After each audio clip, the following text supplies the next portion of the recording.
The Aliens, 7 stories of science fiction, edited by Robert Silverberg. Copyright 1976 by Robert Silverberg. Narrated by Alan Hewitt. This book was originally created for audio cassette playback. Any announcements concerning cassettes do not apply to this recording. This version contains markers allowing direct access to major portions of the book. About the editor. Robert Silverberg, a former president of the Science Fiction Writers of America, has won 2 Hugo Awards, and in 1970 received the Nebula Award for the Best Science Fiction Short Story of the Year. He has written a number of highly regarded science fiction novels, and his short stories have appeared in all the leading science fiction magazines. Mr. Silverberg and his wife live in Oakland, California. Mr. Silverberg is the editor of 8 other Nelson science fiction collections: Deep Space, The Science Fiction Bestiary, Worlds of Maybe, Mind to Mind, Beyond Control, Chains of the Sea, Mutants, Explorers of Space, Strange Gifts, and Threads of Time, and is a contributor to The Day the Sun Stood Still, 3 original novellas of science fiction, Into the Unknown, and Crisis. He is also the author of Sundance and Other Science Fiction Stories and Sunrise on Mercury. No character in this book is intended to represent any actual person. All the incidents of the stories are entirely fictional in nature. Contents. Introduction, Side 1. An Eye for a What by Damon Knight, Side 1. Hop Friend by Terry Carr, Side 1. Firewater by William Tenn, Side 2. Arena by Fredric Brown, Side 3. Countercharm by James White, Side 4. Look, You Think You've Got Troubles by Carol Carr, Side 5. Sundance by Robert Silverberg, Side 5.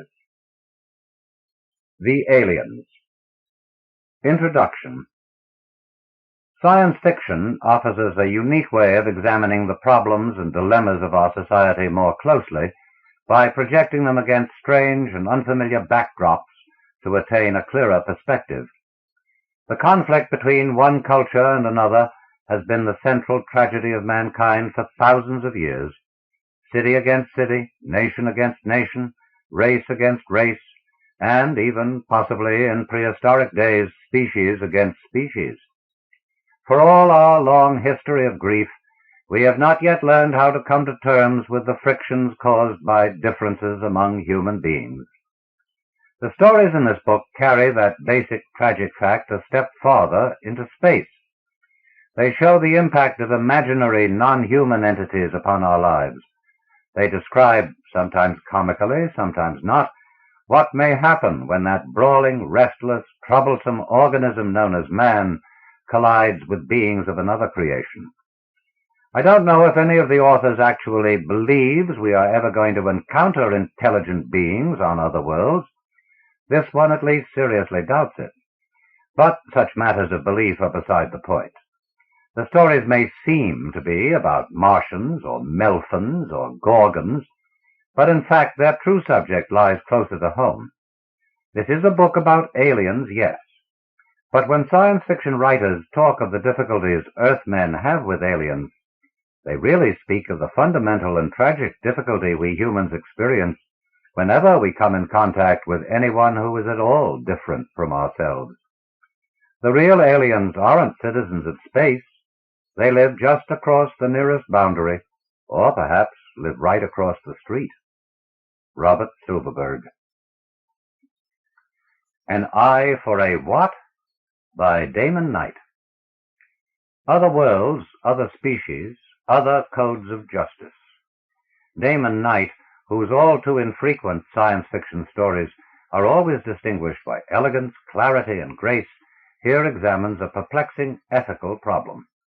How do you punish an alien being in need of punishment when punishment is a pleasure for the alien? Chapter 1.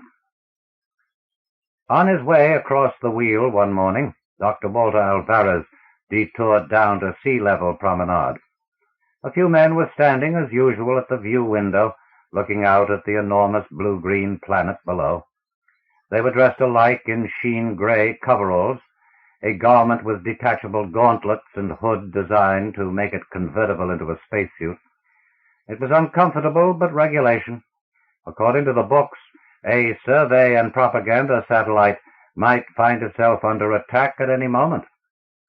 Nothing so interesting had happened to SAPS-3107A, orbiting off the seventh planet of a G-type star in Ophiuchus. They had been here for 2 years and a half, and most of them had not even touched ground yet.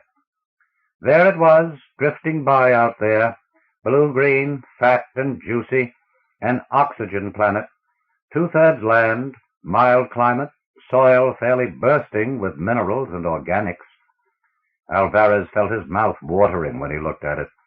He had wheel fever. They all did. He wanted to get down there, to natural gravity and natural ailments. The last month or so there had been a feeling in the satellite that a breakthrough was coming. Always coming. It never arrived. A plump orthotypist named Lola went by, and a couple of the men turned with automatic whistles. "Listen," said Olaf Marx conspiratorially, with a hand on Alvarez's arm. "That reminds me. Did you hear what happened at the big banquet yesterday?" "No," said Alvarez, irritably withdrawing his arm. "I didn't go. Can't stand banquets." "Why?"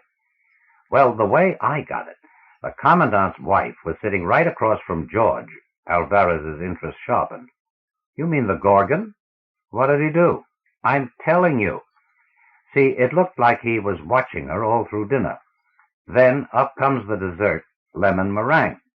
So old George—" The shift bell rang. Alvarez started nervously and looked at his thumb watch. The other men were drifting away. So was Olaf, laughing like a fool. "You'll die when you hear," he called back. "Boy, do I wish I'd been there myself. So long, Walt." Alvarez reluctantly went the other way. In B corridor, somebody called after him, "Hey, Walt, hear about the banquet?" He shook his head. The other man, a baker named Pedro, grinned and waved, disappearing up the curve of the corridor. Alvarez opened the door of the xenology section and went in. During his absence, somebody had put a new chart on the wall. It was 10 feet high, and there were little rectangles all over it, each connected by lines to other rectangles. When he first saw it, Alvarez thought it was a new table of organization for the satellite service, and he winced. But on closer inspection, the chart was too complex, and besides, it had a peculiar, disorganized appearance. Boxes had been white rubbed out, and other boxes drawn on top of them.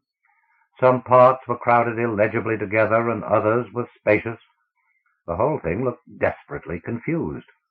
And so did Elvis Wamrath, who was on a wheeled ladder, erasing the entire top right-hand corner. "N-Panga," he said irritably. "That right?" "Yes," a voice piped unexpectedly. Alvarez looked around, but saw nobody. The voice went on. "But he is R-Panga to his cousins, and all their N-Pangas or bigger, except when—" Alvarez leaned over and peered around the desk. There on the carpet was the owner of the voice, a pinkish-white spheroid with various appendages sprouting in all directions like a floating mine. George the Gorgon. "Oh, it's you," said Alvarez, producing his echo sounder and humidometer. "What's all this nonsense I hear—" He began to prod the Gorgon with the test equipment, taking his regular morning examination. It was the only bright moment of his day. The infirmary could wait. "All right," Wamrath interrupted, scrubbing furiously. "R-Panga to cousins. Wait a minute now." He turned with a scowl. "Alvarez, I'll be through in a minute. N-Panga or bigger, except when—" He sketched in half a dozen boxes, labeled them, and began to draw connecting lines. "Now is that right?" he asked George. "Yes, only now it is wrong Panga to mother's cousins. Draw again from father's cousins N-Pangas to mother's cousins O-Pangas or bigger." "Yes, And now from father's uncles are pangas to mother's uncles pangas' cousins. Wamrath's hand faltered. He stared at the chart. He had drawn such a tangle of lines he couldn't tell what box connected with which. "Oh, God," he said hopelessly. He climbed down off the ladder and slapped the stylus into Alvarez's palm. "You go nuts." He thumbed the intercom on the desk and said, "Chief, I'm going off now, way off." "Did you get that chart straightened out?" the intercom demanded. "No, but you're on extra duty as of now. Take a pill. Is Alvarez here?" "Yes," said Wamrath resignedly. "Both of you come in then. Leave George outside." "Hello, Doctor," the spheroid piped. "Are you panga to me?" "Don't let's get into that," said Wamrath, twitching, and took Alvarez by the sleeve. They found the chief of the Xenology section, Edward H. Dominic, huddled, bald, and bear-like behind his desk. The cigar in his hand looked chewed. "Wamrath," he said, "when can you give me that chart?" "I don't know. Never, maybe." When Dominic scowled at him irritably, he shrugged and lit a sullen cigarette. Dominic swiveled his gaze to Alvarez. "Have you," he asked, "heard about what happened at the banquet in George's honor yesterday?" "No, I have not," said Alvarez. "Will you be so kind as to tell me, or else shut up about it?" Dominic rubbed his shaven skull, absorbing the insult. "It was during the dessert," he said. George was sitting opposite Mrs. Carver in that little jump seat. Just as she got her fork into the pie, it was lemon meringue, George rolled up over the table and grabbed the plate away. Mrs. Carver screamed, pulled back, thought she was being attacked, I suppose, and the chair went out from under her. It was a mess. Alvarez ended the awed silence. "What did he do with the pie?" "Ate it," said Dominic glumly.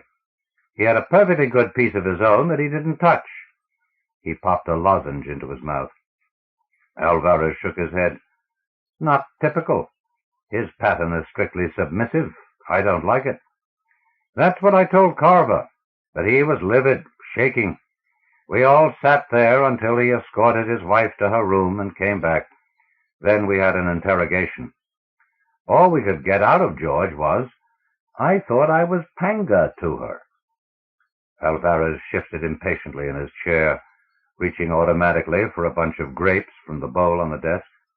He was a small, spare man, and he felt defensive about it. "Now what is all this panga business?" he demanded.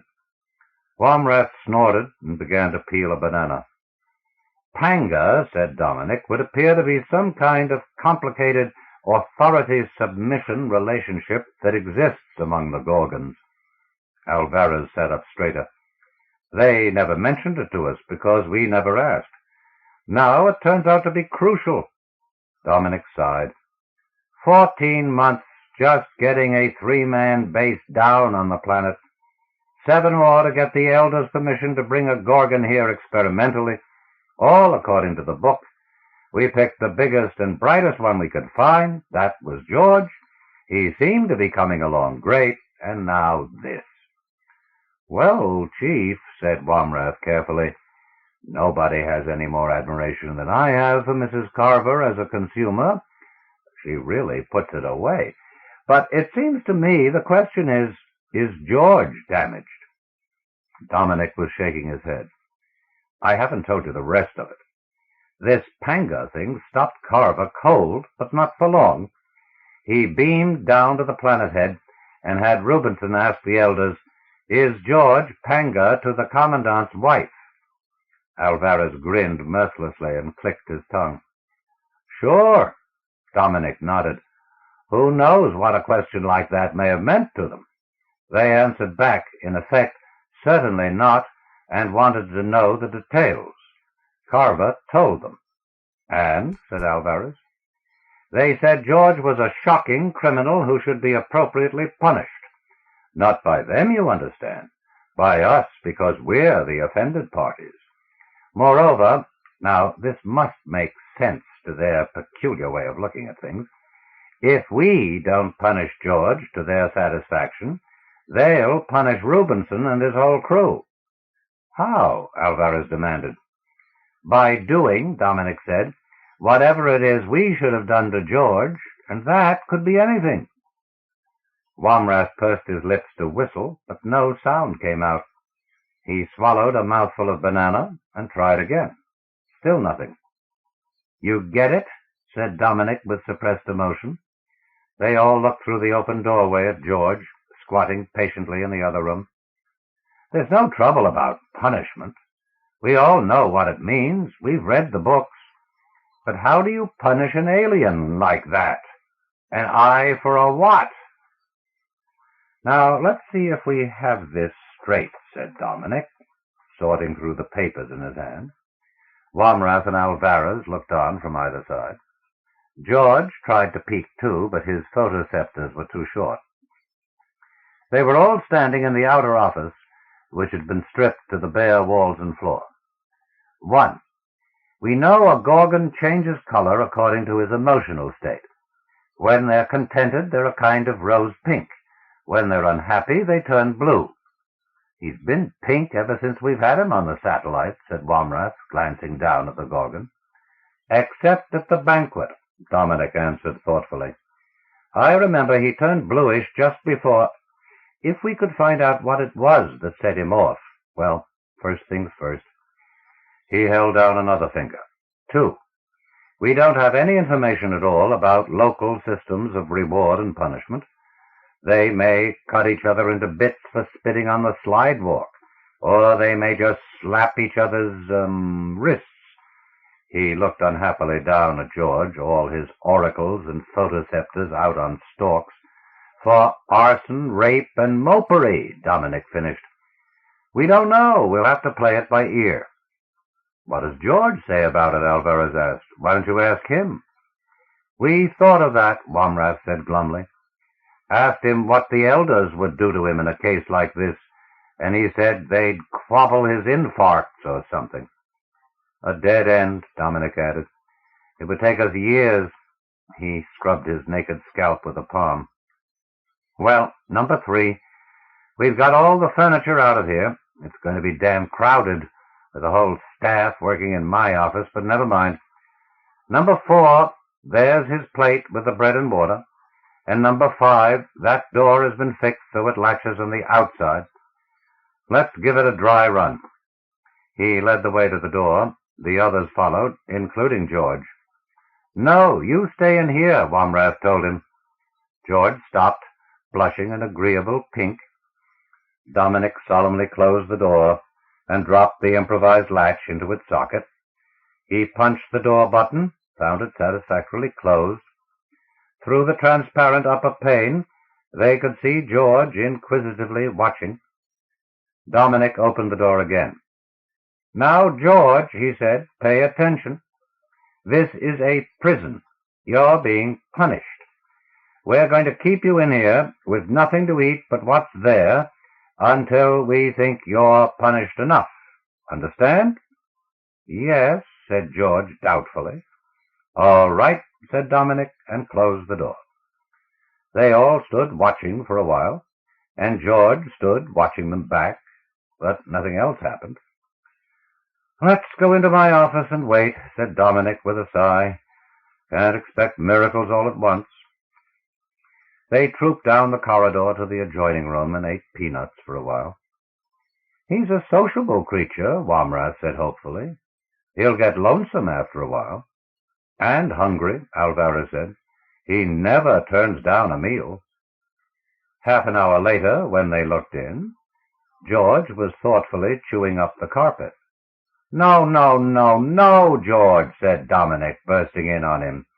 "You're not supposed to eat anything except what we give you. This is a prison." "Good carpet," said George, hurt. "I don't care if it is. You don't eat it, understand?" "Okay," said George cheerfully.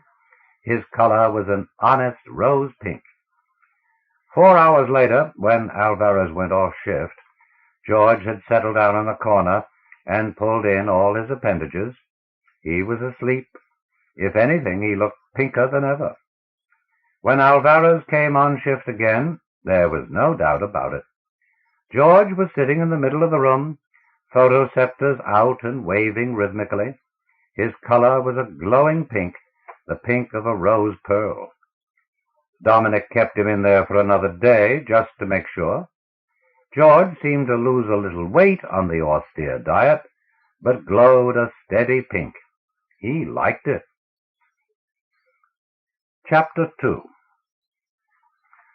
Goose Kelly, the games instructor, tried to keep up a good front, but he had the worst case of wheel fever on SAPS 3107A.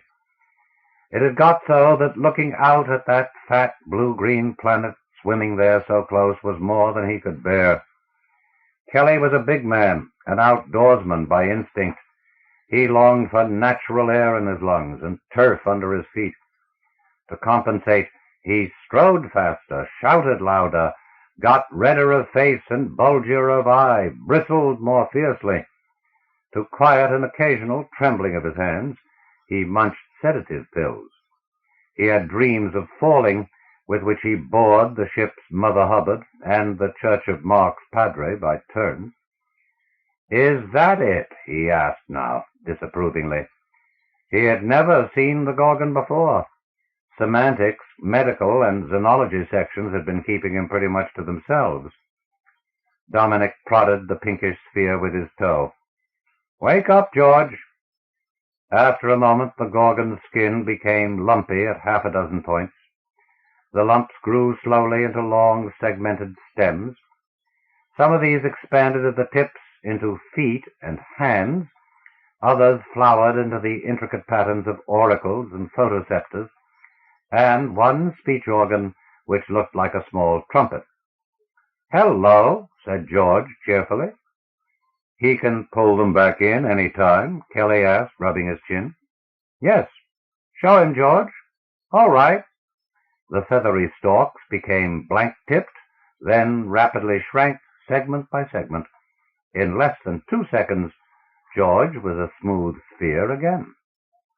"Well, that makes for a little problem here," said Kelly. "You see what I mean? If you can't get a grip on him, how are you going to punish him, like you say?" "We've tried everything we could think of," said Dominic. "We locked him up, kept him on short rations, didn't talk to him. He doesn't draw any pay, you know, so you can't fine him. Or downgrade him on the promotion list either," said Womrath gloomily. "No, and it's a little late to use the Pavlov-Morgenstern treatments we all had when we were children. We can't prevent a crime he's already committed. So our thought was, since you're the games instructor," "We thought," Womrath said diplomatically, "you might have noticed something that might be useful. You know, roughhousing and so on." Kelly thought this over. "Well, there's low blows," he said. "But I mean, hell." He gestured futilely at George, who had just decided to put his oracles out again. "What would you— "No, that's out of the question," Dominic said heavily. "Well, I'm sorry, Kelly. It was nice of you to help out." No, wait a minute," said Kelly. "I got something coming to me, maybe." He nibbled a thumbnail, staring down at the Gorgon. "How would this be? I was thinking, sometimes the boys in the pool, they get kind of frisky, they take to ducking each other under the water.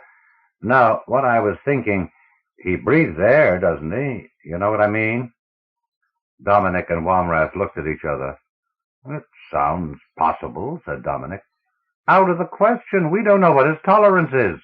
Suppose Kelly should damage him severely, or even—" "Oh," said Dominic. "No, you're right. We couldn't take a chance. I've been a games instructor for 73 years. 2 rejuvenations," Kelly began, bristling. "No, it isn't that, Kelly," said Womrath hastily. "We're just thinking George isn't human. So how do we know how he'd react to a ducking? On the other hand," Dominic said, "Gorgons do turn blue when they're not happy. We have Rubinson's assurance for that. Seems to me George wouldn't be happy when smothering. That would be the whole point, wouldn't it? Dr. Alvarez would supervise closely, of course, Really, Alvarez, I don't see why not. Kelly, if you'll tell what time would be most convenient for you. Well, said Kelly, looking at his thumb watch, hell, the pool is empty now. It's Ladies' Day, but all the girls are down in Section 7, hanging around Mrs. Carver. I hear she's still hysterical. Struck by a thought, Alvarez was bending over to speak to the Gorgon. George, you breathe by spiracles, is that correct? Those little tubes all over your skin? Yes, said George. Well, do they work underwater? No. Dominic and Kelly were listening with interest. If we held you underwater, would it hurt you? George flickered uncertainly from rose to pale magenta. Don't know. A little bit. The three men leaned closer. Well, George, said Dominic tensely, would that be a punishment? George flickered again, violently. Yes. No. Maybe. Don't know. They straightened again, disappointed. Dominic sighed gustily. He always gives us those mixed-up answers. I don't know.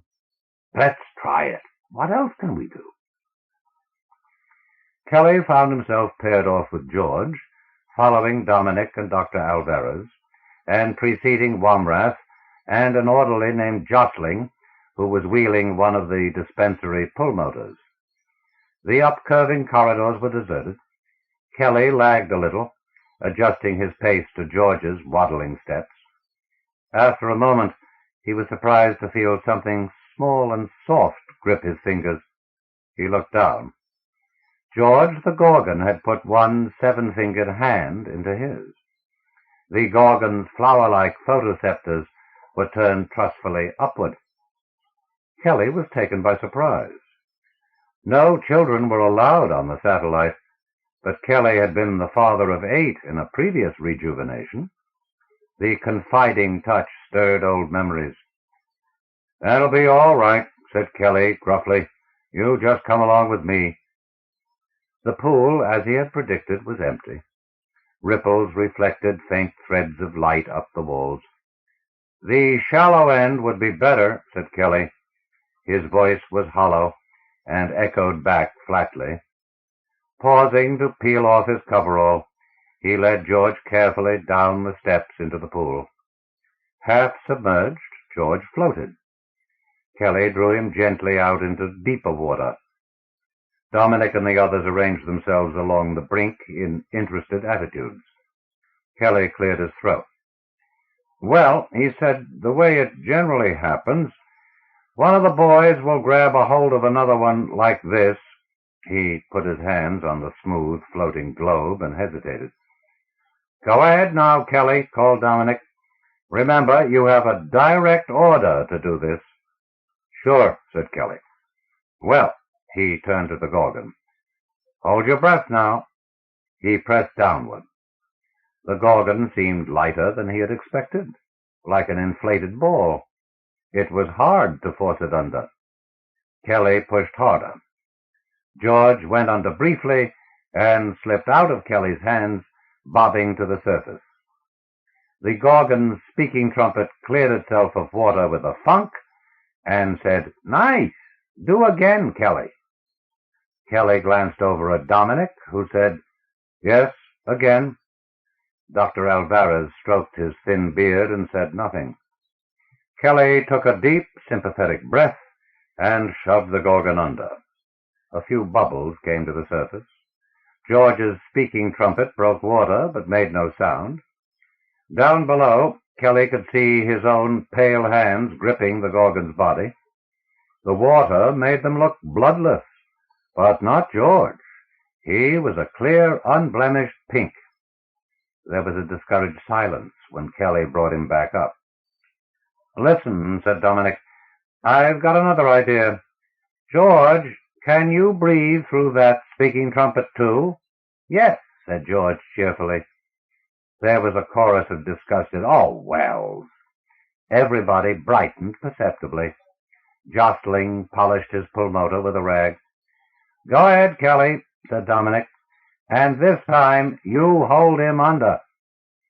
George went down for the third time. The bubbles swirled upward. The Gorgon-speaking trumpet swayed toward the surface, but Kelly leaned farther over, blocking it with his forearm. After a moment, all of George's appendages began to contract. Kelly craned his neck downward anxiously. Was a hint of blue beginning to show? "Keep him down," said Alvarez sharply. George was a blank sphere again. Then one or two of the limbs began to reappear, but they looked different somehow. "Now," said Kelly. "Give him a second more," said Dominic, leaning over precariously. "It seems to me—" Kelly's back muscles were knotted with tension. He did not like the way George's new limbs seemed to be flattening out, trailing limply. It was as if something had gone wrong in the works. "I'm bringing him up," he said hoarsely. To Kelly's horror, when he lifted his hands, George stayed where he was. Kelly made a grab for him, but the Gorgon slipped out from under his fingers. The new limbs stiffened and sculled vigorously. George darted away deep under the water. Leaning open-mouthed, Dominic slipped and went into the pool with a majestic splash. He floundered and rose up a moment later, streaming with water like a sea lion. Kelly, wading anxiously toward him, stopped when he saw that Dominic was safe. Both men looked down.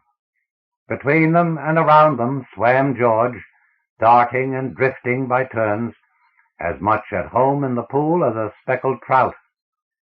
"Fins," said Dominic, slack-jawed. "And gills." It may as well be said that Dr. Walter Alvarez was a misanthrope. He did not like people. He liked diseases. Down there on Planet 7, once the trade mission was established, he could confidently expect enough new and startling ailments to keep him happy as a lark for years. Up here, all he got was sprained ankles, psychosomatic colds, hives, and indigestion.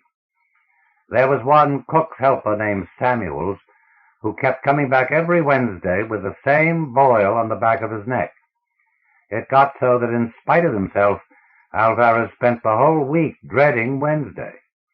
When he saw Samuel's earnest face coming through the door, something seemed to wind itself a little tighter inside him. Someday, when Samuels opened his mouth to say, "Hey, Doc," Samuels always called him Doc, the something inside him was going to break with a sound like a banjo string. What would happen then, Dr. Alvarez was unable to imagine. When the Gorgon had first been brought up to the satellite, there had been 2 or 3 delightful little fungus infections, then nothing. A great disappointment. Alvarez had isolated and cultured almost 100 microorganisms found in smears he had taken from George, but they were all non-viable in human tissue. The viable bacteria, viruses, and parasites that always turned up on a life-infested planet were evidently lurking in some organism other than the Gorgons. They swam at night across the optical field of Dr. Alvarez's dreaming mind. Rod-shaped ones, lens-shaped ones, wriggly ones, leggy ones, and ones with teeth. One morning, Dr. Alvarez awoke with a desperate resolve. It was a Tuesday. Alvarez went directly to the infirmary, relieved Nurse Trumbull, who was on duty, and opening a locked cabinet, filled a hypodermic from an ampule of clear, straw-colored fluid. The trade name of this substance was Bet's Off. It was a counter-inhibitant which stunned the sensor areas of the forebrain, chiefly affected by the Pavlov-Morgenstern treatments. By an odd coincidence, the patentee was a Dr. Jekyll. Alvarez injected 2 cc's of it directly into the median basilic vein and sat down to wait. After a few minutes, his perpetual bad humor began to lift. He felt a pleasant ebullience. The colors of things around him seemed brighter and clearer. "Ha!" said Alvarez. He got up and went to his little refrigerator, where, after some search, He found half a dozen of the cultures he had made of microorganisms taken from Gorgon smears. They were quiescent, of course, deep frozen. Alvarez warmed them cautiously and added nutrients. All morning, while the usual succession of minor complaints paraded through the infirmary, the cultures grew and multiplied. Alvarez was jovial with his patients. He cracked a joke or two and handed out harmless pills all around. By noon, 4 of the cultures were flourishing. Alvarez carefully concentrated them into one and loaded another hypodermic with the resulting brew. To his liberated intelligence, the matter was clear. No organism, man or pig or gorgon, was altogether immune to the microbes it normally carried in its body. Upset the balance by injecting massive colonies of any one of them, and you were going to have a sick gorgon. That is, Alvarez thought, a punished gorgon. The treatment might also kill the patient, but Alvarez lightheartedly dismissed this argument as a quibble, or quabble. Armed with his hypo, he went forth looking for George. He found him in the small assembly room, together with Dominic Wamrath and a mechanic named Bob Rittner. They were all standing around a curious instrument or object of art built out of bar aluminum. "It's a rack," Rittner explained proudly. "I saw a picture of it once in a kid's book." The chief feature of the rack was a long, narrow table with a windlass at one end. It looked like a crude device for stretching something. "We thought the time had come for stern measures," Dominic said, mopping his head. "In the olden days," Rittner put in, "they used these on the prisoners when they wouldn't talk." "I talk," said George unexpectedly. "It's another punishment, George," Dominic explained kindly. "Well, Alvarez, before we go ahead, I suppose you want to examine your patient?" "Yes, just so, ha ha," said Alvarez. He knelt down and peered keenly at George, who swiveled his photoceptors interestedly around to stare back. The doctor prodded George's hide. It was firm and resilient. The gorgon's color was a clear pink. The intricate folds of his auricles seemed crisp and alert. Alvarez took a hand scale from his kit. It was preset for A-level gravity. "Climb up here, George."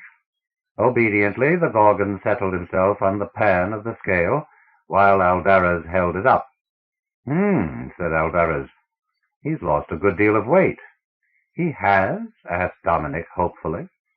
"But he seems to be in unusually good condition. Better than a week ago, I would say.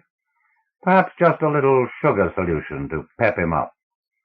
Alvarez withdrew the hypo from his kit, aimed it at George's smooth skin, and pressed the trigger. Dominic sighed. "Well, I suppose we might as well go ahead.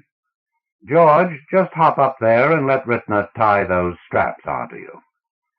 George obediently climbed onto the table. Rittner buckled straps around 4 of his limbs, and then began to tighten the cylinder.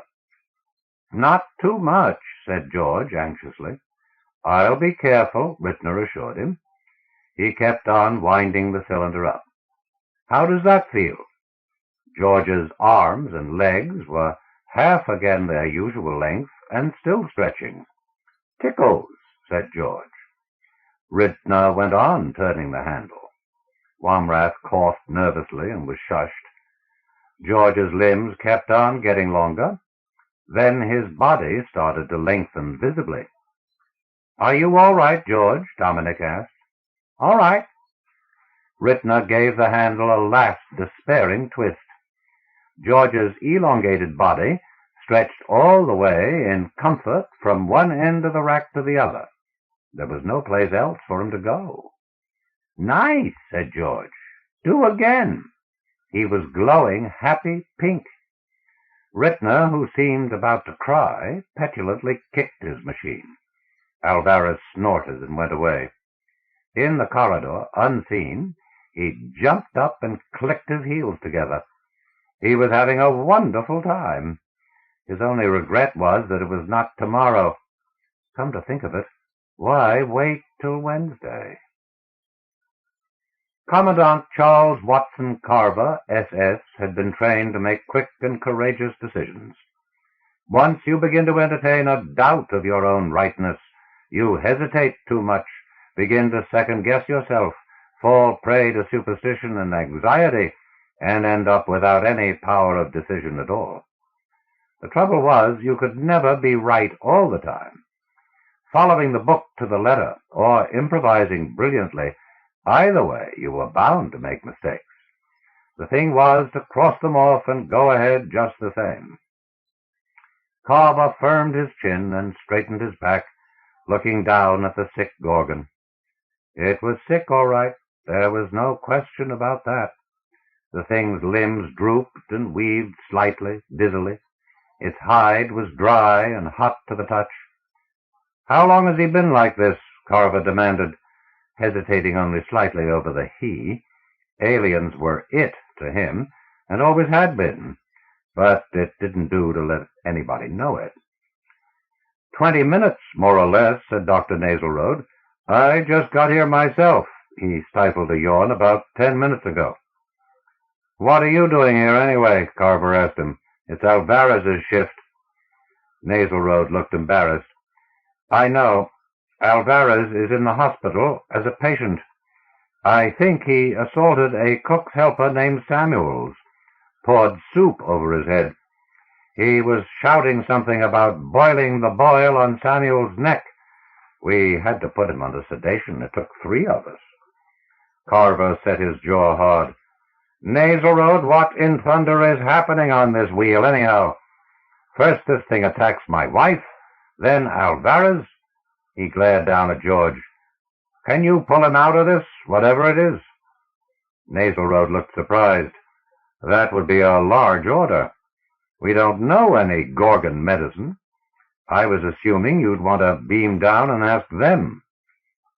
That was reasonable, of course. The only hitch was, as usual, a matter of interpretation.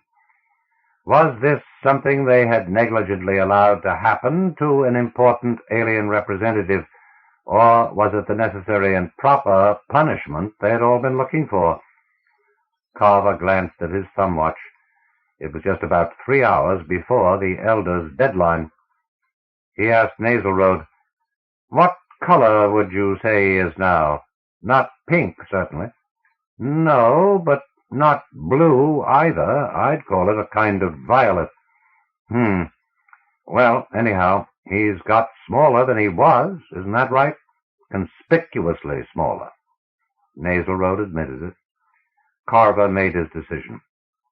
"Do the best you can," he said to Naselrode. He lifted his wrist comm, said briskly, "Have you got a line of sight to the planet head?" "Yes, sir," the operator answered. "All right, get me Rubinson." A few seconds passed. "Planet head. Rubinson, this is Carver. Tell the elders we've got a pretty unhappy Gorgon here. We're not sure just what did it. Might have been any one of a lot of things. But he's losing a good deal of weight, and his color—" Carver hesitated. "It's bluish. Definitely bluish. Got that?" "Yes, Chief. Thank goodness. I'll pass the message along right away and call you back." "Right." Carver closed the wrist comm with an assertive snap. The Gorgon, when he glanced down at it, looked sicker than ever, but never mind. What happened to the Gorgon was its lookout. Carver was doing his duty. Chapter 3. Alvarez awoke with a horrible headache and a sense of guilt. He was not in his own cubicle, but in one of the hospital bunks, dressed in a regulation set of hospital pajamas, with removable hood and gloves capable of being converted into a spacesuit. He could just see the wall clock at the far end of the room. It was 23 hours, well into his shift. Alvarez scuttled out of bed, groaning, and looked at the chart beside it. Mania, delusions, sedation, signed Naselrode. Delusions. Yes, he was having one now. He imagined he could remember heaving up a big tureen of mock turtle soup over Samuel's startled face. Splash! A smoking green torrent. Good heavens! If that was real, Samuel's, and the Gorgon. Groaning and lurching, Alvarez darted out of the room, past the orderly, Munch, who was sitting with a story viewer on his lap and couldn't get up fast enough. "Dr. Alvarez! Dr. Nasalroad said—" "Never mind Nasalroad," he snapped, pawing in the refrigerator. He remembered those cultures being right back there, but now they were gone. "Not to let you up until you acted normal again. How do you feel, Doctor?" "I feel fine. What difference does that make? How is he?" Munch looked puzzled and apprehensive. "Samuels? Oh, just superficial burns. We put him to bed in his own cubby because—" "Not Samuels," Alvarez hissed, grabbing Munch by the front of his suit. "The Gorgon." "Oh, well, he's been sick, too. How did you know, though, Doctor? You were snoring when it happened. Listen, let go my suit. You're making me nervous." "Where?" Alvarez demanded, thrusting his scrawny face close to the others. "Where what?" "Oh, you mean the Gorgon?" "Up in the little assembly room. The last—" Alvarez was gone, out the door and down the corridor like a small bearded fireball. He found an anxious crowd assembled. Commandant and Mrs. Carver, Dominic and his staff, Urban and 2 assistants from Semantics, orderlies, porters, and Dr. Nasalroad. Nasalroad had the gaunt and bright-eyed appearance of a man who has been on wake-up pills too long. He started when he saw Alvarez. "What's up?" Alvarez demanded, grabbing his sleeve.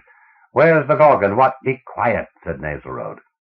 "George is over in the corner behind Carver. We're waiting for the delegation from Planetside. Rubinson said they were coming up. 3 of them with some kind of a box," a loudspeaker said suddenly. "I have the tender locked on. Contact. Contact is made. The lock is opening. Get ready. Here they come." Alvarez couldn't see past Carver's bulk. He tried to get away, but Nasalroad stopped him. "I want to see," he said irritably. "Listen," Nasalroad said. "I know what you did. I checked the bets off and those cultures against inventory.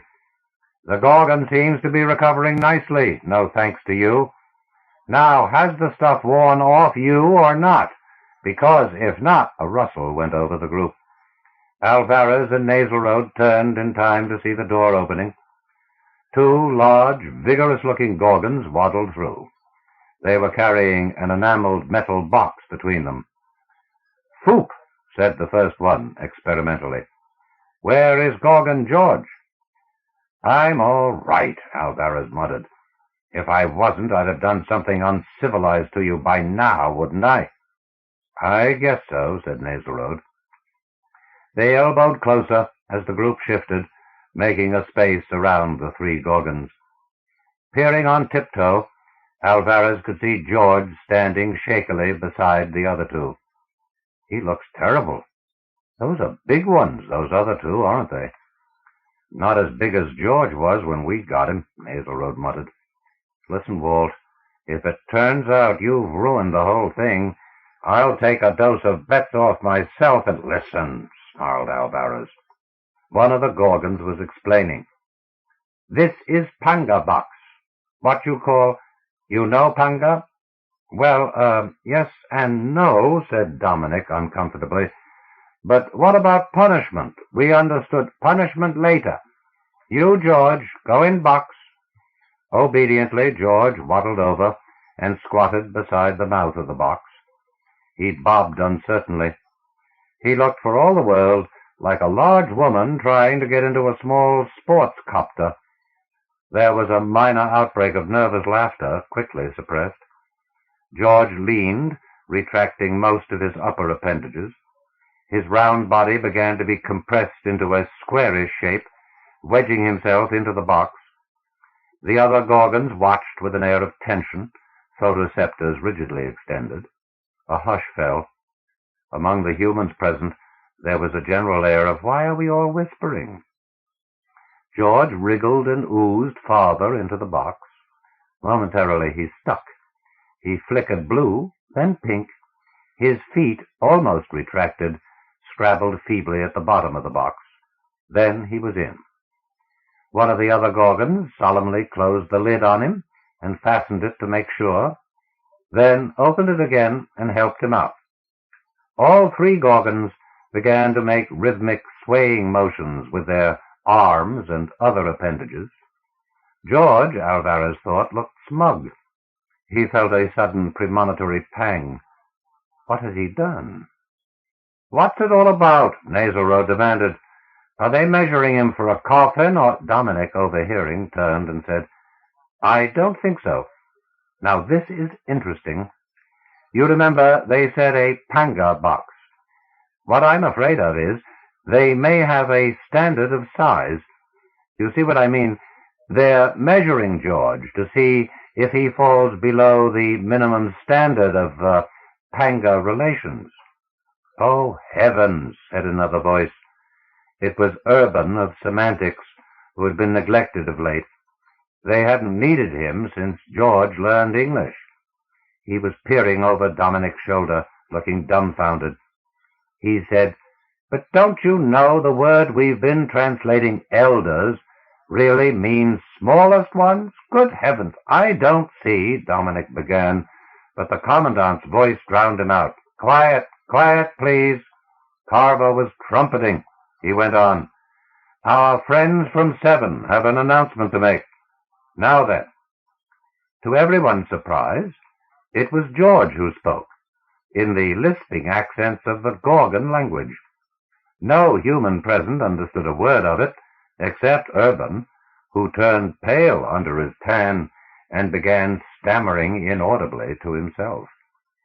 One of the larger Gorgons began to speak when George stopped.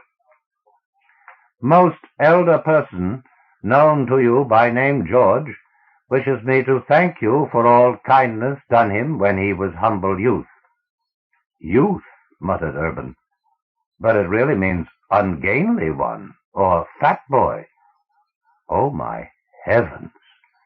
Now that he has become an elder, it will be his most pleasure to repay all kindness in agreeable legislative manner." "What does that mean?" Alvarez said aggrievedly. "Why can't he talk for himself, anyway?" "It would be beneath his dignity now," said Nasleroad. "Hush." "If," said the Gorgon, "you will succeed in giving elder person, known by name George, proper punishment as aforesaid." While the others stared with dumb dismay, Carver briskly snapped open his wristcom. "Exactly how long have we got till that Gorgon deadline is up?" he demanded. There was a pause, while ears strained to catch the tiny voice. "Just under half an hour." "This meeting will come to order," said Carver, banging on the table. George and the other two Gorgons were sitting opposite him, with the centerpiece of nasturtiums and ferns between them. Grouped around Carver were Dominic, Urban, Womrath, Alvarez, Nasleroad, Kelly, and Rittner. "Now, this is the situation," Carver said aggressively. "This Gorgon turns out to be a member of their ruling council. I don't understand why, but never mind that now. The point is, he's friendly disposed toward us, so we've succeeded in this mission if we can find that proper punishment. Otherwise, we're in the soup. Suggestions?" Dominic craned his bald head toward Alvarez across the table. "Doctor, I had a thought," he murmured. "Would you say, is there anything peculiar about the Gorgon's body constitution as compared, say, to ours?" "Certainly," said Alvarez dourly.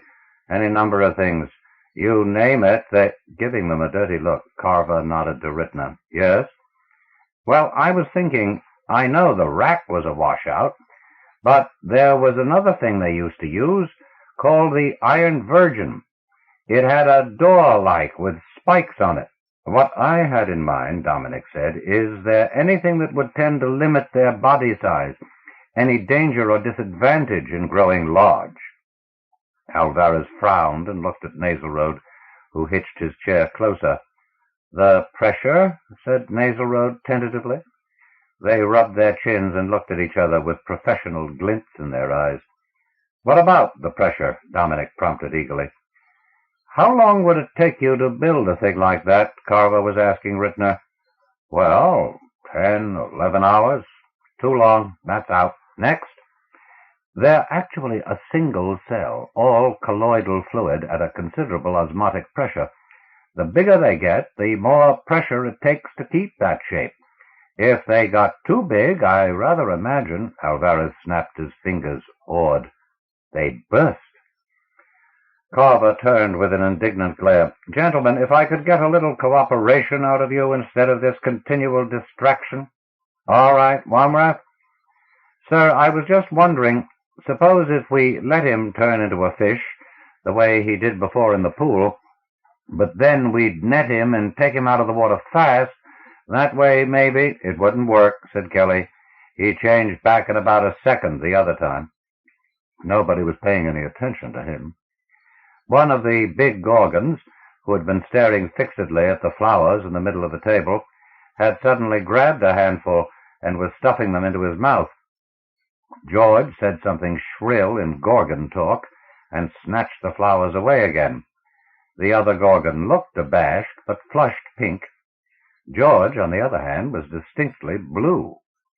His hand, clutching the mangled flowers, hesitated. Slowly, as if with an effort, he put them back in the bowl. The other two Gorgons twined their arms around him. After a moment, George looked more like his old self, but a hint of blue remained. "What is it?" said Carver alertly. "Did we do something, finally?" He snapped open his wristcom. "There's still 10 minutes before the deadline, so did you turn blue because we punished you, George?" Wamrath asked. "No," said George unexpectedly. "Hard for me to be elder." He added a few words in his own language to the other Gorgons, and their arms twined around him again. "Before they panga to me," added George. "Then that's why he took the pie away from the commandant's wife," said Dominic, smiting himself in the forehead. "Of course. What's that? What's that?" Carver turned, bristling. "Why, this explains that pie business," said Dominic. "He felt protective toward your wife, you see. That's what panga means. None of them have much control over their own appetites, so they guard each other. As they grow older and get more self-control, they're expected to get smaller, not bigger. George felt confused about his panga relationships to us, but in your wife's case, he was positive one more mouthful would make her explode." Carver was red to the ears. "Nonsense," he shouted. "Dominic, you're being insulting, insubordinate, and unpatriotic." George, looking on interestedly, piped a few words in the Gorgon language. One of the other Gorgons immediately spoke up. "Elder person says you with smooth head are a smart man. He says the other big one who talks too much is wrong." Carver's jaws worked. He looked at the Gorgons, then around the table. No one said anything. Carver set his jaw heroically. "Well, gentlemen," he began, "we certainly tried, but—" "Wait a minute," said Alvarez. Somewhere in his narrow skull a great light had dawned. "George, am I panga to you?" George's oracles weaved tensely. "Yes," he said. "You very small man." "Good," said Alvarez, dry-washing his bony hands. "And you still have to be punished for that mistake you made at the banquet?" George's speaking tube buzzed unhappily. "Yes," he said. "All right," said Alvarez. Everybody was looking at him, with expressions varying from puzzlement to alarm. Alvarez took a deep breath. "Then here are my orders to you," he said. "Do as you please." There was a hiss of indrawn breath from Urban. Most of the others looked at Alvarez as if he had grown snakes for hair. "Doctor," said Carver, "have you gone off your—" The chorus of gasps stopped him. Up on the table, flushing blue and bright pink by turns like a sky sign, George was gobbling up the flowers in the centerpiece. Next he ate the bowl. One of his flailing limbs raked in the scratch pad Urban had been doodling on. He ate that. Next moment he was leaping to the floor, making Rittner duck wildly as he passed. Part of Dominic's detachable hood went with him, disappearing with hoarse, munching sounds.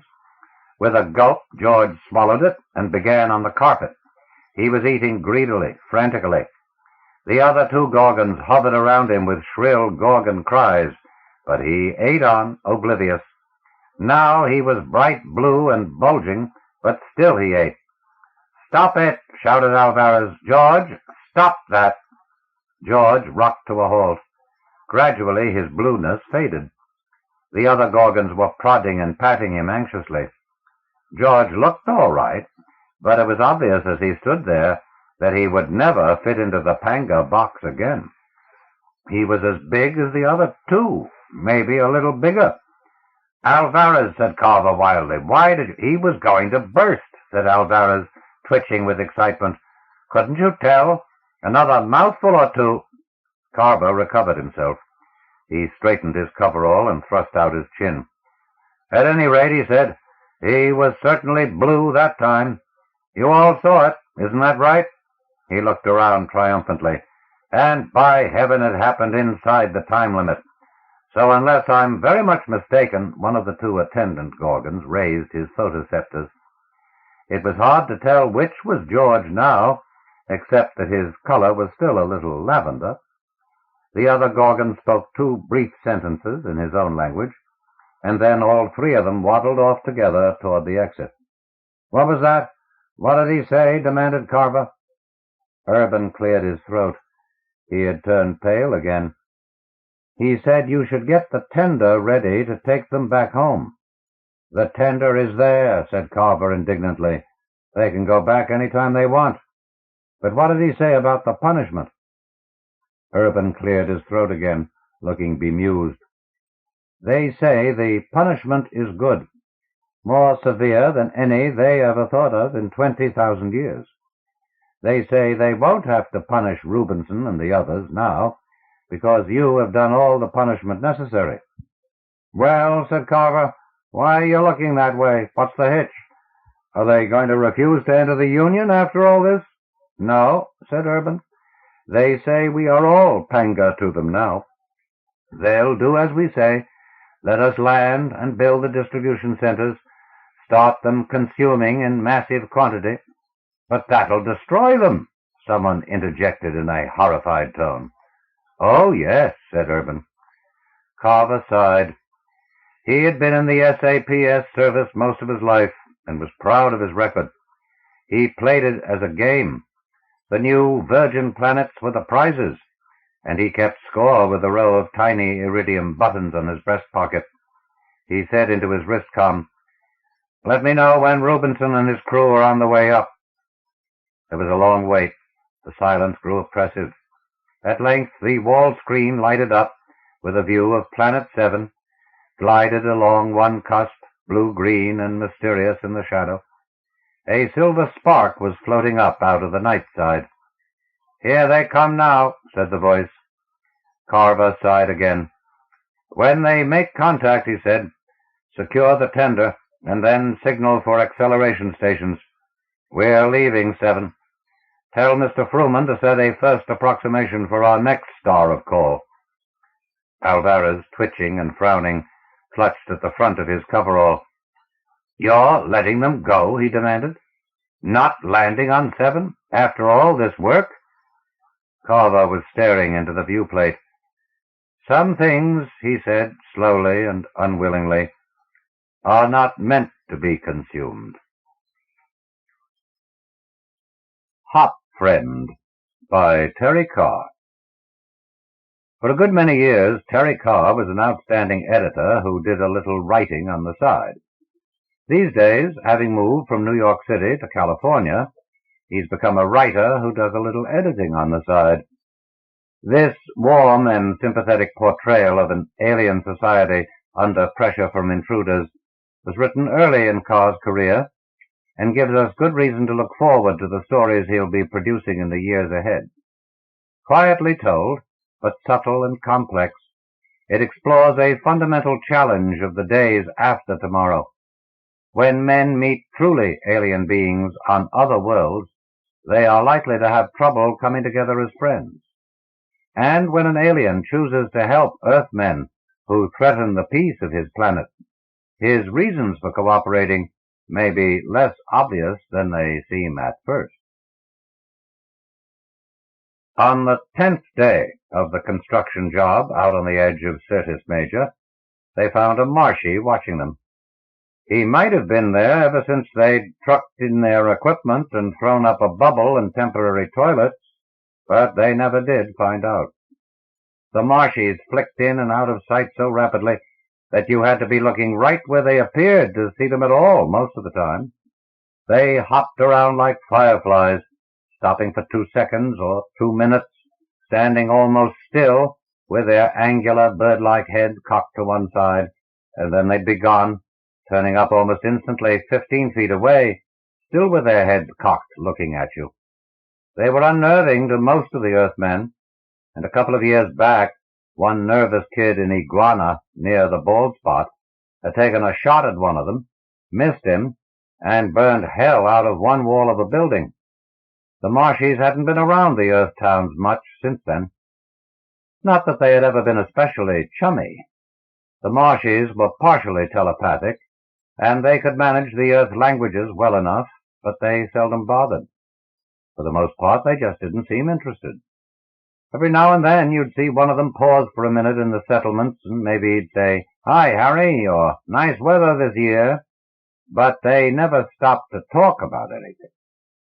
The Earthmen had been on the planet for over 10 years, but all the government could tell you about the Marshies was that they had some towns out in the mountains somewhere, they were trisexual, and their lifespan was about 30 years. Walt Michelson had been wondering about them ever since he'd landed on the planet back with the first wave, when he'd come with his parents. Michelson had been 12 then, busy looking around and asking questions every time his eyes lit on something. When he was 14, he saw a Marshy. One of them landed right next to him at his brother's funeral and stood completely still for almost 10 minutes while the service droned on. It had been out on the flatlands, where the heavy brown dust was sometimes 2 inches deep, and you had to raise your voice to be heard in the thin air. The Marshy had watched the interment rite silently, standing off to one side, and when it had all been over, he had looked at Michelson and said, "Yes," and disappeared. Michelson's father had been a building contractor, a pretty good one, successful enough that he could have sent Walt back to Earth by the time he was 18. But Walt hadn't wanted to go. All he remembered of Earth was how crowded it was, how many policemen there were, how many laws and taxes and taboos built up over the centuries. When he'd been on Earth, his father hadn't had much money, and that colored his feelings toward the home planet too. But basically he liked Mars because there was room here. No walls, real or legislated, to keep a man standing still. So he'd stayed on Mars and learned the building trades, and he was a foreman this year and would be more next year. He didn't give a damn about Earth. Now he was working on building a town out here at the base of the hills, on a site which somebody had decided would be an important trade outpost. Some of the drainage from the ice cap reached this area too, so there might be some chance for agriculture. The city had been planned and detailed back at Dry Puget, but nobody had thought that there were any Marshies in the area. They'd noticed him first by the puffs of dust rising in a line leading from the foothills straight to the building site. The Marshies traveled in a peculiar half-leaping, half-flying fashion, and when they touched down and jumped off again, they kicked up small clouds of dust. One of the workmen saw those clouds coming toward them and reported to Michelson, who got his binocs and watched the Marshy coming. He wasn't long in arriving. He lit right outside the bubble and stood looking for a minute, then disappeared and skipped right in through one of the airlocks where they were removing the dirt from the diggings inside. He turned up next to the big shovel for a few seconds, disappeared when one of the men suddenly yelled, reappeared over by the lumber yard next to the foundation work going on in the south quarter, then outside the truck depot, and finally at the door of the contractor's office, where Michelson had been going over the drawings for the street layout. Michelson looked up at him, and the Marshy cocked his head and stared back. The Marshy was a faded orange in color, his body covered with a heavy fur through which the powerful muscles showed clearly. His eyes, large and liquid black, were set on the sides of his head, and his nose and mouth were almost indistinguishable under the fur of the face. He had long legs, thin but powerful, giving him a stature of over 7 feet. His large brown wings folded down over his back softly like a cloak. He was indistinguishable from any other Marshy that Michelson had ever seen, but that was undoubtedly because the Marshys were so seldom around. As the Marshy continued to stand silently looking at him, Michelson was struck with the humor of the tableau, and he grinned and nodded. "Welcome to our humble diggings," he said. The Marshy disappeared, leaving 2 deep footprints in the dirt outside the door where he had kicked off. Michelson got up and went to the door, saw the alien light a couple of times going across the large inner yard, and then he apparently hopped out through the airlocks again.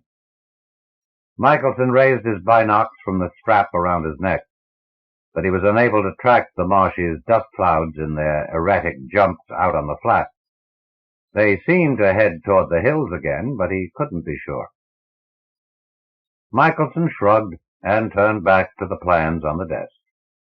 The Marshy was no immediate problem to him. If he continued to show up, there might be trouble among the construction workers. The Marshys appeared and disappeared so abruptly that they could upset a whole crew in a few hours. But for the moment, Michelson wasn't going to worry about it. He had a more pressing problem. One of the field men had found that the northeast quarter was right over a large water deposit, and it would require some pretty drastic structural modifications, or maybe even abandoning that part of the site altogether. There was bedrock not too far down, and the yearly ice cap drainage collected there. The water wasn't enough to be useful as a supply for the planned city, but the pocket was large enough to undermine any foundations they might try to put in there.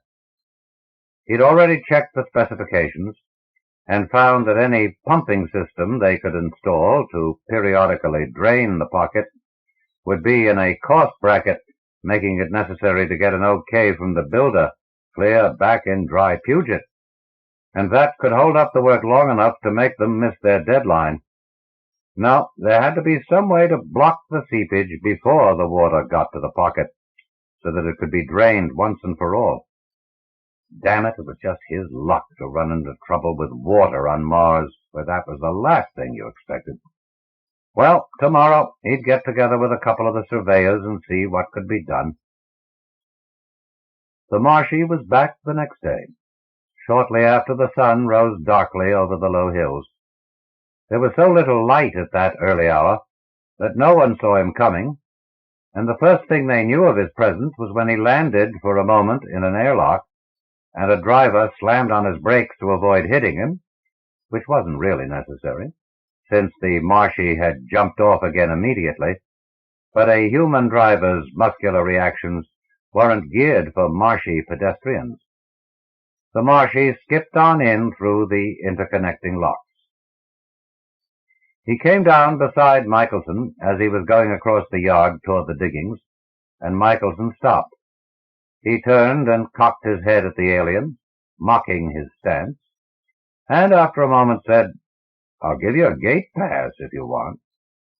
The Marshy regarded him with his big dark left eye, and shook his wings lightly. "Hello, Walt," he said, and skipped off. Michelson shrugged and went on across the yard, but the Marshy came back a minute later, touched down, and said, "They aren't so humble," and disappeared again. Mike Deckinger, who was in charge of the trucks, was nearby, and he came over frowning. "He's going to drive us nuts if he keeps that up," he said. We could tighten up the airlock sequence and maybe keep him out that way. Michelson shook his head. That would just slow down the works. Leave him alone. He's just looking. Yeah, but why? Said Deckinger, and walked off. Harris and Loning, the two surveyors, were waiting for Michelson at the diggings. They were good men, both in their 30s, and well-trained, both on Earth and this planet. Harris was heavy-set, with a ruddy, swarthy face and close-cropped black hair.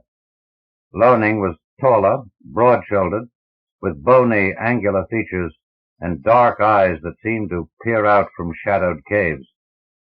Michelson explained the problem to them. I want to go outside and see if we can trace the drainage, he concluded. Find a place where we can dam or rechannel it. That'll involve drilling, Loning said. Michelson raised an eyebrow at him. Probably, unless you want to try a dowsing rod. Loning grunted disgustedly. Well, let's take a walk out there first anyway, Harris said.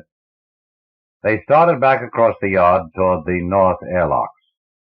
Since they might be out for some time, they each donned face masks and picked up small tanks of oxygen before they checked through.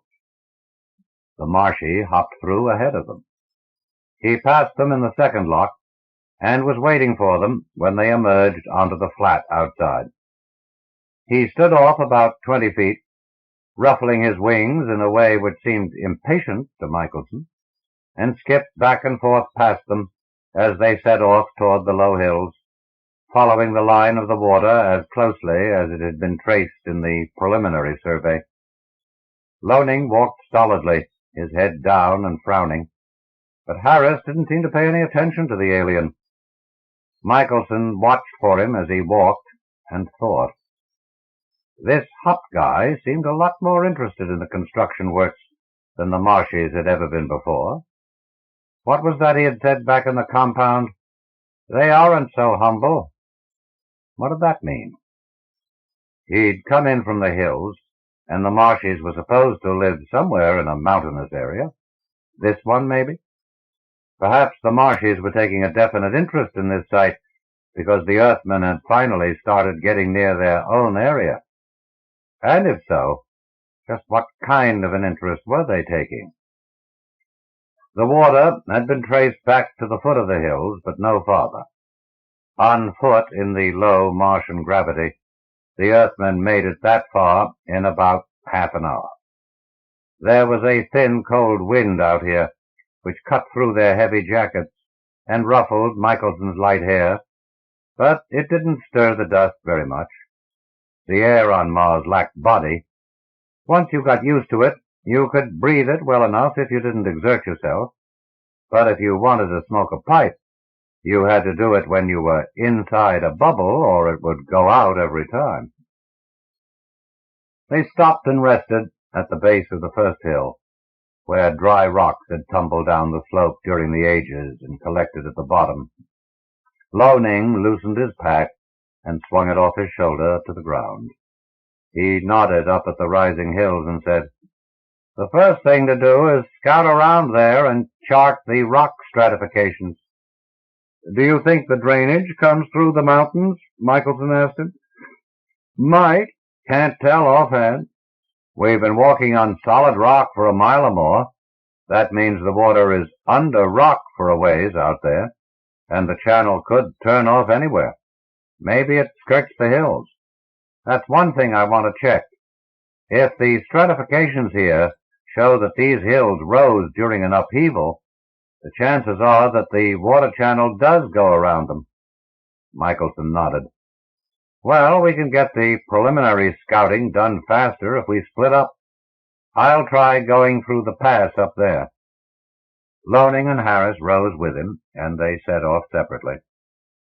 As Michelson started up the slope, he heard Harris call to him, If you see our Marshy again, ask him where the hell the water comes from.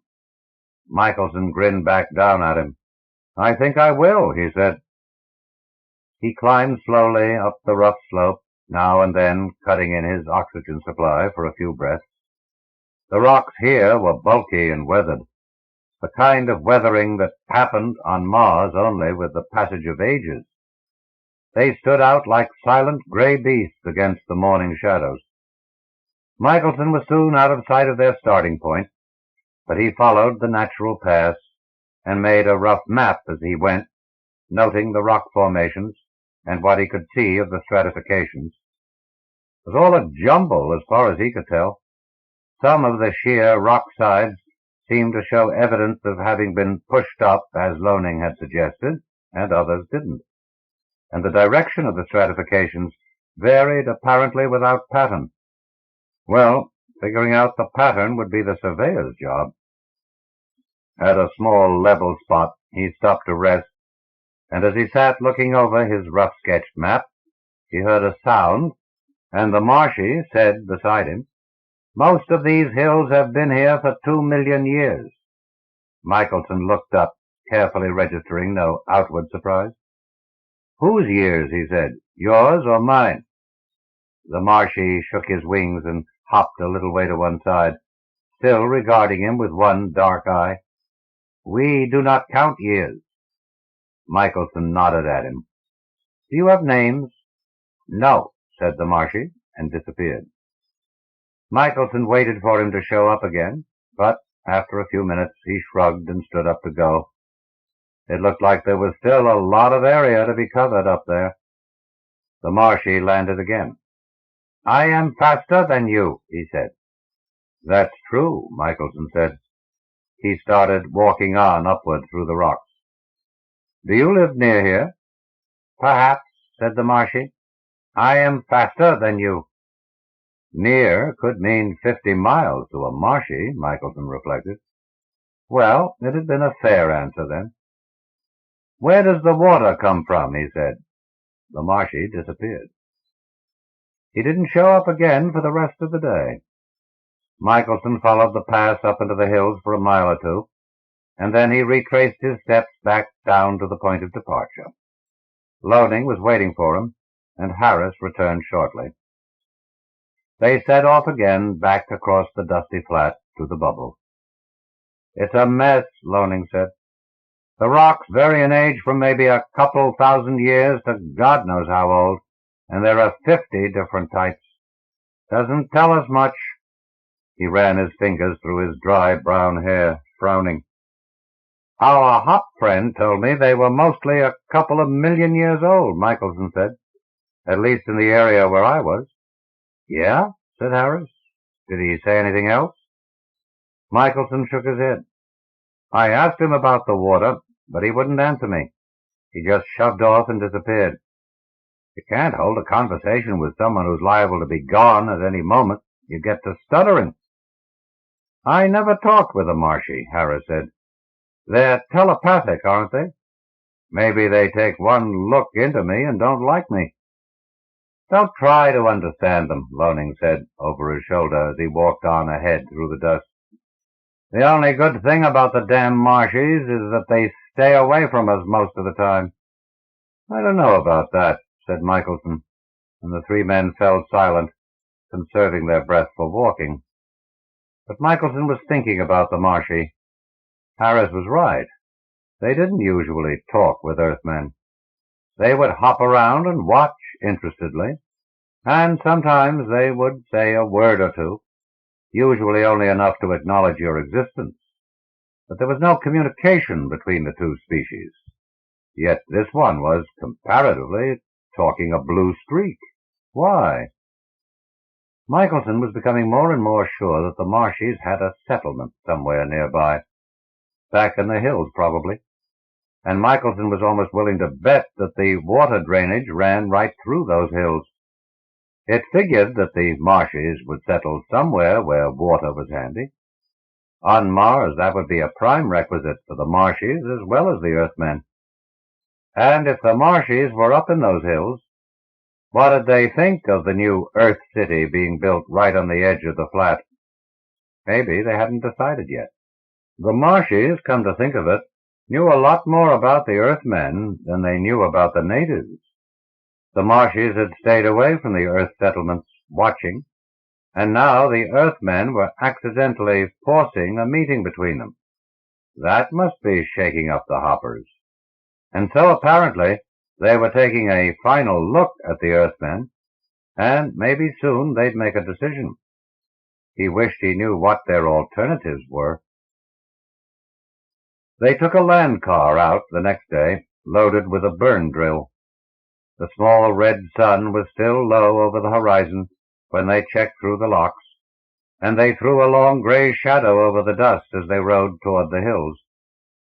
There had been no sign of the Marshy yet today, but Michelson was watching for the puffs of dust which would herald his arrival.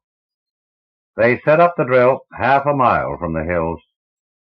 It worked on the same principle as their blasters, boring a small hole straight down through the dirt and rock, and by the resistance offered, registering the various strata through which it passed.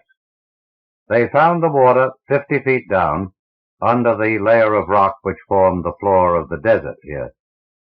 They moved on to the base of the hills, and again drilled, and again they found the water. Loning drew a straight line on a map of the area, and it passed directly from the building site through the two drilling points. Extended, it would run through the mountains. "We'll have to take the drill up into the hills," Loning said. "Flex your muscles. It's heavy." They mounted it on rollers and made the ascent, and when they had got it to the first level spot in the pass, they were all puffing with exertion, despite the oxygen masks they had donned. They sat and rested, while Harris and Loning debated whether to drill here or try moving the drill farther back into the hills. And the Marshy arrived. He came down the pass in 3 quick hops and stopped next to the drill, which he regarded for a moment in his cocked head stance. Then he skipped away and came back a few minutes later, landing next to Michelson. "It is not a weapon," he said.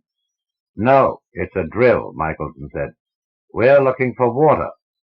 "Yes," said the Marshy, and hopped 20 feet back up the pass. There he stood motionless, looking at the Earthmen. Marshies could stand still for hours, completely unmoving when they felt like it. Only the Marshies' liquid dark eyes moved, flicking from one to another of the Earthmen in turn, and continually back to rest on the drill which sat before them. Harris sat staring back at him, but Loning coldly ignored his gaze, looking almost sullenly down at his feet. Michelson rose and walked slowly toward the creature. "We're trying to find the path of the water," he said. "Can you help us?" The Marshy's head jerked to one side, and the big dark eye focused on Michelson. After a moment he said, "I know where the water is." "We want to dam the water to keep it from our city," Michelson said. "If you help us, we can be sure we don't divert it from your own use." The Marshy hopped to one side, paused, and hopped off up the slope out of sight. Michelson waited for several minutes, but he did not return. Michelson shrugged and went back to his companions. "I think you frightened him," Loning said. "They don't play our games." "They haven't so far," Michelson admitted. "But I think they live in these hills, and they're going to have to take notice of that city we're building. It's about time we started cooperating with each other." "Whether we like it or not," said Loning. Michelson nodded. "If that's their attitude, or ours. Personally, I think we might have a lot to offer each other. This could be the first step." "The Marshies don't step," Loning said. "They hop. They skitter around like grasshoppers." His mouth was drawn back in a disgusted grimace. He took a breath and stood up. "Anyway, you can go on talking about cultural exchange with grasshoppers, but I think we'd better lug this drill up a bit farther if we want to get anything concrete done today." The 3 men began to attach the pulling straps to their shoulders, but before they started their further ascent, the Marshy came back. He landed beside them and said immediately, "I can tell you where the water is. You want to be friends." Michelson dropped the strap and looked at the Marshy, wondering for a moment if the creature was serious. But of course it was useless to try to see what was in a hopper's mind, as Loning had said. At any rate, No matter how difficult it was to communicate with the marshes, they did not lie. He turned to Loning and said, "You and Harris take the drill back down to the land car. The grasshoppers have landed." He spent hours following the marshy through the hills, back over 5 miles into the rocky, desolate terrain. There was silence in those mountains, not just the silence of a thin atmosphere, but the silence of emptiness, of desertion. The gray shadows fell along their path like dull pastel silhouettes, and the marshy hopped back and forth past Michelson, silent but seemingly impatient. There was an air of excitement about this fur-covered creature, and almost childlike eagerness in his rough, inhuman voice when he occasionally stopped and said, "We will be friends, Walt, when I show you the water." Well, of course, he was interpreting the creature's attitude in his own terms, and it probably didn't make sense. But the marshy hurried him along the rocky path. They came down into a small hollow among the rocks, and the marshy said, "Here is the water." There was an expanse of mud, the heavy brown dust of Mars, with water flowing slowly through it. It covered the floor of this tiny valley, and on its surface Michelson saw a thin, green, moss-like growth. It was like an expanse of quicksand, like an antiseptic swamp, for there were none of the heavier forms of vegetation of Earth, no insects skimming the surface. Here, amid the chill, dark rocks of Mars, was a branch of the annual drainage of the ice cap, and it seemed pitifully anticlimactic to Michelson. "You can stop the water here," said the marshy. "We are friends?" Michelson looked around him, across the muddy expanse at the hills which rose again immediately beyond. "Your home is back there?" he asked. "Yes." The marshy hopped once, twice, 20 feet at a time, and hopped back again. "We are friends?" he said again. "Of course," Michelson said. And then a thought came to him, and he said, "Do you know what friendship is?" The marshy's eye regarded him softly for a moment. "We know something of it, but we do not have a word for it." Michelson was suddenly aware that this small, muddy valley was a strangely unimpressive scene for a meeting of races. He felt alone and unimportant, standing amid the ages-old rocks of this world with the furry Martian. This was not, after all, his world.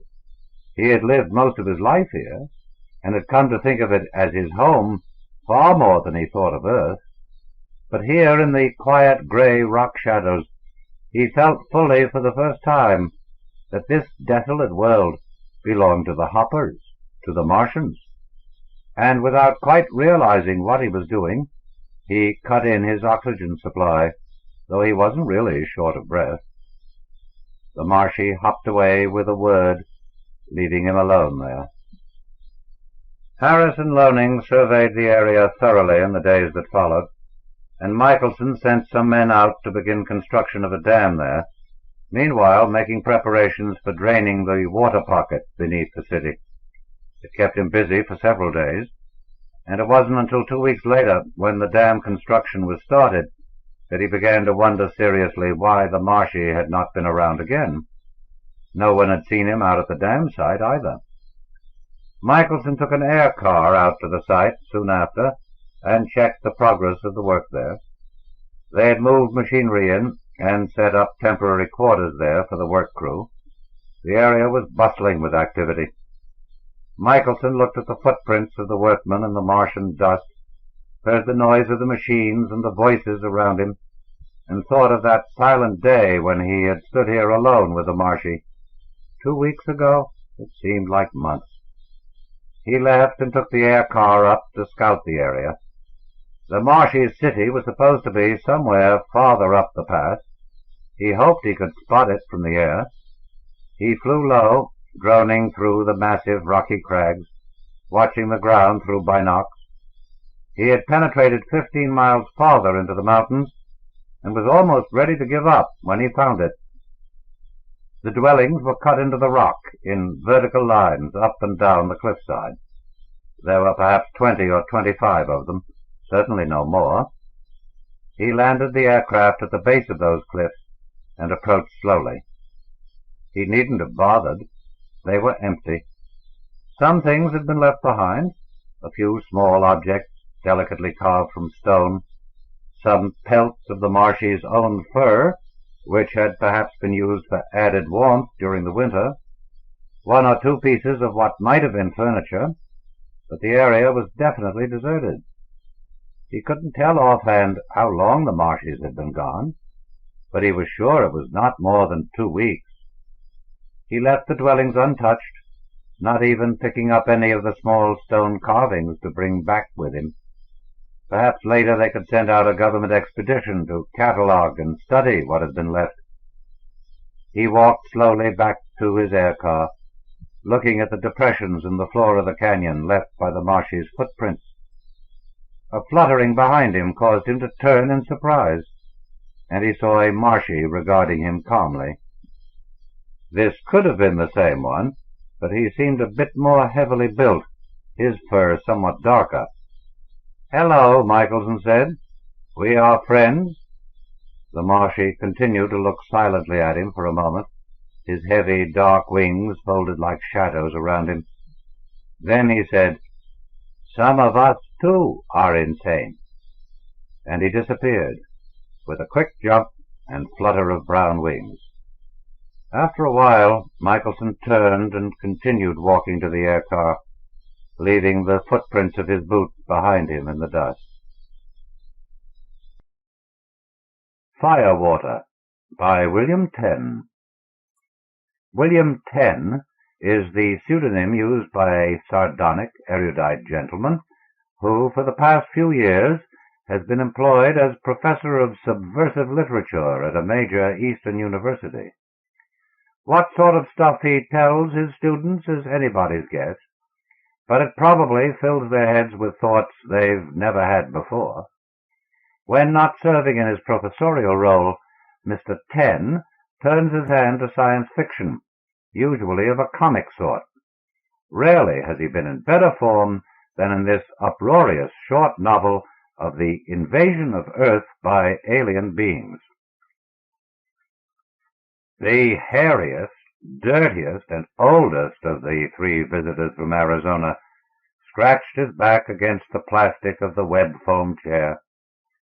"Insinuations are lavender, nearly," he remarked by way of opening the conversation. His 2 companions, the thin young man with dripping eyes, and the woman whose good looks were marred chiefly by incredibly decayed teeth, giggled and relaxed. The thin young man said, "Gabble, gabble, hunk," under his breath, and the other 2 nodded emphatically.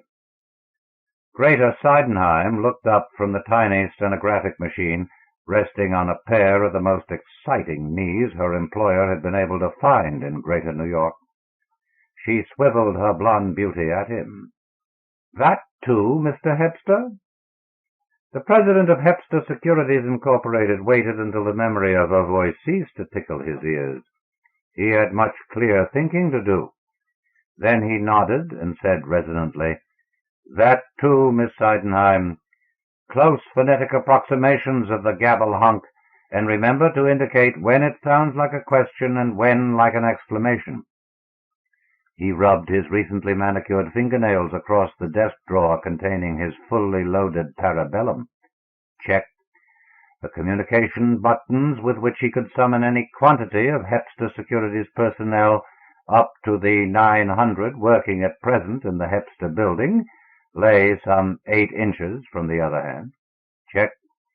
And there were the doors here, the doors there, behind which his uniformed bodyguard stood poised to burst in at a signal which would blaze before them the moment his right foot came off the tiny spring set in the floor. And check. Algernon Hepster could talk business, even with primies. Courteously he nodded at each one of his visitors from Arizona. He smiled ruefully at what the dirty, shapeless masses they wore on their feet were doing to the calf-deep rug that had been woven specially for his private office. He had greeted them when Miss Seidenheim had escorted them in. They had laughed in his face. Suppose we rattle off some introductions. You know me. I'm Hepster, Algernon Hepster. You asked for me specifically at the desk in the lobby. If it's important to the conversation, my secretary's name is Greater Seidenheim. And you, sir?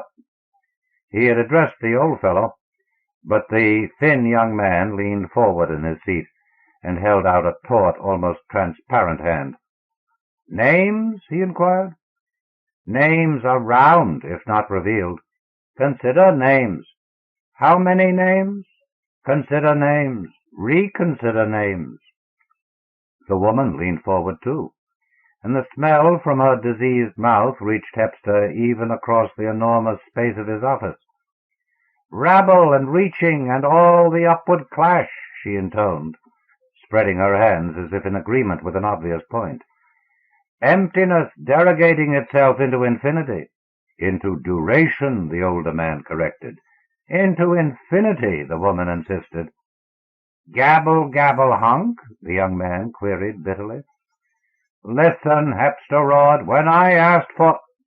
The communicator buzzed, and he drew a deep breath and pressed a button. His receptionist's voice boiled out rapidly, fearfully. I remember your orders, Mr. Hepster, but those two men from the Special Investigating Commission are here again, and they look as if they mean business. I mean, they look as if they'll make trouble. Yost and Funati? Yes, sir. From what they said to each other, I think they know you have 3 primies in there. They asked me, what are you trying to do? Deliberately inflame the firsters? They said they're going to invoke full supranational powers and force an entry if you don't stall them. But, Mr. Hepster, the Special Investigating... Stall them, I said. Are you a receptionist or a swinging door? Use your imagination, Ruth.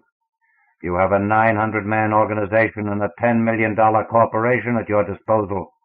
You can stage any kind of farce in that outer office you want, up to and including the deal where some actor made up to look like me walks in and drops dead at their feet.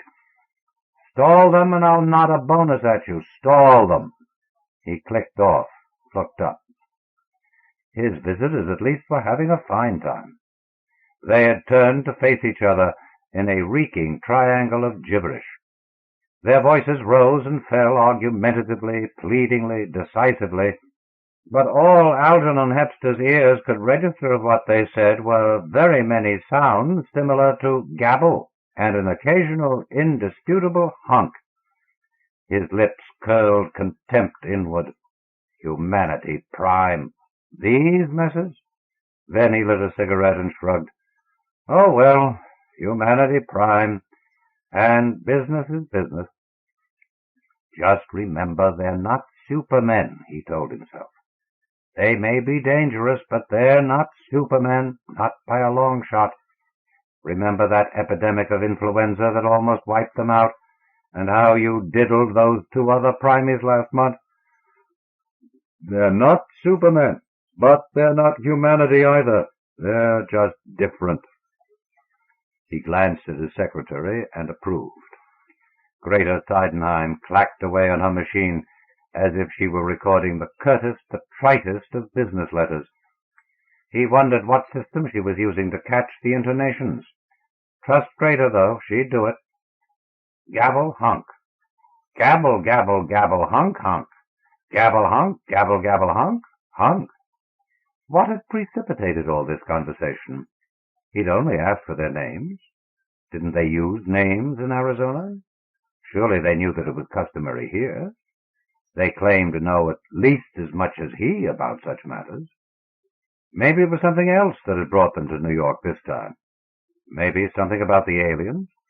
He felt the short hairs rise on the back of his neck, and he smoothed them down self-consciously. Trouble with it was that it was so easy to learn their language.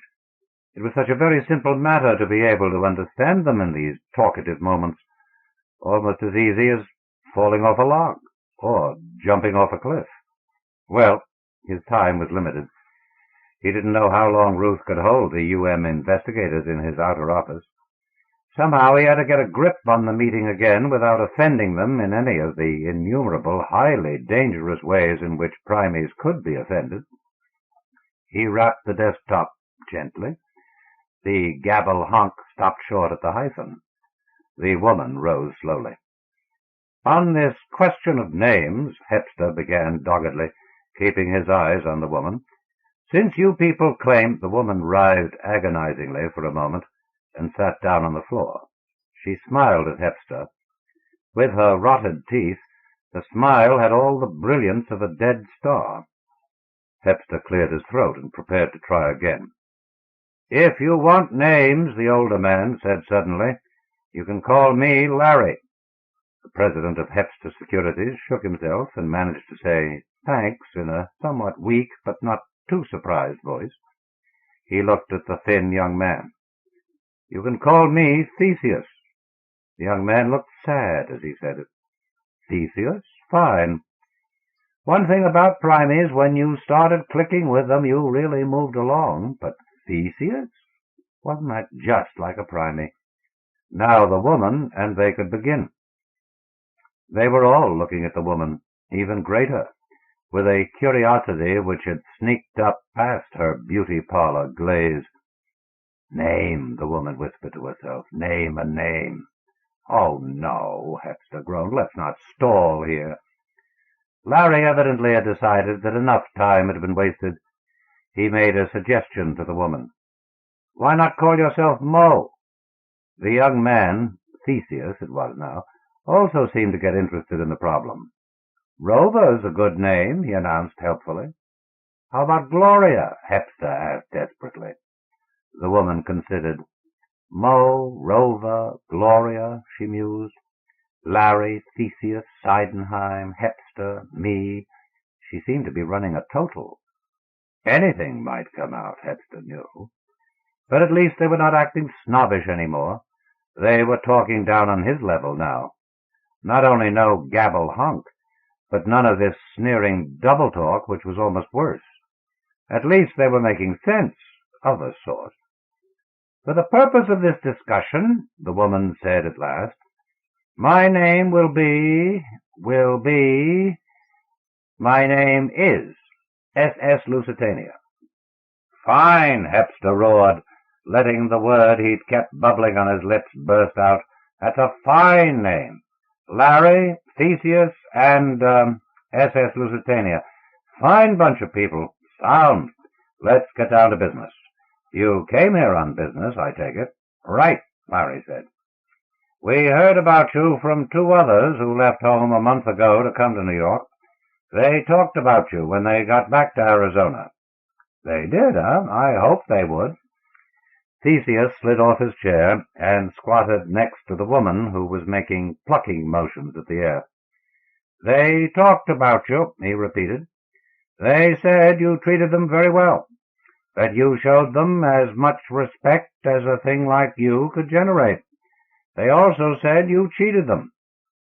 "Oh, well, Theseus," Hepster spread his manicured hands, "I'm a businessman." "You're a businessman," S.S. Lusitania agreed, getting to her feet stealthily and taking a great swipe with both hands at something invisible in front of her face. "And here in this spot at this moment, so are we. You can have what we've brought, but you'll pay for it, and don't think you can cheat us." Her hands, cupped over each other, came down to her waist. She pulled them apart suddenly, and a tiny eagle fluttered out. It flapped toward the fluorescent panels glowing in the ceiling.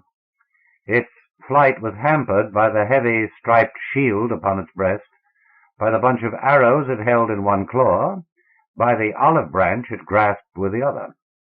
It turned its miniature bald head and gasped at Algernon Hepster, then began to drift rapidly down to the rug. Just before it hit the floor, it disappeared. Hepster shut his eyes, remembering the strip of bunting that had fallen from the eagle's beak when it had turned to gasp. There had been words printed on the bunting, words too small to see at the distance, but he was sure the words would have read, E pluribus unum. He was as certain of that as he was of the necessity of acting unconcerned over the whole incident, as unconcerned as the primies. Professor Kleinbacher said primies were mental drunkards. But why did they give everyone else the DTs? He opened his eyes. Well, he said, what have you to sell? Silence for a moment. Theseus seemed to forget the point he was trying to make. SS Lusitania stared at Larry. Larry scratched his right side through heavy, stinking cloth. Oh, an infallible method for defeating anyone who attempts to apply the reductio ad absurdum to a reasonable proposition you advance. He yawned smugly and began scratching his left side. Hepster grinned because he was feeling so good. No, can't use it. Can't use it? The old man was trying hard to look amazed. He shook his head. He stole a sideways glance at SS Lusitania. She smiled again and wriggled to the floor. Larry still isn't talking a language you can understand, Mr. Hepster, she cooed, very much like a fertilizer factory being friendly. We came here with something we know you need badly, very badly. Yes? They're like those two primies last month, Hepster exulted. They don't know what's good and what isn't. Wonder if their masters would know. Well, and if they did, who does business with aliens? We have, she spaced the words carefully, trying pathetically for a dramatic effect, a new shade of red. But not merely that. Oh, no. A new shade of red, and a full set of color values derived from it. A complete set of color values derived from this one shade of red, Mr. Hepster. Think what a non-objectivist painter can do with such a... Don't sell me, lady. Theseus, do you want to have a go now? Theseus had been frowning at the green foundation of the desk. He leaned back, looking satisfied. Hepster realized abruptly that the tension under his right foot had disappeared. Somehow Theseus had become cognizant of the signal spring set in the floor, and somehow he had removed it. He had disintegrated it without setting off the alarm to which it was wired. Giggles from 3 primey throats, and a rapid exchange of gabble-honk. Then they all knew what Theseus had done, and how Hepster had tried to protect himself. They weren't angry, though, and they didn't sound triumphant. Try to understand primey behavior. No need to get unduly alarmed. The price of dealing with these characters was a nervous stomach. The rewards, on the other hand, abruptly they were businesslike again. Theseus snapped out his suggestion with all the finality of a bazaar merchant making his last, absolutely the last offer. A set of population indices which can be correlated with... No, Theseus, Hepster told him gently. Then, while Hepster sat back and enjoyed, temporarily forgetting the missing coil under his foot, they poured out more, desperately, feverishly, weaving in and out of each other's sentences. A portable neutron stabilizer for high output, more than 50 ways of saying however, so that every housewife can do an entrechat while cook, synthetic fabric with a drape of silk, and manufacture a decorative pattern for bald heads using the follicles as complete and utter refutation of all pyramidologists from... All right, Hepster wrote, all right, that's enough. Greta Seidenheim almost forgot herself and sighed with relief. Her stenographic machine had been sounding like a centrifuge. Now, said the executive, what do you want in exchange? One of those we said is the one you want, eh? Larry muttered. Which one? The pyramidology reputation? That's it, I betcha. SS Lusitania waved her hands contemptuously. Bishop's mitres, you fool. The new red color values excited him. The new... Ruth's voice came over the communicator. Mr. Hepster, Yost and Funati are back. I stalled them, but I just received word from the lobby receptionist that they're back and on their way upstairs. You have 2 minutes, maybe 3, and they're so mad they almost look like firsters themselves. Thanks. When they climb out of the elevator, do what you can without getting too illegal. He turned to his guest. "Listen." They had gone off again. "Gabble, gabble, honk, honk, honk. Gabble, honk, gabble, gabble. Gabble, honk, gabble, honk, gabble, honk, honk." Could they honestly make sense out of these throat-clearings and half-sneezes? Was it really a language as superior to all previous languages of man as the aliens were supposed to be to man himself? But at least they could communicate with the aliens by means of it. And the aliens, he recollected abruptly the two angry representatives of the world state who were hurtling towards his office. "Listen, friends, you came here to sell. You've shown me your stock, and I've seen something I'd like to buy. What exactly is immaterial? The only question now is what you want for it, and let's make it fast. I have some other business to transact." The woman with the dental nightmare stamped her foot. A cloud no larger than a man's hand formed near the ceiling, burst, and deposited a pailful of water on Hepster's fine, custom-made rug. He ran a manicured forefinger around the inside of his collar so that his bulging neck veins would not burst. Not right now, anyway. He looked at Greta and regained confidence from the serenity with which she waited for more conversation to transcribe. There was a model of business precision for you. The Primies might pull what one of them had in London 2 years ago, before they were barred from all metropolitan areas, increased a housefly's size to that of an elephant, and Greta Seidenheim would go on separating fragments of conversation into the appropriate shorthand symbols. With all their power, why didn't they take what they wanted? Why trudge wearisome miles to cities and attempt to smuggle themselves into illegal audiences with operators like Hepster, when most of them were caught easily and sent back to the reservation, and those that weren't were cheated unmercifully by the straight humans they encountered? Why didn't they just blast their way in, take their weird and pathetic prizes, and toddle back to their masters? For that matter, why didn't their masters? But Primey Psyche was Primey Psyche, not for this world, nor of it. "We'll tell you what we want in exchange," Larry began in the middle of a hunk. He held up a hand on which the length of the fingernails was indicated graphically by the grime beneath them, and began to tote up the items, bending a digit for each item. "First, 100 paper-bound copies of Melville's Moby Dick, then 25 crystal radio sets with earphones, 2 earphones for each set, then 2 Empire State Buildings or 3 Radio Cities, whichever is more convenient. We want those with foundations intact.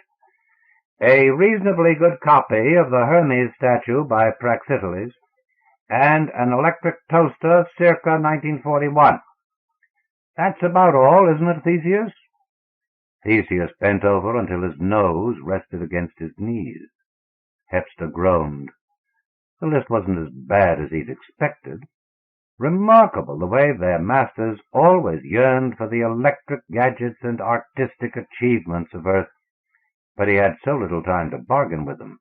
2 Empire State Buildings.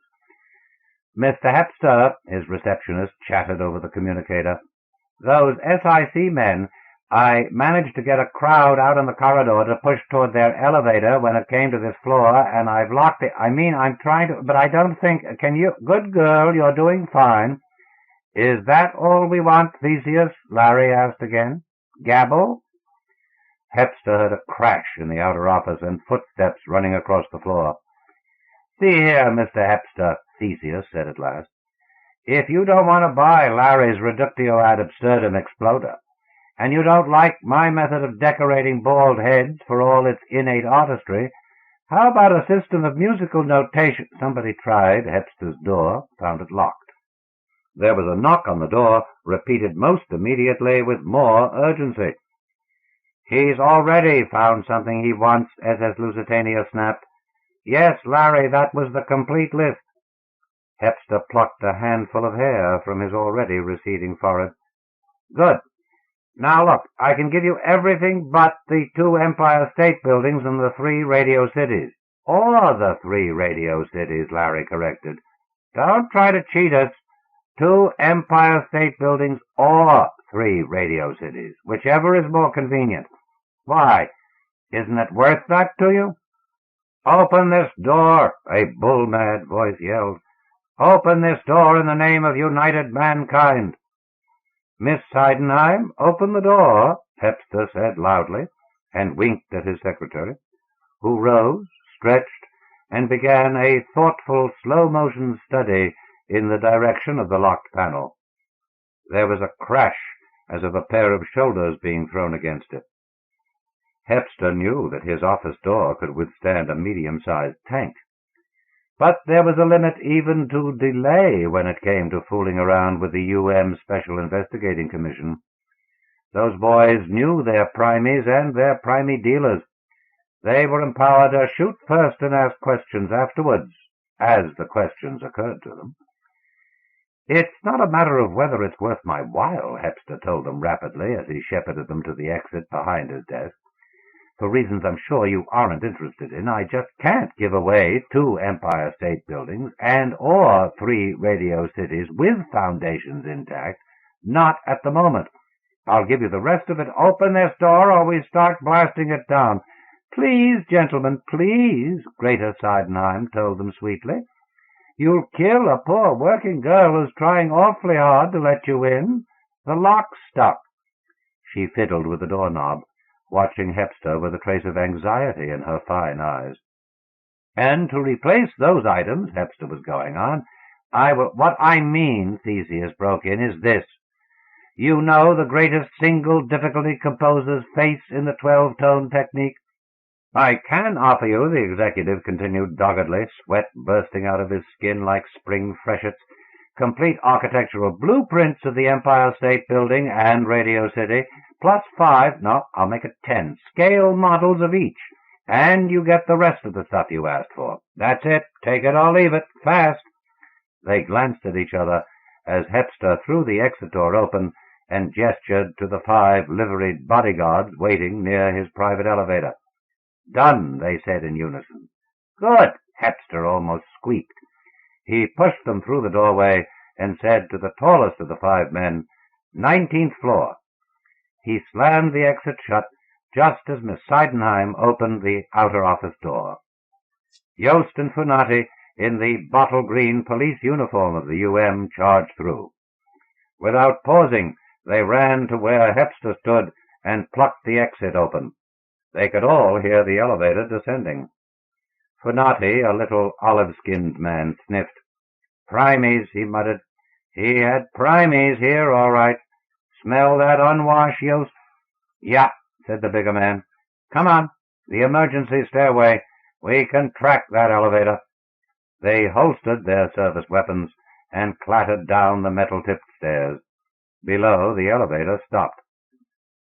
Hepster's secretary was at the communicator. Maintenance, she waited. Maintenance, automatic locks on the 19th floor exit until the party Mr. Hepster just sent down gets to a lab somewhere else. And keep apologizing to those cops until then. Remember, they're SIC.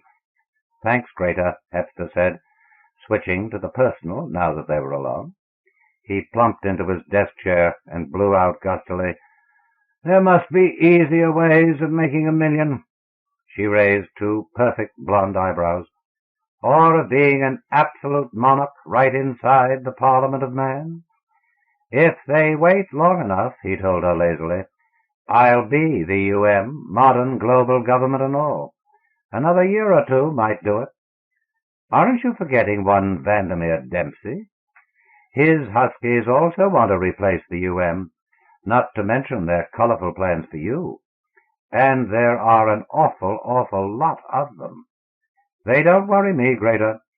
Humanity First will dissolve overnight once that decrepit old demagogue gives up the ghost. He stabbed at the communicator button. Maintenance! Maintenance! That party I sent down arrived at a safe lab yet? No, Mr. Hepster, but everything's going all right.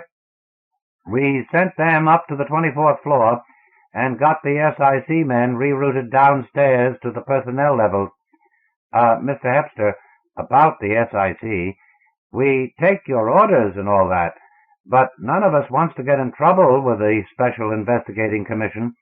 According to the latest laws, it's practically a capital offense to obstruct them. Don't worry, Hepster told him.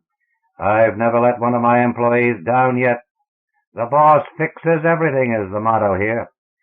Call me when you've got those primies safely hidden and ready for questioning. He turned back to Greta. Get that stuff typed before you leave and into Professor Kleinbacher's hands. He thinks he may have a new angle on their gabble honk. She nodded. I wish you could use recording apparatus instead of making me sit over an old-fashioned click box. So do I. But primies enjoy reaching out and putting a hex on electrical apparatus when they aren't collecting it for the aliens. I had a raft of wire and tape recorders busted in the middle of primey interviews before I decided that human stenos were the only answer. And a primey may get around to bollocksing them someday. Cheerful thought. I must remember to dream about the possibility some cold night. Well, I should complain, she muttered as she went into her own little office. Primey hexes built this business and pay my salary, as well as supply me with the sparkling little knickknacks I love so well. That was not quite true, Hepster remembered as he sat waiting for the communicator to buzz the news of his recent guest's arrival in the safe lab. Something like 95% of Hepster securities had been built out of primey gadgetry extracted from them in various fancy deals, but the ease of it all had been the small investment bank he had inherited from his father, back in the days of the half-war, the days when the aliens had first appeared on Earth. The fearfully intelligent dots swirling in their variously shaped multicolored bottles were completely outside the pale of human understanding. There had been no way at all to communicate with them for a time. A humorist had remarked back in those early days that the aliens came not to bury man, not to conquer or enslave him. They had a truly dreadful mission, to ignore him. No one knew even today what part of the galaxy the aliens came from, or why. No one knew what the total of their small visiting population came to, or how they operated their wide-open and completely silent spaceships. The few things that had been discovered about them on the occasions when they deigned to swoop down and examine some human enterprise, with the aloof amusement of the highly civilized tourist, had served to confirm a technological superiority over man that strained and tore the capacity of his richest imagination.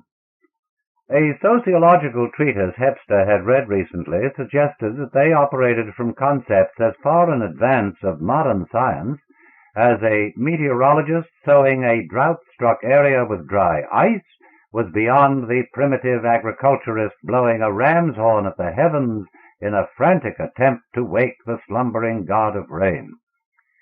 Prolonged, infinitely dangerous observation had revealed, for example, that the dots in bottles seemed to have developed past the need for prepared tools of any sort.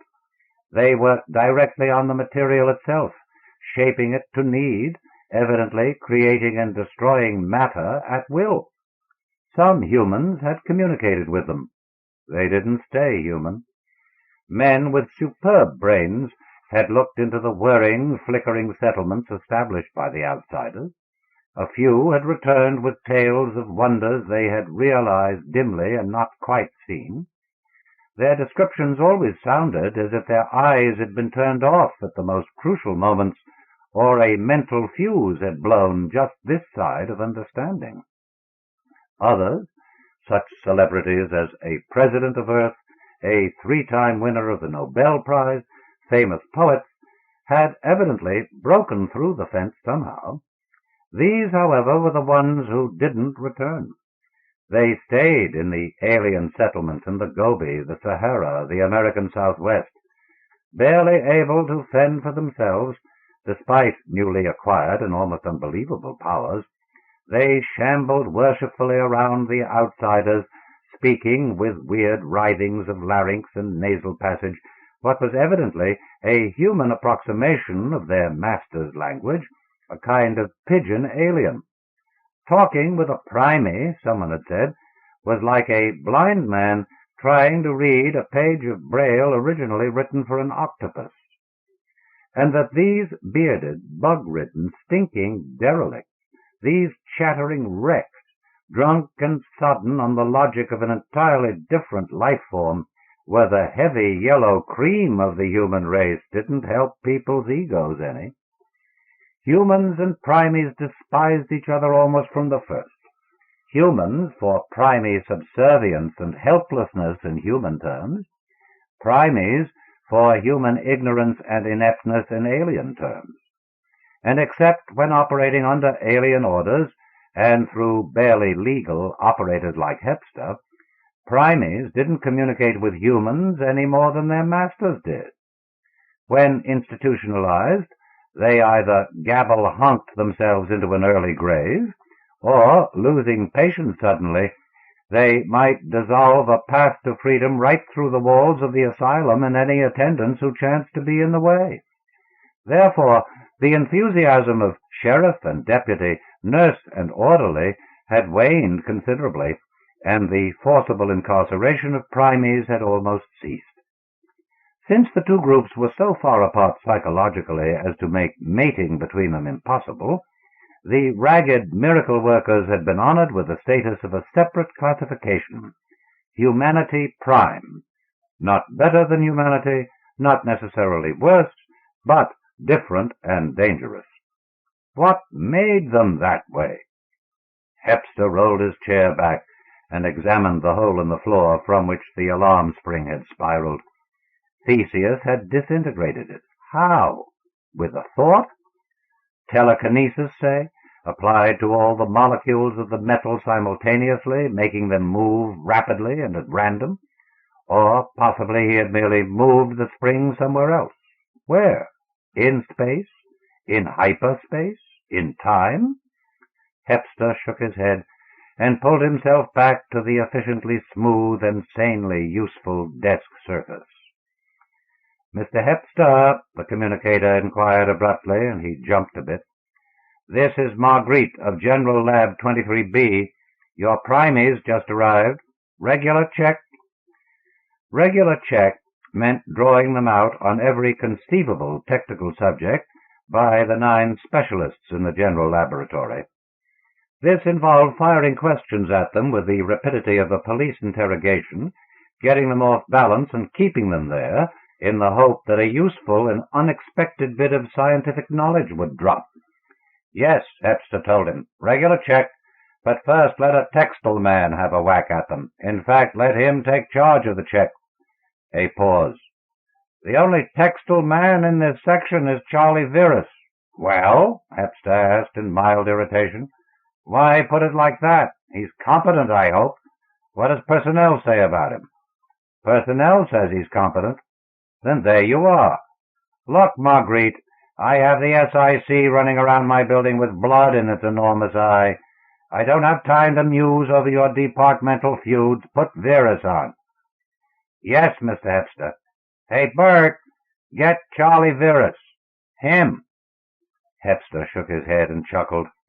These technicians. Virus was probably brilliant and nasty. The box crackled again. "Mr. Hepster, Mr. Virus." The voice expressed boredom to the point of obvious affectation.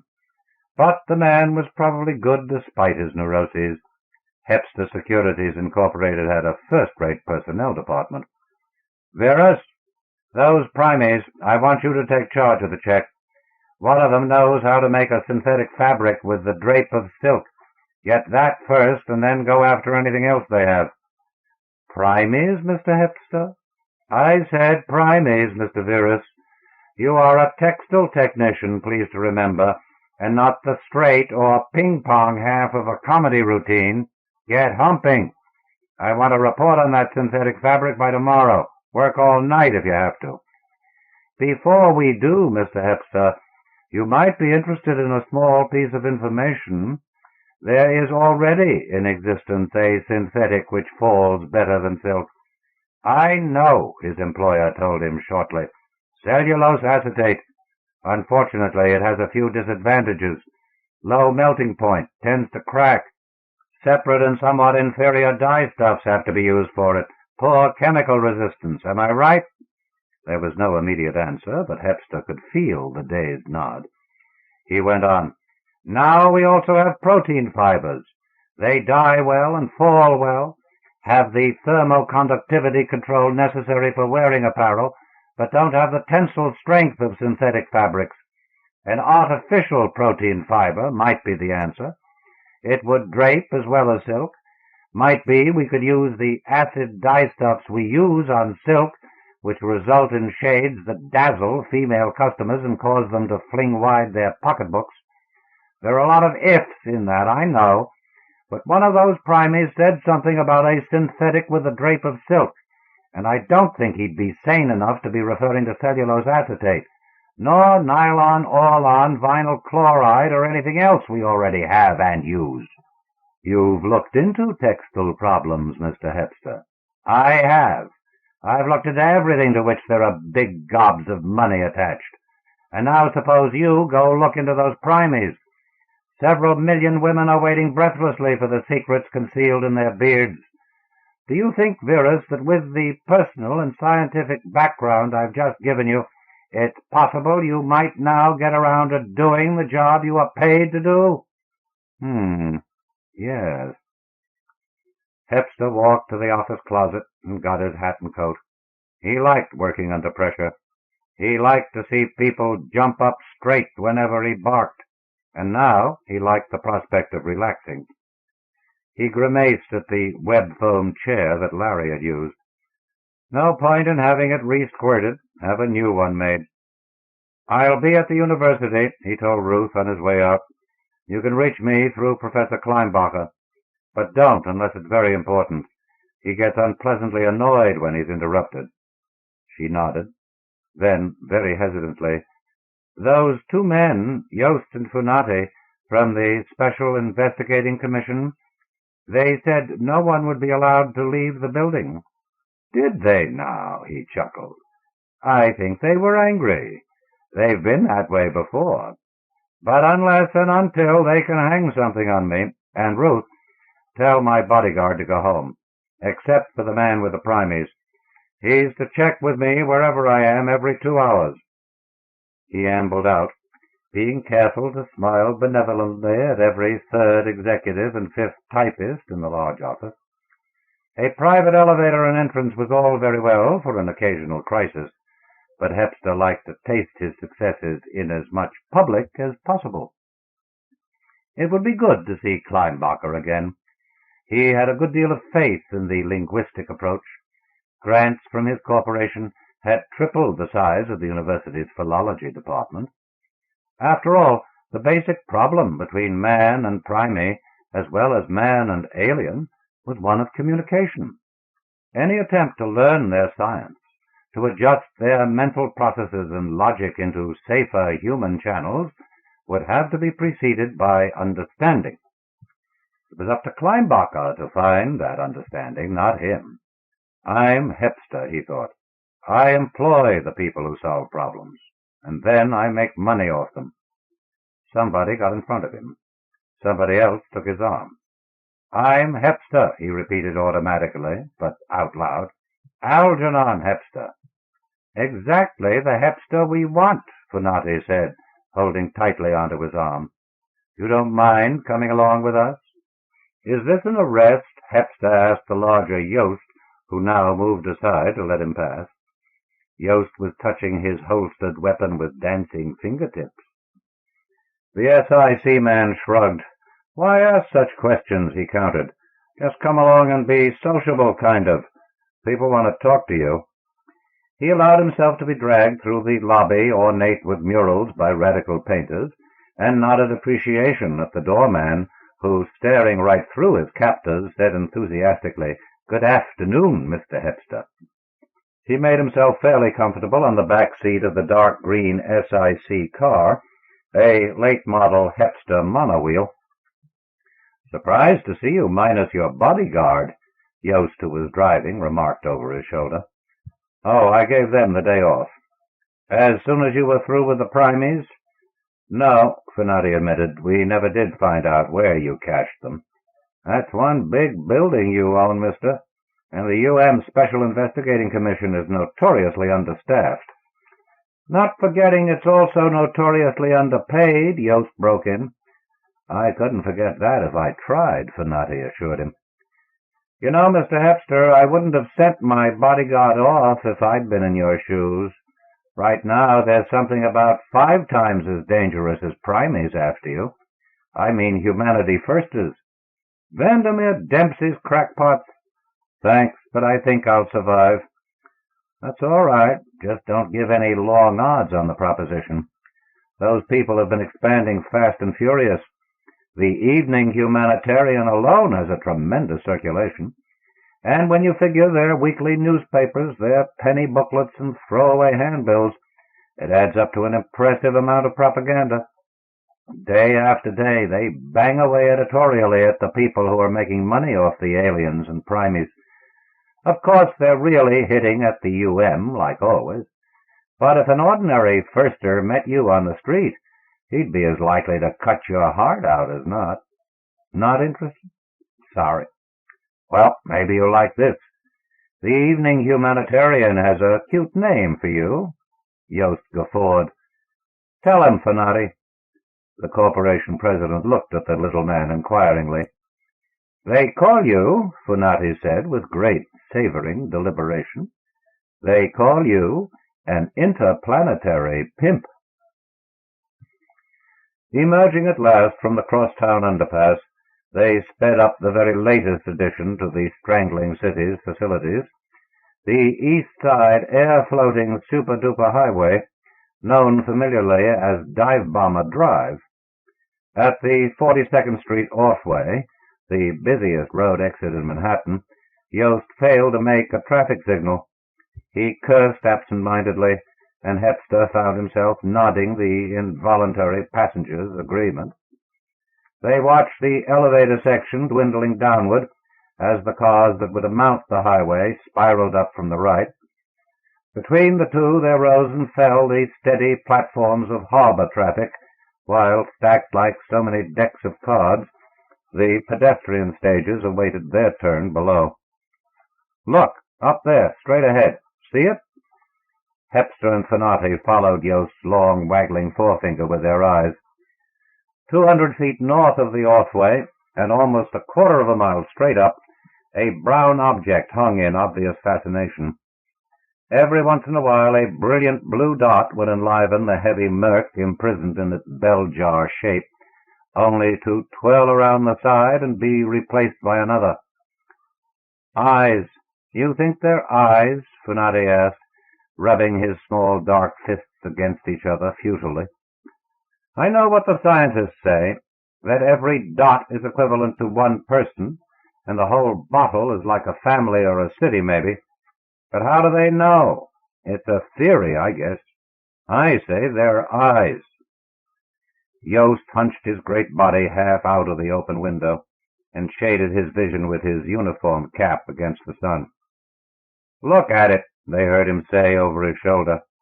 A nasal twang, long buried, came back into his voice as heaving emotion shook out its cultivated accents.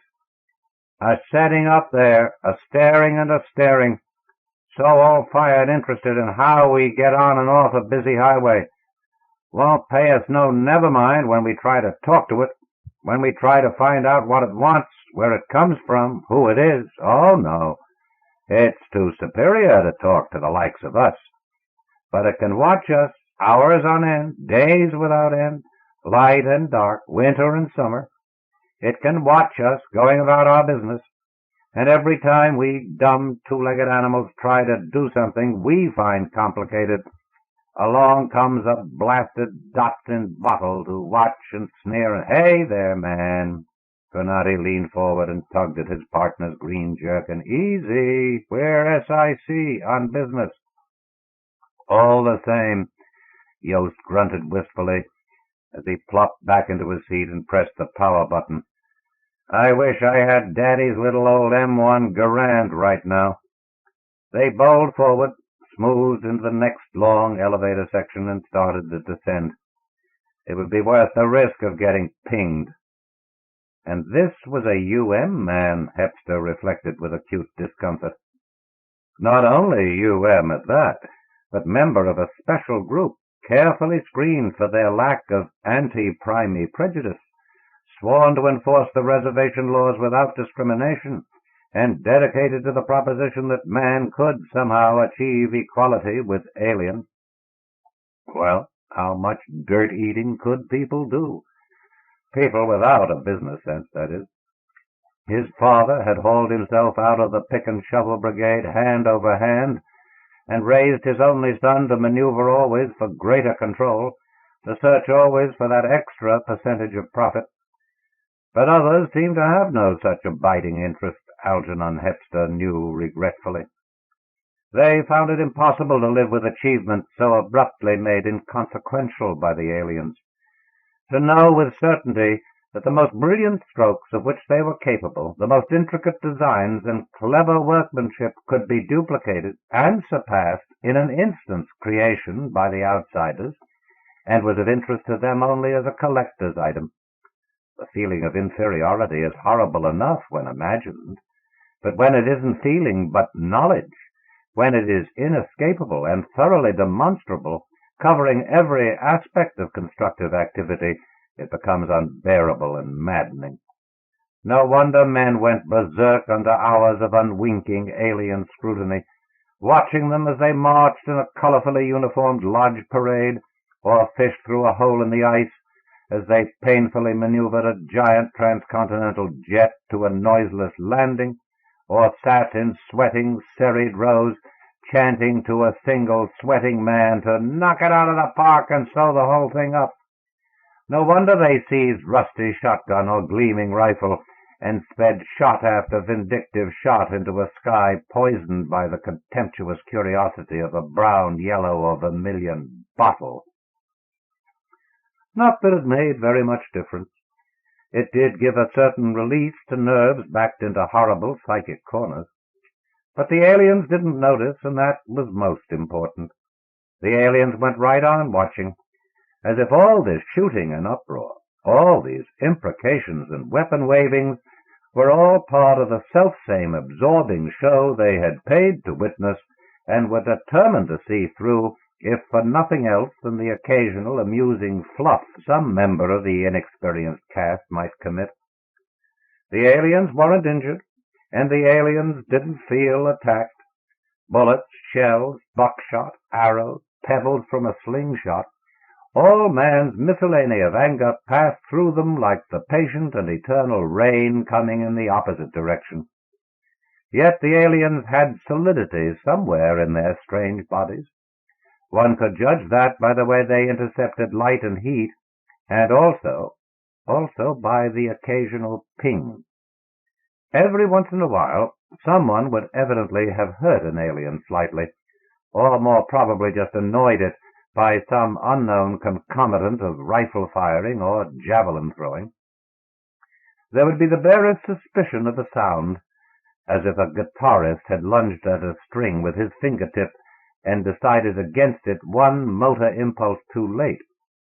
And after this delicate and hardly heard ping, quite unspectacularly, the rifleman would be weaponless.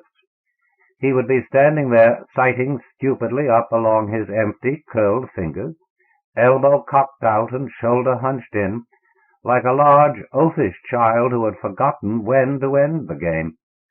Neither his rifle nor a fragment of it would ever be found, and gravely, curiously, intently, the alien would go on watching. The ping seemed to be aimed chiefly at weapons. Thus, occasionally, a 155mm howitzer was pinged, and also occasionally, unexpectedly, it might be a muscular arm curving back with another stone that would disappear to the accompaniment of a tiny elfin note. And yet sometimes, could it be that the alien, losing interest, had become careless in its irritation? The entire man, murderously violent and shrieking, would ping and be no more. It was not as if a counter-weapon were being used, but a thoroughly higher order of reply, such as a slap to an insect bite. Hepster, shivering, recalled the time he had seen a black tubular alien swirl its amber dots over a new sub-street excavation, seemingly entranced by the spectacle of men scrabbling at the earth beneath them. A red-headed sequoia of Irish labor had looked up from Manhattan's stubborn granite just long enough to shake the sweat from his eyelids. So doing, he had caught sight of the dot-pulsing observer and paused to snarl and lift his pneumatic drill, rattling it in noisy, if functionless, bravado at the sky. He had hardly been noticed by his mates when the long, dark, speckled representative of a race beyond the stars turned end over end once and pinged. The heavy drill remained upright for a moment, then dropped as if it had abruptly realized its master was gone. Gone? Almost he had never been. So thorough had his disappearance been, so rapid, with so little flicker had he been snuffed out, harming and taking with him nothing else, that it had amounted to an act of gigantic and positive non-creation. No, Hepster decided, making threatening gestures at the aliens was suicidal. Worse, like everything else that had been tried to date, it was useless. On the other hand, wasn't the humanity first approach a complete neurosis? What could you do? He reached into his soul for an article of fundamental faith, found it. "I can make money," he quoted to himself. "That's what I'm good for. That's what I can always do." As they spun to a stop before the dumpy brown brick armory that the SIC had appropriated for its own use, he had a shock. Across the street was a small cigar store, the only one on the block. Brand names, which had decorated the plate glass window in all the colors of the copyright, had been supplanted recently by great gilt slogans. Familiar slogans they were by now, but this close to a UM office, the Special Investigating Commission itself? At the top of the window, the proprietor announced his affiliation in two huge words that almost screamed their hatred across the street. Humanity first. Underneath these, in the exact center of the window, was the large golden initial of the organization, the wedded letters HF arising out of the huge symbolic safety razor. And under that, in straggling script, the theme repeated, reworded, and sloganized, Humanity first, last, and all the time. The upper part of the door began to get nasty. Deport the aliens. Send them back to wherever they came from. And the bottom of the door made the storefront's only concession to business, shop here, shop humanitarian. Humanitarian, Funati nodded bitterly beside Hepster. Ever see what's left of a primey if a bunch of firsters catch him without SIC protection? Just about enough to pick up with a blotter. I don't imagine you're too happy about boycott shops like that. Hepster managed to chuckle as they walked past the saluting, green-uniformed guards. There aren't very many primey-inspired gadgets having to do with tobacco, and if there were, one shop humanitarian outfit isn't going to break me. But it is, he told himself disconsolately. It is going to break me, if it means what it seems to. Organization membership is one thing, and so is planetary patriotism, but business is something else. Hepster's lips moved slowly in half-remembered catechism. Whatever the proprietor believes in or does not believe in, he has to make a certain amount of money out of that place if he's going to keep the door free of bailiff stickers. He can't do it if he offends the greater part of his possible clientele. Therefore, since he's still in business, and from all outward signs doing quite well, it's obvious that he doesn't have to depend on across-the-street UM personnel. Therefore, there must be a fairly substantial trade to offset this among entirely transient customers who not only don't object to his firstism, but are willing to forego the interesting new gimmicks and lower prices in standard items that primary technology is giving us. Therefore, it is entirely possible, from this one extremely random but highly significant sample, that the newspapers I read have been lying, and the socio-economists I employ are incompetent. It is entirely possible that the buying public, the only aspect of the public in which I have the slightest interest, is beginning a shift in general viewpoint which will profoundly affect its purchasing orientation. It is possible that the entire economy is now at the top of a long slide into humanity-first domination, the secure zone of fanatic blindness demarcated by men like Vandermeer Dempsey.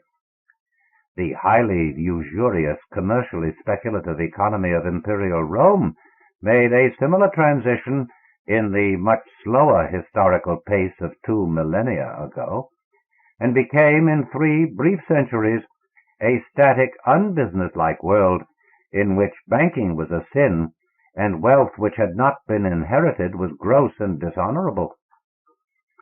Meanwhile, people may already have begun to judge manufactured items on the basis of morality instead of usability, Hepster realized, as dim mental notes took their stolid place beside forming conclusions. He remembered a folder full of brilliant explanation market research had sent up last week, dealing with unexpected consumer resistance to the new ever-clean dishware.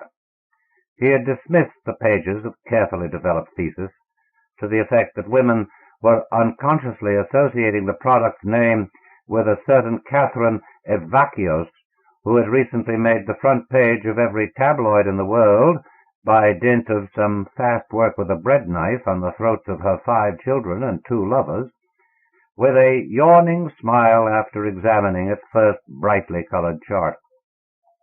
Probably nothing more than normal housewifely suspicion of a radically new idea, he had muttered, after washing dishes for years to be told it's no longer necessary. She can't believe her ever-clean dish is still the same after stripping the outermost film of molecules after a meal. Have to hit that educational angle a bit harder. Maybe tie it in with the expendable molecules lost by the skin during a shower. He'd penciled a few notes on the margin and flipped the whole problem onto the restless lap of advertising and promotion. But then there had been the seasonal slump in furniture, about a month ahead of schedule. The surprising lack of interest in the Hepster chubby chair, an item which should have revolutionized men's sitting habits. Abruptly, he could remember almost a dozen unaccountable disturbances in the market recently, and all in consumer goods. That fits, he decided. Any change in buying habits wouldn't be reflected in heavy industry for at least a year. The machine-tooled plants would feel it before the steel mills, the mills before the smelting and refining combines, and the banks and big investment houses would be the last of the dominoes to topple. With its capital so thoroughly tied up in research and new production, his business wouldn't survive even a temporary shift of this type. Hepster Securities Incorporated could go like a speck of lint being blown off a coat collar. Which is a long way to travel from a simple little cigar store. Funati's jitters about growing Thirstis sentiment are contagious, he thought. If only Kleinbacher could crack the communication problem. If we could talk to the aliens, find some sort of place for ourselves in their universe, the Firsters would be left without a single political leg. Hepster realized that they were in a large, untidy, map-spattered office, and that his escort was saluting a huge, even more untidy man who waved their hands down impatiently and nodded them out of the door. He motioned Hepster to a choice of seats. This consisted of several long, walnut-stained benches scattered about the room. P. Braganza, said the desk nameplate with ornate Gothic flow. P. Braganza had a long, twirlable, and tremendously thick mustache. Also, P. Braganza needed a haircut badly. It was as if he and everything in the room had been carefully designed to give the maximum affront to Humanity Firsters, which, considering their crew-cut, closely shaven, cleanliness is next to manliness philosophy, meant that there was a lot of gratuitous unpleasantness in this office when a raid on a street demonstration filled it with jostling fanatics, antiseptically clean and dressed with bare-bones simplicity and neatness. "So you're worrying about firster effect on business?" Hepster looked up, startled. "No, I don't read your mind." Braganza laughed through tobacco-stained teeth. He gestured at the window behind his desk. "I saw you jump just the littlest bit when you noticed that cigar store, and then you stared at it for 2 full minutes. I knew what you were thinking about." "Extremely perceptive of you," Hepster remarked dryly. The SIC official shook his head in a violent negative. "No, it wasn't. Wasn't a bit perceptive. I knew what you were thinking about, because I sit up here day after day staring at that cigar store and thinking exactly the same thing. Braganza, I tell myself, that's the end of your job. That's the end of scientific world government, right there on that cigar store window." He glowered at his completely littered desktop for a moment. Hepster's instincts woke up. There was a sales talk in the wind. He realized the man was engaged in the accustomed exercise of looking for a conversational gambit. He felt an itch of fear crawl up his intestines. Why should the SIC, whose power was almost above law and certainly above governments, be trying to dicker with him? Considering his reputation for asking questions with the snarling end of a rubber hose, Braganza was being entirely too gentle, too talkative, too friendly. Hepster felt like a trapped mouse into whose disconcerted ear a cat was beginning to pour complaints about the dog upstairs. "Hepster, tell me something. What are your goals?" "I beg your pardon?" "What do you want out of life? What do you spend your days planning for, your nights dreaming about?" "Yost likes the girls and wants more of them. Fanati's a family man, 5 kids. He's happy in his work because his job's fairly secure, and there are all kinds of pensions and insurance policies to back up his life." Braganza lowered his powerful head and began a slow, reluctant pacing in front of the desk. "Now, I'm a little different. Not that I mind being a glorified cop. I appreciate the regularity with which the finance office pays my salary, of course. And there are very few women in this town who can say that I have received an offer of affection from them with outright scorn. But the one thing for which I would lay down my life is united mankind. Would lay down my life? In terms of blood pressure and heart strain, you might say I've already done it. Braganza, I tell myself, you're a lucky dope. You're working for the first world government in human history. Make it count." He stopped and spread his arms in front of Hepster. His unbuttoned green jerkin came apart awkwardly and exposed the black slab of hair on his chest. "That's me. That's basically all there is to Braganza. Now, if we're to talk sensibly, I have to know as much about you. I ask, what are your goals?" The president of Hepster Securities Incorporated wet his lips. "I'm afraid I'm even less complicated." "That's all right," the other man encouraged. "Put it any way you like." "You might say that before everything else, I am a businessman. I am interested chiefly in becoming a better businessman, which is to say a bigger one. In other words, I want to be richer than I am." Braganza peered at him intently. "And that's all?" "All? Haven't you ever heard it said that money isn't everything, but that what it isn't it can buy? It can't buy me." Hepster examined him coolly. "I don't know if you're a sufficiently desirable commodity. I buy what I need, only occasionally making an exception to please myself. I don't like you. Braganza's voice had become thick and ugly. I never liked your kind, and there's no sense being polite. I might as well stop trying. I tell you straight out, I think your guts stink. Hepster rose. In that case, I believe I should thank you. Sit down. You were asked here for a reason. I don't see any point to it, but we'll go through the motions. Sit down. Hepster sat. He wondered idly if Braganza received half the salary he paid Greta Seidenheim. Of course, Greta was talented in many different ways, and performed several distinct and separately useful services. No, after tax and pension deductions, Braganza was probably fortunate to receive 1/3 of Greta's salary. He noticed that a newspaper was being proffered him. He took it. Braganza grunted, clumped back behind his desk, and swung his swivel chair around to face the window. It was a week-old copy of the Evening Humanitarian. The paper had lost the voice of a small but highly articulate minority look, Hepster remembered from his last reading of it, and acquired the feel of publishing big business. Even if you cut in half the circulation claimed by the box in the upper left-hand corner, that still gave them 3 million paying readers.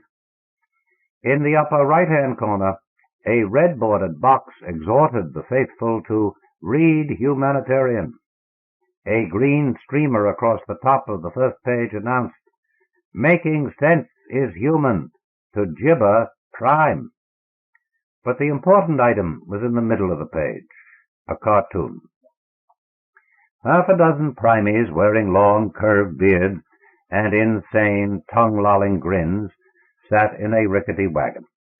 They held reins attached to a group of straining and portly gentlemen dressed somewhat simply in high silk hats. The fattest and ugliest of these, the one in the lead, had a bit between his teeth. The bit was labeled Crazy Money, and the man Algernon Hepster. Crushed and splintering under the wheels of the wagon were such varied items as a Home Sweet Home framed motto with a piece of wall attached, a clean-cut youngster in a Boy Scout uniform, a streamlined locomotive, and a gorgeous young woman with a squalling infant under each arm. The caption inquired starkly, "Lords of Creation or Serfs?" This paper seems to have developed into a fairly filthy scandal sheet, Hepster mused out loud. I shouldn't be surprised if it makes money. I take it then, Braganza asked, without turning around from his contemplation of the street, that you haven't read it very regularly in recent months? I am happy to say I have not. That was a mistake. Hepster stared at the clumped locks of black hair. Why? He asked carefully. Because it has developed into a thoroughly filthy and extremely successful scandal sheet. You're its chief scandal. Braganza laughed. You see, these people look upon primate dealing as more of a sin than a crime, and according to that morality, you're close to old Nick himself. Shutting his eyes for a moment, Hepster tried to understand people who imagine such a soul-satisfying and beautiful concept as profit to be a thing of dirt and crawling maggots. He sighed. I've thought of thirstism as a religion myself. That seemed to get the SIC man. He swung around excitedly and pointed with both forefingers. I tell you that you are right. It crosses all boundaries. Incompatible and warring creeds are absorbed into it. It is willful, witless denial of a highly painful fact that there are intellects abroad in the universe which are superior to our own, and the denial grows in strength every day that we are unable to contact the aliens. If, as seems obvious, there is no respectable place for humanity in this galactic civilization, why, say men like Vandermeer Dempsey, then let us preserve our self-conceit at the least. Let's stay close to and revel in the things that are undeniably human. In a few decades, The entire human race will have been sucked into this blinkered vacuum. He rose and walked around the desk again. His voice had assumed a terribly earnest, tragically pleading quality. His eyes roved Hepster's face as if searching for a pinpoint of weakness, an especially thin spot in the frozen calm. Think of it, he asked Hepster. Periodic slaughters of scientists and artists who, in the judgment of Dempsey, have pushed out too far from the conventional center of so-called humanists. An occasional auto da fe in honor of a merchant caught selling primey goods. I shouldn't like that, Hepster admitted, smiling. He thought a moment. I see the connection you're trying to establish with the cartoon in the Evening Humanitarian. Mister, I shouldn't have to. They want your head on the top of a long stick. They want it because you've become a symbol of dealing successfully for your own ends with these stellar foreigners, or at least their human errand boys and chambermaids. They figure that maybe they can put a stop to primey dealing generally if they put a bloody stop to you. And I tell you this, maybe they are right. What exactly do you propose? Hepster asked in a low voice. That you come in with us. We'll make an honest man of you, officially. We want you directing our investigation, except that the goal will not be an extra buck, but all-important interracial communication and eventual interstellar negotiation. The president of Hepster Securities Incorporated gave himself a few minutes on that one. He wanted to work out a careful reply, and he wanted time. Above all, he wanted time.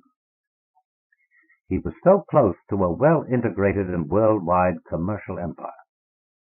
For 10 years he had been carefully fitting the component industrial kingdoms into place, establishing suzerainty in this production network and squeezing a little more control out of that economic satrapy. He had found delectable tidbits of power in the dissolution of his civilization, endless opportunities for wealth in the shards of his race's self-esteem. He required a bare 12 months now to consolidate and coordinate, and suddenly, with the open-mouthed shock of a Jim Fisk who had cornered gold on the exchange, only to have the United States Treasury defeat him by releasing enormous quantities from the government's own hoard, suddenly Hepster realized he wasn't going to have the time. He was too experienced a player not to sense that a new factor was coming into the game, something outside his tables of actuarial figures, his market graphs and cargo loading indices. His mouth was clogged with a heavy nausea of unexpected defeat. He forced himself to answer, I'm flattered. Braganza, I really am flattered. I see that Dempsey has linked us. We stand or fall together. But I've always been a loner. With whatever help I can buy, I take care of myself. I'm not interested in any goal but the extra buck. First and last, I'm a businessman. Oh, stop it. The dark man took a turn up and down the office angrily. This is a planet-wide emergency. There are times when you can't be a businessman. I deny that. I can't conceive of such a time. Braganza snorted. You can't be a businessman if you're strapped to a huge pile of blazing faggots. You can't be a businessman if people's minds are so thoroughly controlled that they'll stop eating at their leader's command. You can't be a businessman, my slavering, acquisitive friend, if demand is so well in hand that it ceases to exist. That's impossible. Hepster had leaped to his feet. To his amazement, he heard his voice climbing up the scale to hysteria. There's always demand, always. The trick is to find what new form it's taken and then fill it. Sorry, I didn't mean to make fun of your religion. Hepster drew a deep breath and sat down with infinite care. He could almost feel his red corpuscles simmering. Take it easy, he warned himself. Take it easy. This is a man who must be won, not antagonized. They're changing the rules of the market, Hepster, and you'll need every friend you can buy. Money won't work with this fellow, but there are other values. Listen to me, Braganza. We're up against the psychosocial consequences of an extremely advanced civilization hitting a comparatively barbarous one. Are you familiar with Professor Kleinbacher's Firewater theory? That the aliens' logic hits us mentally in the same way as whiskey hit the North American Indian, and the primaries, representing our finest minds, are the equivalent of those Indians who had the most sympathy with the white man's civilization? Yes, it's a strong analogy, even carried to the Indians who, lying sodden with liquor in the streets of frontier towns, helped create the illusion of the treacherous, lazy, kill-you-for-a-drink aborigines, while being so thoroughly despised by their tribesmen that they didn't dare go home for fear of having their throats cut. I've always felt the only part of that I want to talk about, Hepster interrupted, is the Firewater concept. Back in the Indian villages, an ever-increasing majority became convinced that firewater and gluttonous pale-faced civilization were synonymous, that they must rise and retake their land forcibly, killing in the process as many drunken renegades as they came across. This group can be equated with the Humanity Firsters. Then there was a minority who recognized the white man's superiority in numbers and weapons, and desperately tried to find a way of coming to terms with his civilization, terms that would not include his booze. For them, read the UM. Finally, there was my kind of Indian. Braganza knitted voluminous eyebrows and hitched himself up to a corner of the desk. Huh? He inquired. What kind of Indian were you, Hepster? The kind who had enough sense to know that the paleface had not the slightest interest in saving him from slow and painful cultural anemia. The kind of Indian also whose instincts were sufficiently sound so that he was scared to death of innovations like firewater and wouldn't touch the stuff to save himself from snake bite. But the kind of Indian— Yes, go on. The kind who was fascinated by the strange, transparent container in which the firewater came. Think how covetous an Indian potter might be of the whiskey bottle, something which was completely outside the capacity of his painfully acquired technology. Can't you see him hating, despising, and terribly afraid of the smelly amber fluid which toppled the most stalwart warriors, yet wistful to possess a bottle minus contents? That's about where I see myself, Braganza. The Indian whose greedy curiosity shines through the murk of hysterical clan politics and outsiders' contempt like a lambent flame. I want the new kind of container somehow separated from the firewater. Unblinkingly, the great dark eyes stared at his face. A hand came up and smoothed each side of the arched mustachio with long, unknowing twirls. Minutes passed. Well, Hepster, as our civilization's noble savage, the SIC man chuckled at last, it almost feels right. But what does it mean in terms of the overall problem? I've told you, Hepster said warily, hitting the arm of the bench with his open hand, that I haven't the slightest interest in the overall problem. And you only want the bottle. I heard you. But you're not a potter, Hepster. You haven't an elementary particle of craftsman's curiosity. All of that historical romance you spout.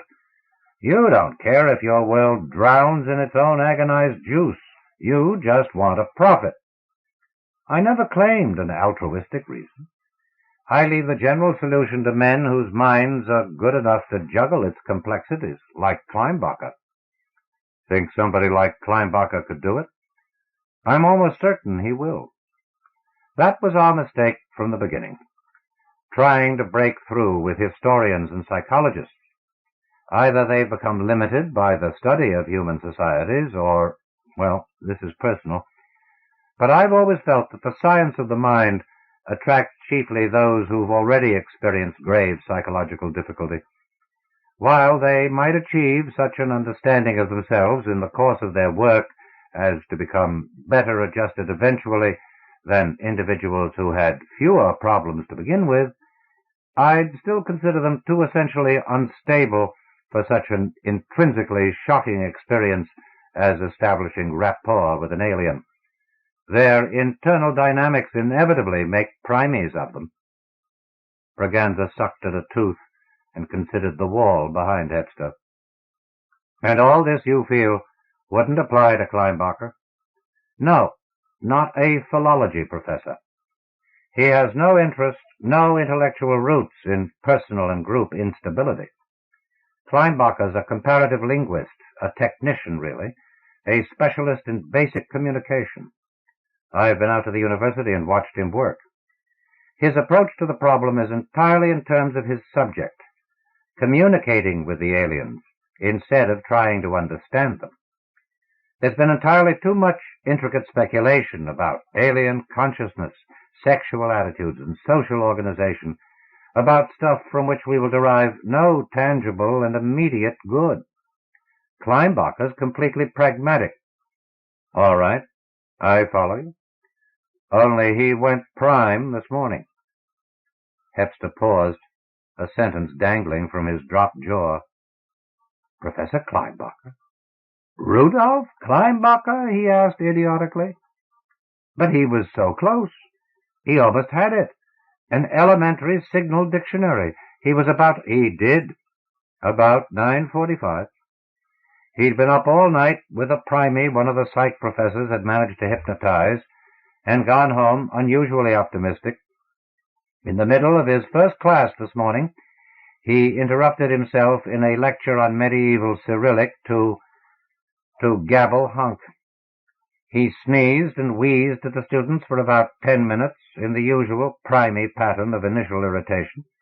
Then, abruptly giving them up as hopeless, worthless idiots, he levitated himself in that eerie way they almost always do at first, banged his head against the ceiling, and knocked himself out.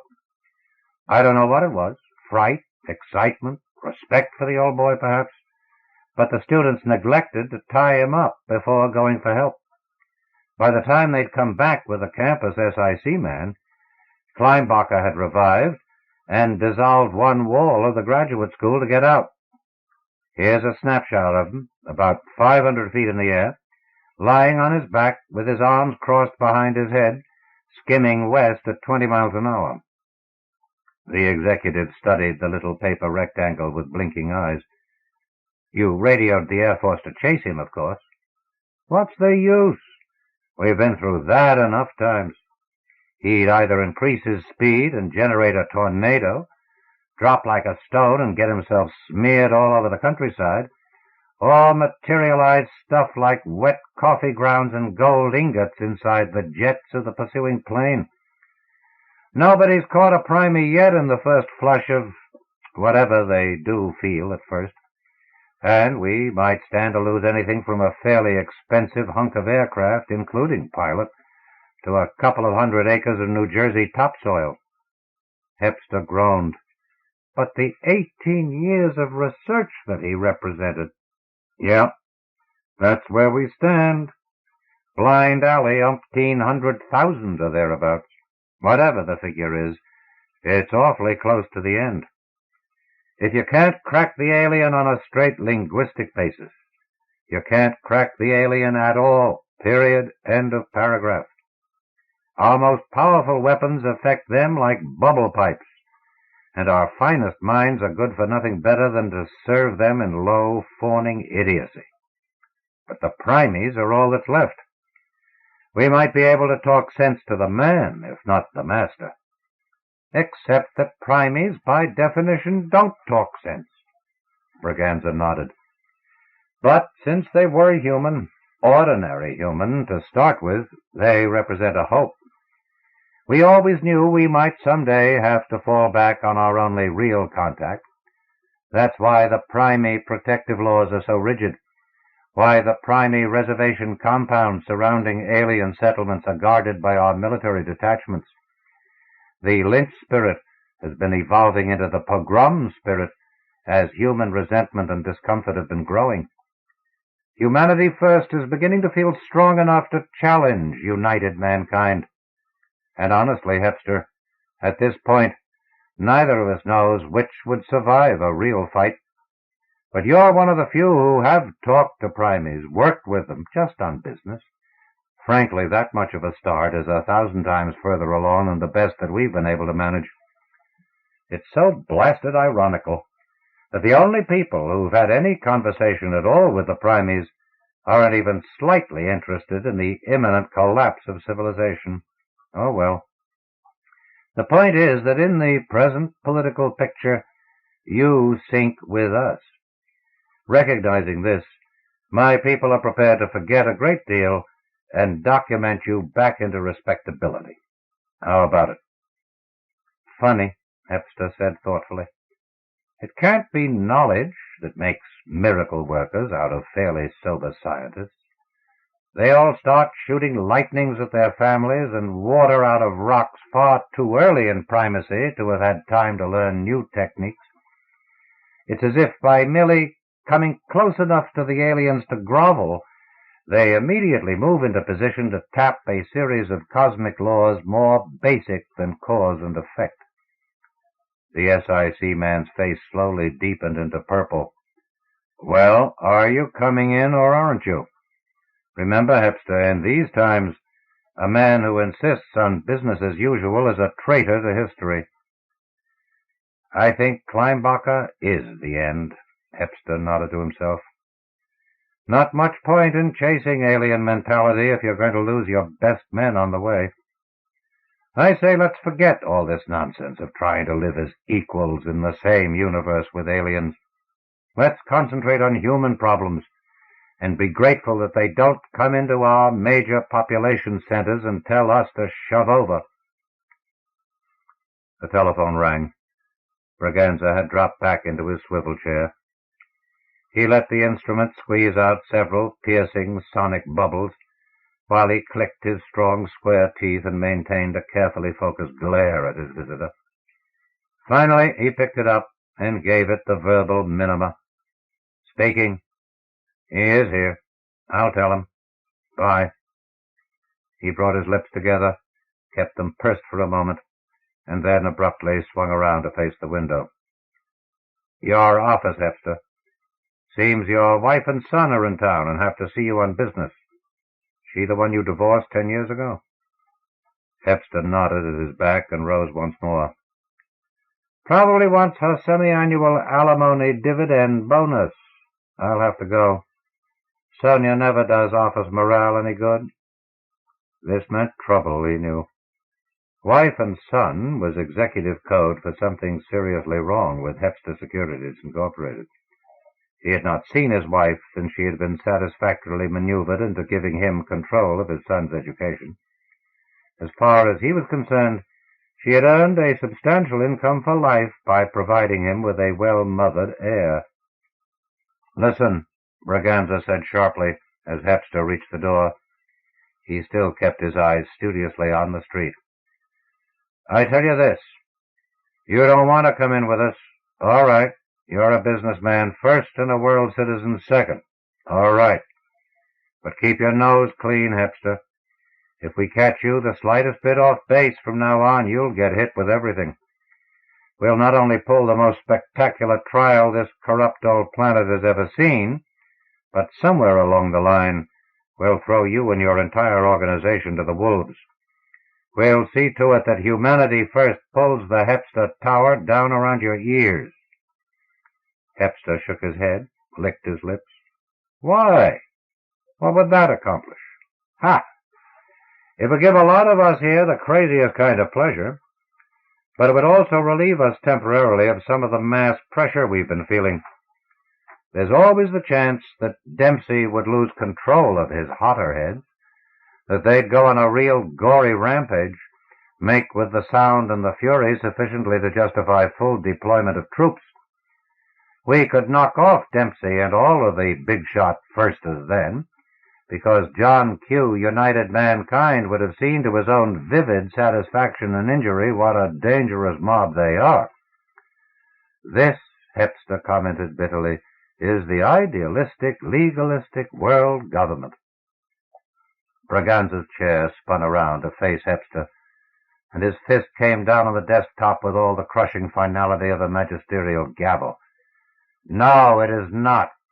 It is the SIC, a plenipotentiary and highly practical bureau of the UM, and especially created to organize a relationship between alien and human. Furthermore, it's the SIC in a state of the greatest emergency, when the reign of law and world government may topple at a demagogue's belch.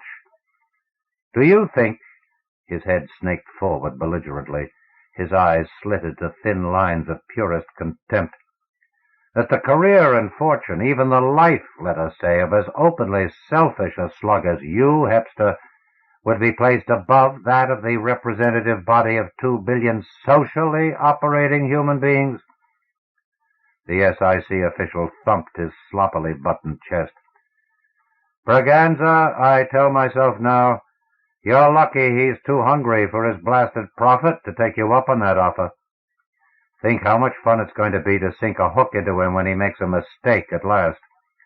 To drop him onto the back of humanity first, so that they'll run amok and destroy themselves. Oh, get out, Hepster. I'm through with you."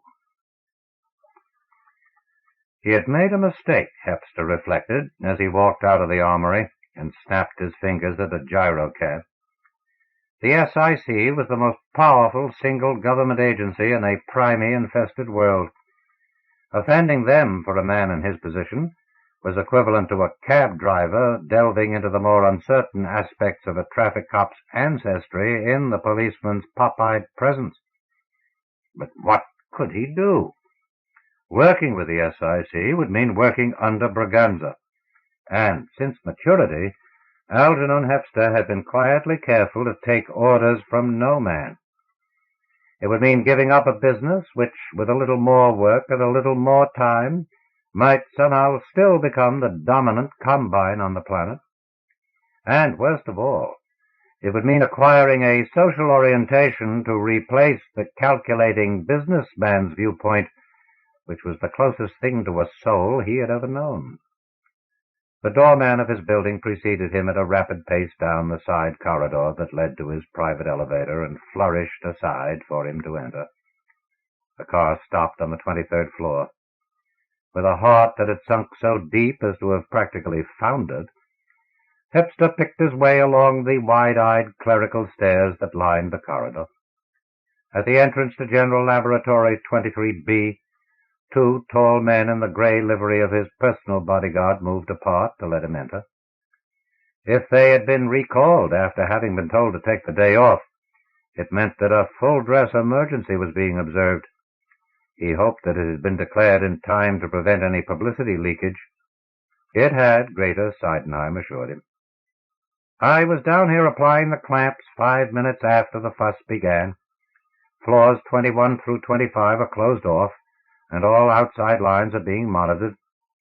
You can keep your employees an hour at most past 5 o'clock, which gives you a maximum of 2 hours and 14 minutes. He followed her green-tipped fingernail to the far corner of the lab, where a body lay wrapped in murky rags. Theseus. Protruding from his back was the yellowed ivory handle of quite an old German SS dagger, 1942 edition. The silver swastika on the hilt had been replaced by an ornate symbol, an HF. Blood had soaked Theseus' long matted hair into an ugly red rug. A dead primey, Hepster thought, staring down hopelessly, in his building, in the laboratory to which the primey had been spirited 2 or 3 jumps ahead of Yost and Finati. This was capital offense material, if the courts ever got a chance to weigh it. "Look at the dirty primey lover," a slightly familiar voice jeered on his right. "He's scared. Make money out of that, Hepster." The corporation president strolled over to the thin man with the knobby, completely shaven head who was tied to an unused steam pipe. The man's tie, which hung outside his laboratory smock, sported an unusual ornament about halfway down. It took Hepster several seconds to identify it. A miniature gold safety razor upon a black 3. "He's a third echelon official of Humanity First," He's also Charlie Virus of Hepster Laboratories. An extremely short man with a corrugated forehead told him. My name is Marguerite, Mr. Hepster, Dr. J.H. Marguerite. I spoke to you on the communicator when the primies arrived. Hepster shook his head determinedly. He waved back the other scientists who were milling around him self-consciously. How long have third echelon officials, let alone ordinary members of Humanity First, been receiving salary checks in my laboratories? I don't know. Marguerite shrugged up at him. Theoretically, no firsters can be Hepster employees. Personnel is supposed to be twice as efficient as the SIC when it comes to sifting background. They probably are. But what can they do when an employee joins Humanity First after he's passed his probationary period? These proselyting times, you'd need a complete force of secret police to keep tabs on all the new converts. When I spoke to you earlier in the day, Marguerite, you indicated disapproval of Virus. Don't you think it was your duty to let me know I had a firster official about to mix it up with primies? The little man beat a violent negative back and forth with his chin. I'm paid to supervise research, Mr. Hepster, not to coordinate your labor relations nor vote your political ticket. Contempt. The contempt of the creative researcher for the businessman entrepreneur who paid his salary and was now in serious trouble flickered behind every word he spoke. Why, Hepster wondered irritably, did people so despise a man who made money? Even the primies back in his office, Yost and Fenati, Braganza, Marguerite, who had worked in his laboratories for years. It was his only talent. Surely as such it was as valid as a pianist's. I've never liked Charlie Virus, the lab chief went on, but we never had reason to suspect him of firstism. He must have hit the third echelon rank about a week ago, eh, Bert?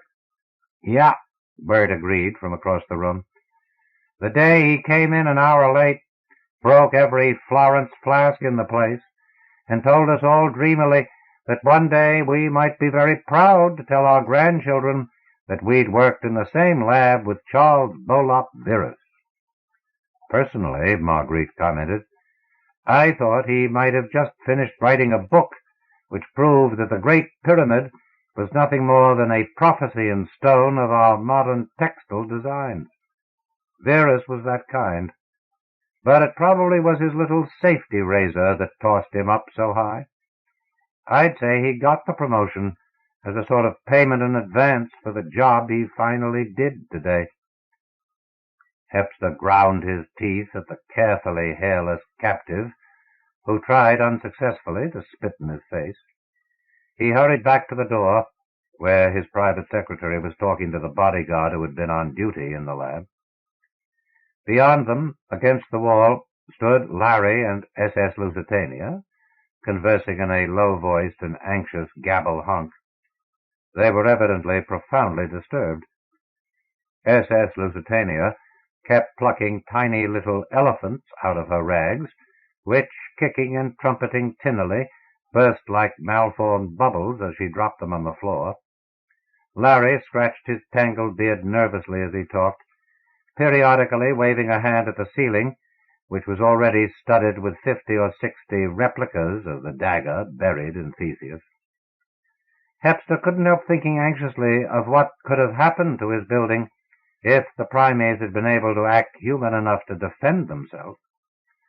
Listen, Mr. Hepster, the bodyguard began. I was told not to save it, Hepster rapped out. This wasn't your fault. Even personnel isn't to blame. Me and my experts deserve to have our necks chopped for falling so far behind the times.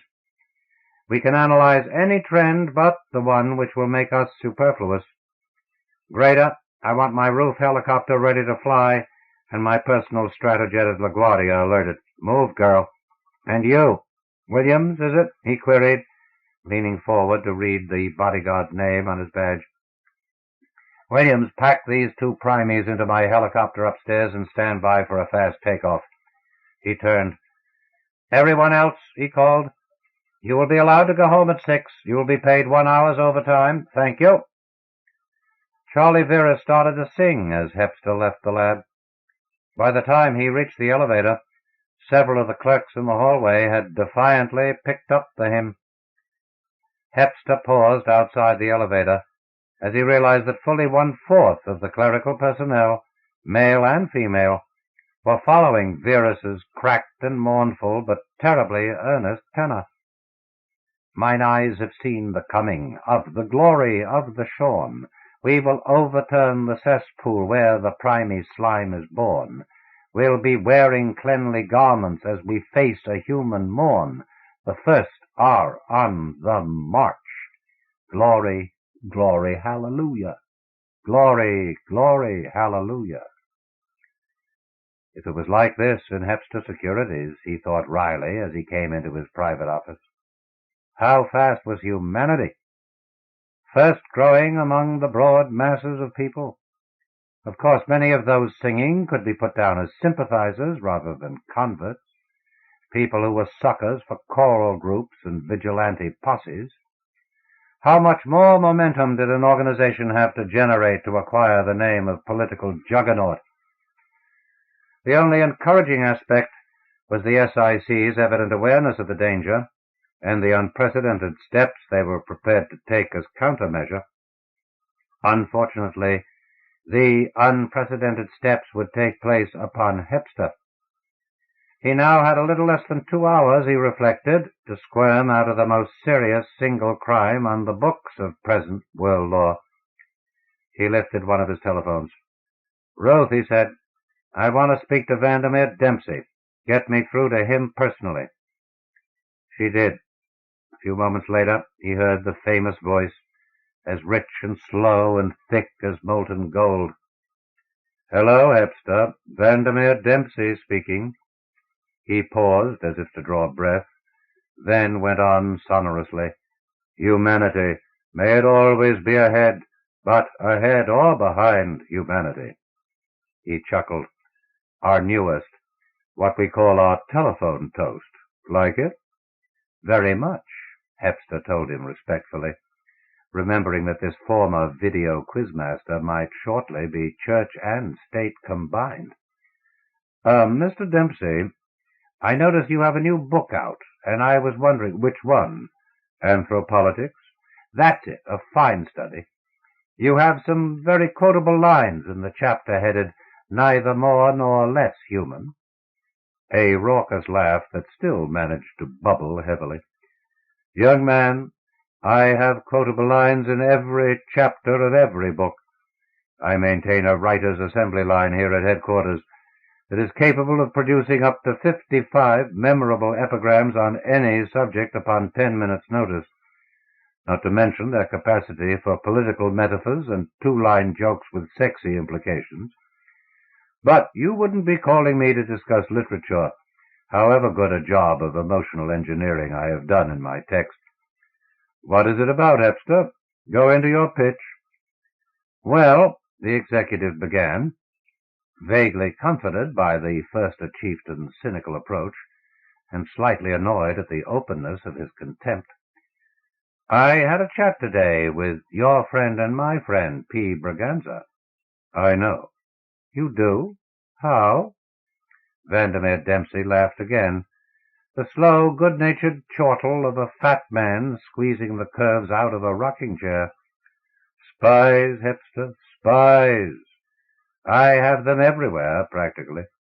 This kind of politics is 20% espionage, 20% organization, and 60% waiting for the right moment. My spies tell me everything you do." "They didn't by any chance tell you what Braganza and I discussed?" "Oh, they did, young man, they did." Dempsey chuckled, a carefree scale exercise. Hepster remembered his pictures, the head like a soft and enormous orange, gouged by a brilliant smile. There was no hair anywhere on the head. All of it, down to the last eyelash and follicled wart, was removed regularly through electrolysis. According to my agents, Braganza made several strong representations on behalf of the Special Investigating Commission, which you rightly spurned.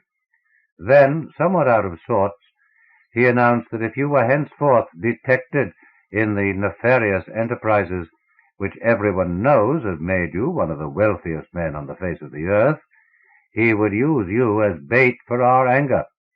I must say I admire the whole ingenious scheme immensely.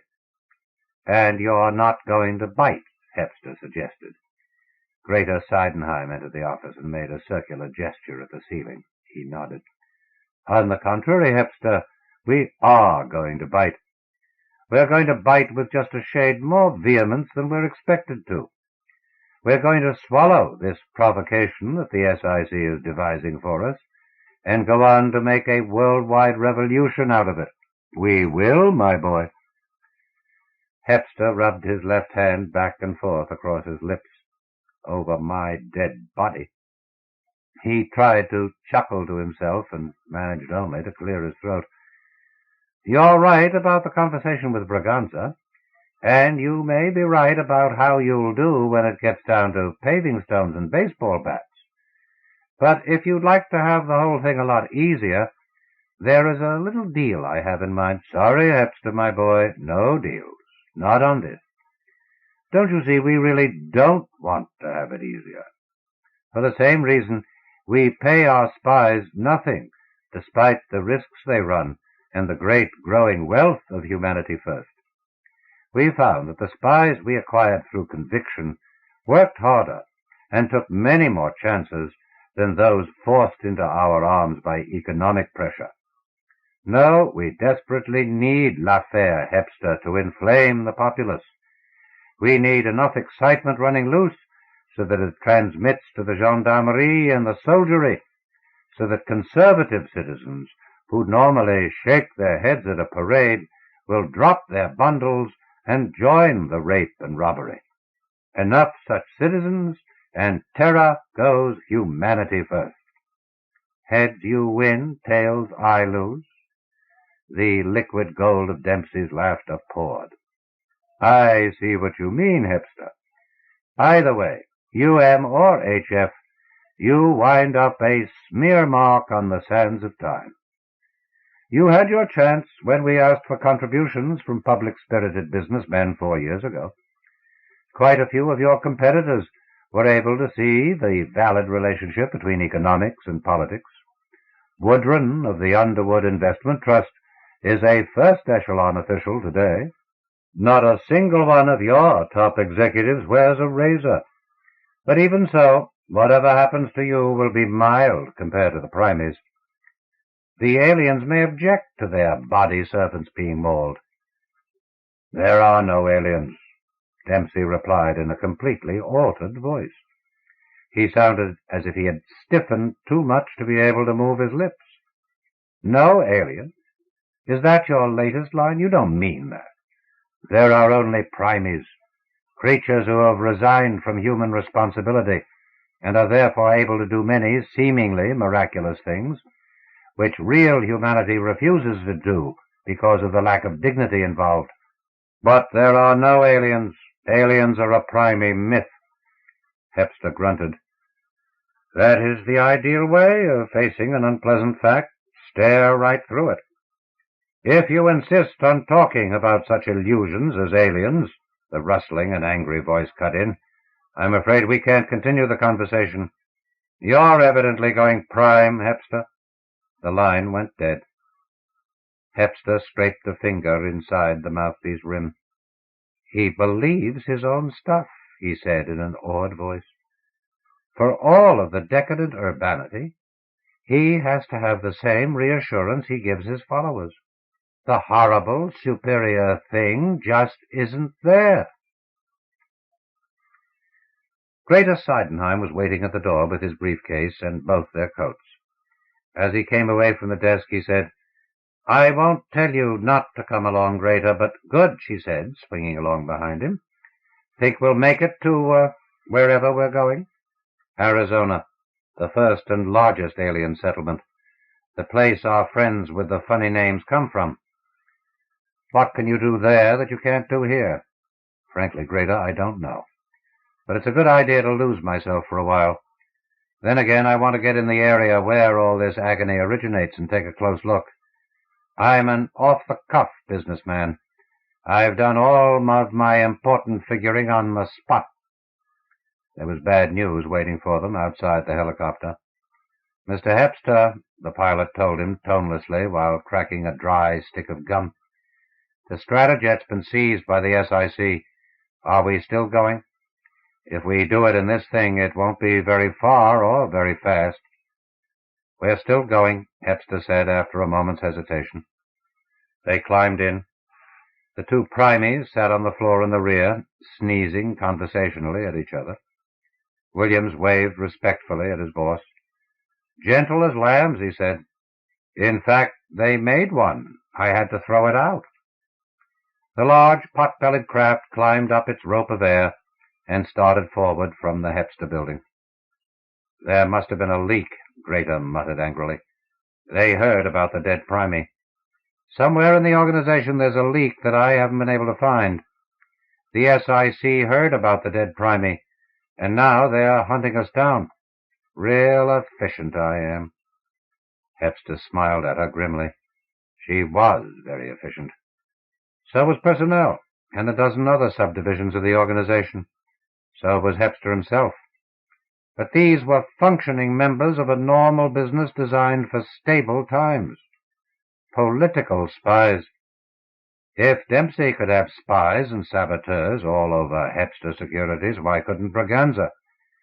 They'd catch him before he had even started running. They'd bring him back before he could find a loophole. They'd bring him back for trial, perhaps, for what in all probability would be known to history as the Bloody Hepster incident, the incident that had precipitated a world revolution. "Mr. Hepster, they're getting restless," Williams called out. "Should I relax 'em out, kind of?" Hepster sat up sharply, hopefully. "No," he said, "leave them alone." He watched the suddenly agitated primies very closely. This was the odd chance for which he'd brought them along. Years of haggling with primies had taught him a lot about them. They were good for other things than sheer gimmick craft. Two specks appeared on the windows. They enlarged sleekly into jets with SIC insignia. "Pilot," Hepster called, his eyes on Larry, who was pulling painfully at his beard. "Get away from the controls. Fast, did you hear me? That was an order. Get away from those controls." The man moved off reluctantly. He was barely in time. The control board dissolved into rattling purple shards behind him. The vanes of the gyro seemed to flower into indigo saxophones. Their ears rang with supersonic frequencies as they rose above the jets on a spout of unimaginable force. 5 seconds later, they were in Arizona. They piled out of their weird craft into a sage-cluttered desert. "I don't ever want to know what my windmill was turned into," the pilot commented, "or what was used to push it along. But how did the primie come to understand the cops were after us?" "I don't think he knew that," Hepster explained, "but he was sensitive enough to know he was going home and that somehow those jets were there to prevent it. And so he functioned, in terms of his interests, in what was almost a human fashion. He protected himself." "Going home," Larry said. He'd been listening very closely to Hepster, dribbling from the right-hand corner of his mouth as he listened. "Hemostat, hammers darts, hump. Home is where the hate is. Hit is where the hump is. Home and locks the door." SS Lusitania had started on one leg and favored them with her peculiar fleshy smile. "Hindsight," she suggested archly, "is no more than homesight. Gabble hunk." Larry started after her some 3 feet off the ground. He walked the air slowly and painfully, as if the road he traveled were covered with numerous small boulders, all of them pitilessly sharp. "Goodbye, people," Hepster said. "I'm off to see the wizard with my friends in greasy gray here. Remember, when the SIC catches up to your unusual vessel, stay close to it for that purpose, by the way. It might be wise to refer to me as someone who forced you into this. You can tell them I've gone into the wilderness looking for a solution, figuring that if I went prime, I'd still be better off than as a punching bag whose ownership is being hotly disputed by such characters as P. Braganza and Vandermeer Dempsey. I'll be back with my mind or on it. He patted Grater's cheek on the wet spot. Then he walked deftly away in pursuit of SS Lusitania and Larry. He glanced back once and smiled as he saw them looking curiously forlorn, especially Williams, the chunky young man who earned his living by guarding other people's bodies. The Primies followed a route of sorts, but it seemed to have been designed by someone bemused by the motions of an accordion. Again and again it doubled back upon itself, folded across itself, went back 100 yards, and started all over again. This was Primey country, Arizona, where the first and largest alien settlement had been made. There were mighty few humans in this corner of the Southwest anymore, just the aliens and their coolies. Larry, Hepster called as an uncomfortable thought struck him. Larry, do your masters know I'm coming? Missing his step as he looked up at Hepster's peremptory question, the Primey tripped and plunged to the ground. He rose, grimaced at Hepster, and shook his head. You are not a businessman, he said. Here there can be no business. Here there can only be humorous, what you might call worship. The movement to the universal, the inner nature, the realization complete and eternal of the partial and evanescent that alone enables.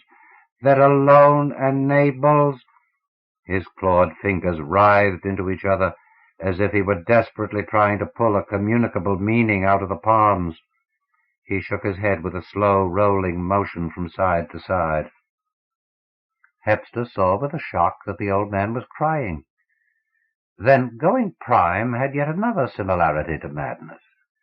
It gave the human an understanding of something thoroughly beyond himself, a mental summit he was constitutionally incapable of mounting. It gave him a glimpse of some psychological promised land, then buried him, still yearning in his own inadequacies, and it left him at last bereft of pride in his realizable accomplishments, with a kind of myopic half-knowledge of where he wanted to go, but with no means of getting there. When I first came, Larry was saying haltingly, his eyes squinting into Hepster's face, as if he knew what the businessman was thinking. When first I tried to know, I mean the charts and textbooks I carried here, my statistics, my plotted curves were so useless, all playthings I found, disorganized, based on shadow thought. And then, Hepster, to watch real thought, real control. You'll see the joy. You'll serve beside us, you will. Oh, the enormous lifting. His voice died into angry incoherencies as he bit into his fist. SS Lusitania came up, still hopping on one foot. Larry, she suggested in a very soft voice. Gabble honk Hepster away? He looked surprised, then nodded. The two Primies linked arms and clambered laboriously back up to the invisible road from which Larry had fallen. They stood facing him for a moment, looking like a weird, ragged, surrealistic version of Tweedledee and Tweedledum. Then they disappeared, and darkness fell around Hepster as if it had been knocked out of the jar. He felt under himself cautiously, and sat down on the sand which retained all the heat of daytime Arizona. Now, suppose an alien came. Suppose an alien asked him point blank what it was that he wanted. That would be bad. Algernon Hepster, businessman extraordinary, slightly on the run at the moment, of course, didn't know what he wanted, not with reference to aliens. He didn't want them to leave, because the primary technology he had used in over a dozen industries was essentially an interpretation and adaptation of alien methods. He didn't want them to stay because whatever was orderly in his world was dissolving under the acids of their omnipresent superiority. He also knew that he personally did not want to go prime. What was left then? Business? Well, there was Braganza's question.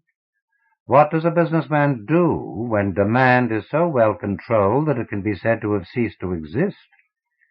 Or what does he do in a case like the present, when demand might be said to be non-existent, since there was nothing the aliens seemed to want of man's puny horde?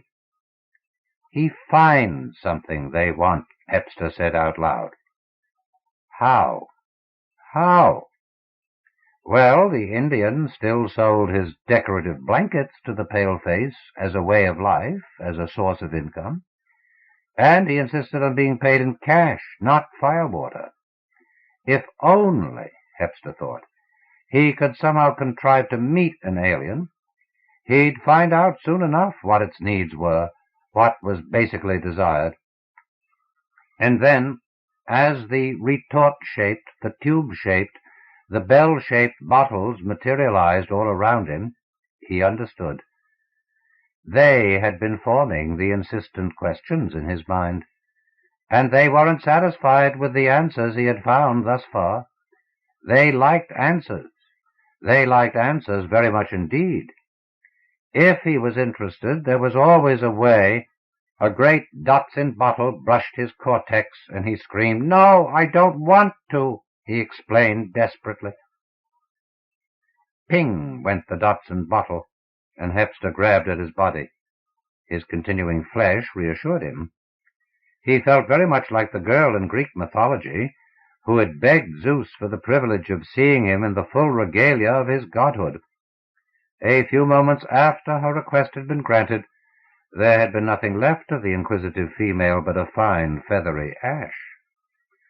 The bottles were swirling in and out of each other in a strange and intricate dance from which there radiated emotions vaguely akin to curiosity, yet partaking of amusement and rapture.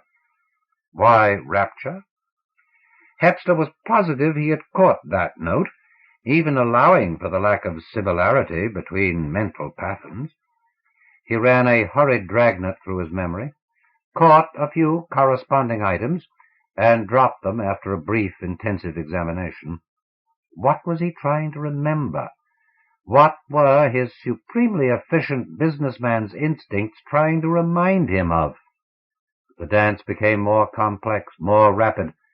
A few bottles had passed under his feet, and Hepster could see them, undulating and spinning some 10 feet below the surface of the ground, as if their presence had made the earth a transparent as well as permeable medium. Completely unfamiliar with all matters alien as he was, not knowing, nor caring, whether they danced as an expression of the counsel they were taking together, or as a matter of necessary social ritual, Hepster was able nonetheless to sense an approaching climax. Little crooked lines of green lightning began to erupt between the huge bottles. Something exploded near his left ear. He rubbed his face fearfully and moved away. The bottles followed, maintaining him in the imprisoning sphere of their frenzied movements. Why rapture? Back in the city, the aliens had had a terribly studious air about them as they hovered almost motionless above the works and lives of mankind. They were cold and careful scientists and showed not the slightest capacity for... So he had something. At last he had something. But what can you do with an idea when you can't communicate it and can't act upon it yourself? Ping. The previous invitation was being repeated more urgently. Ping, ping, ping. "No," he yelled, and tried to stand. He found he couldn't. I don't want to go prime." There was detached, almost divine laughter. He felt that awful scrabbling inside his brain, as if 2 or 3 entities were jostling each other within it. He shut his eyes hard and thought.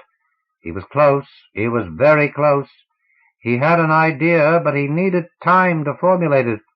A little while to figure out just exactly what the idea was and just exactly what to do with it. Ping, ping, ping. Ping, ping, ping. He had a headache. He felt as if his mind were being sucked out of his head. He tried to hold on to it. He couldn't. All right, then. He relaxed abruptly, stopped trying to protect himself. But with his mind and his mouth, he yelled. For the first time in his life, and with only a partially formed conception of whom he was addressing the desperate call to, Algernon Hepster screamed for help. "I can do it," he alternately screamed and thought. "Save money, save time, save whatever it is you want to save, whoever you are, and whatever you call yourself. I can help you save. Help me, help me. We can do it, but hurry. Your problem can be solved. Economize. The balance sheet. Help." The words and frantic thoughts spun in and out of each other like the contracting rings of aliens all around him. He kept screaming, kept the focus on his mental images, while unbearably, somewhere inside him, a gay and jocular force began to close a valve on his sanity. Suddenly he had absolutely no sensation. Suddenly he knew dozens of things he had never dreamed he could know, and had forgotten 1,000 times as many. Suddenly he felt that every nerve in his body was under control of his forefinger. Suddenly he... Ping, ping, ping, ping, ping, ping, ping, ping, ping. "Like that?" someone said. "What, for example?" someone else asked. "Well, they don't even lie normally. He's been sleeping like a human being. They twist and moan in their sleep, the primies do, for all the world like habitual old drunks. Speaking of moans, here comes our boy." Hepster sat up on the army cot, rattling his head. The fears were leaving him, and with the fears gone, he would no longer be hurt. Braganza, highly concerned and unhappy, was standing next to his bed with a man who was obviously a doctor.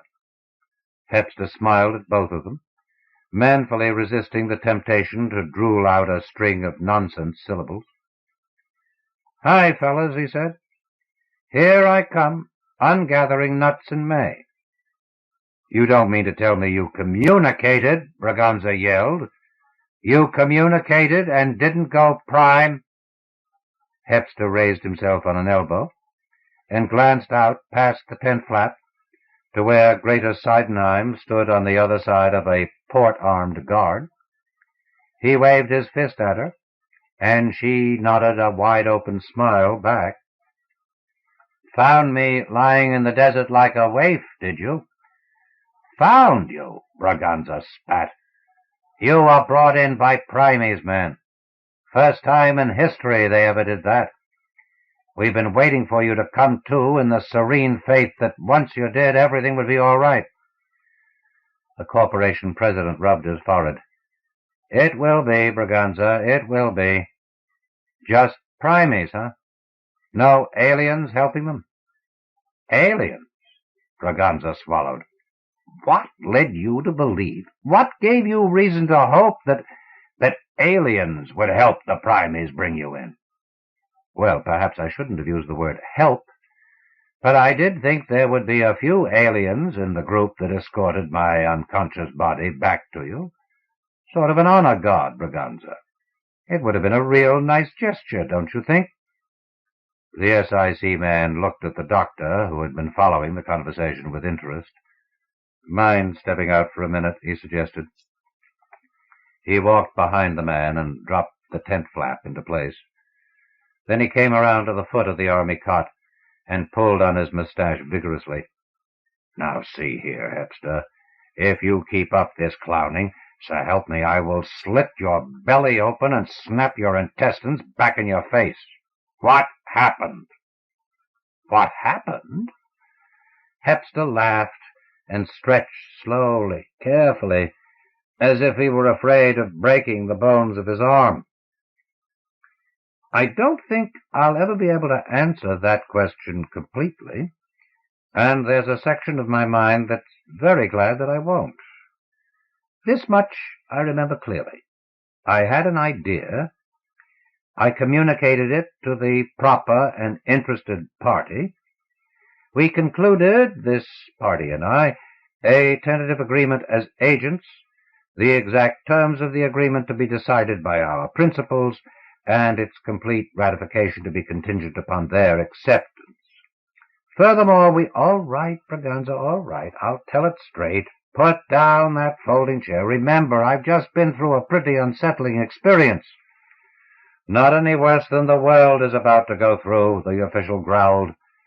While you've been out on your 3-day vacation, Dempsey's been organizing a full-dress revolution every place at once. He's been very careful to limit it to parades and verbal fireworks, so that we haven't been able to make with the riot squads. But it's pretty evident that he's ready to start using muscle. Tomorrow might be it. He's spouting on a worldwide video hookup, and it's the opinion of the best experts we have available that his tagline will be the signal for action. Know what their slogan is? It concerns Virus, who's been indicted for murder. They claim he'll be a martyr. And you were caught with your suspicions down. How many SIC men turned out to be firsters? Braganza nodded. Not too many, but more than we expected, more than we could afford. He'll do it, Dempsey will, unless you've hit the real thing.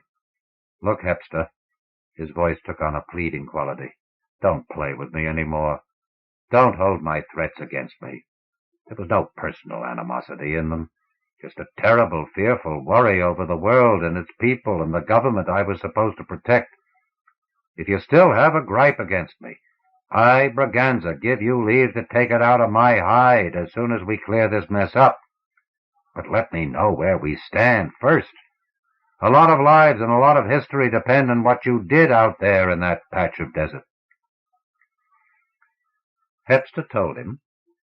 He began with the extraterrestrial Walpurgisnacht.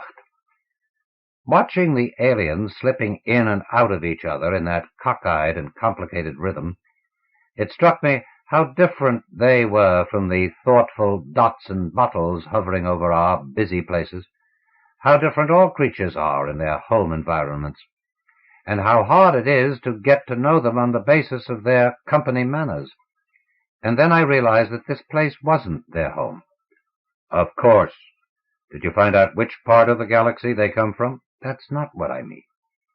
Simply because we have marked this area off, and others like it in the Gobi and the Sahara in Central Australia, as a reservation for those of our kind whose minds have crumbled under the clear, conscious, and certain knowledge of inferiority, we cannot assume that the aliens around whose settlements they have congregated have necessarily settled themselves.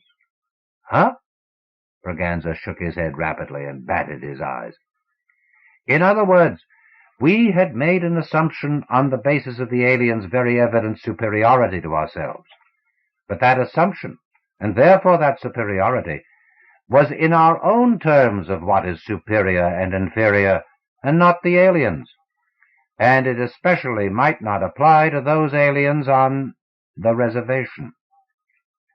The SIC man took a rapid walk around the tent. He beat a great fist into an open, sweaty palm. I'm beginning to, just beginning. That's what I was doing at that point, just beginning to. Assumptions that don't stand up under the structure they're supposed to support have caused the ruin of more close-thinking businessmen than I would like to face across any conference table. The 4 brokers, for example, who after the market crash of 1929... All right, Braganza broke in hurriedly, taking a chair near the cot. Where did you go from there? I still couldn't be certain of anything. All I had to go on were a few random thoughts inspired by extra-substantial adrenaline secretions, and, of course, the strong feeling that these particular aliens weren't acting the way I had become accustomed to expect aliens to act. They reminded me of something, of somebody. I was positive that once I got that memory tagged, I'd have most of the problems solved. And I was right. How were you right? What was the memory? Well, I hit it backwards, kind of. I went back to Professor Kleinbacher's analogy about the paleface inflicting firewater on the Indian. I've always felt that somewhere in that analogy was the solution. And suddenly, thinking of Professor Kleinbacher, and watching those powerful creatures writhing their way in and around each other, suddenly I knew what was wrong. Not the analogy, but our way of using it. We'd picked it up by the hammerhead instead of the handle. The paleface gave firewater to the Indian, all right, but he got something in return. What? Tobacco. Now, there's nothing very much wrong with tobacco, if it isn't misused. But the first white men to smoke probably went as far overboard as the first Indians to drink. And both booze and tobacco have this in common. They make you awfully sick if you use too much for your initial experiment. See, Braganza? These aliens out here in the desert reservation are sick. They have hit something in our culture that is as psychologically indigestible to them as, well, whatever they have that sticks in our mental gullet and causes ulcers among us. They've been put into a kind of isolation in our desert areas until the problem can be licked. Something that's as indigestible psychologically. What could it be, Hepster? The businessman shrugged irritably. I don't know, and I don't want to know. Perhaps it's just that they can't let go of a problem until they've solved it, and they can't solve the problems of mankind's activity because of mankind's inherent and basic differences. Simply because we can't understand them, we had no right to assume that they could and did understand us. That wasn't all, Hepster. As the comedians put it, everything we can do, they can do better. Then why did they keep sending primies in to ask for those weird gadgets and impossible gimcracks? They could duplicate anything we made. Well, maybe that is it, Hepster suggested. They could duplicate it, but could they design it? They show every sign of being a race of creatures who never had to make very much for themselves. Perhaps they evolved fairly early into animals with direct control over matter, thus never having had to go through the various stages of artifact design. This, in our terms, is a tremendous advantage, but it inevitably would have concurrent disadvantages. Among other things, it would mean a minimum of art forms and a lack of basic engineering knowledge of the artifact itself, if not of the directly activated and altered material. The fact is, I was right, as I found out later. For example, music is not a function of theoretical harmonics, of complete scores in the head of a conductor or composer. These come later, much later.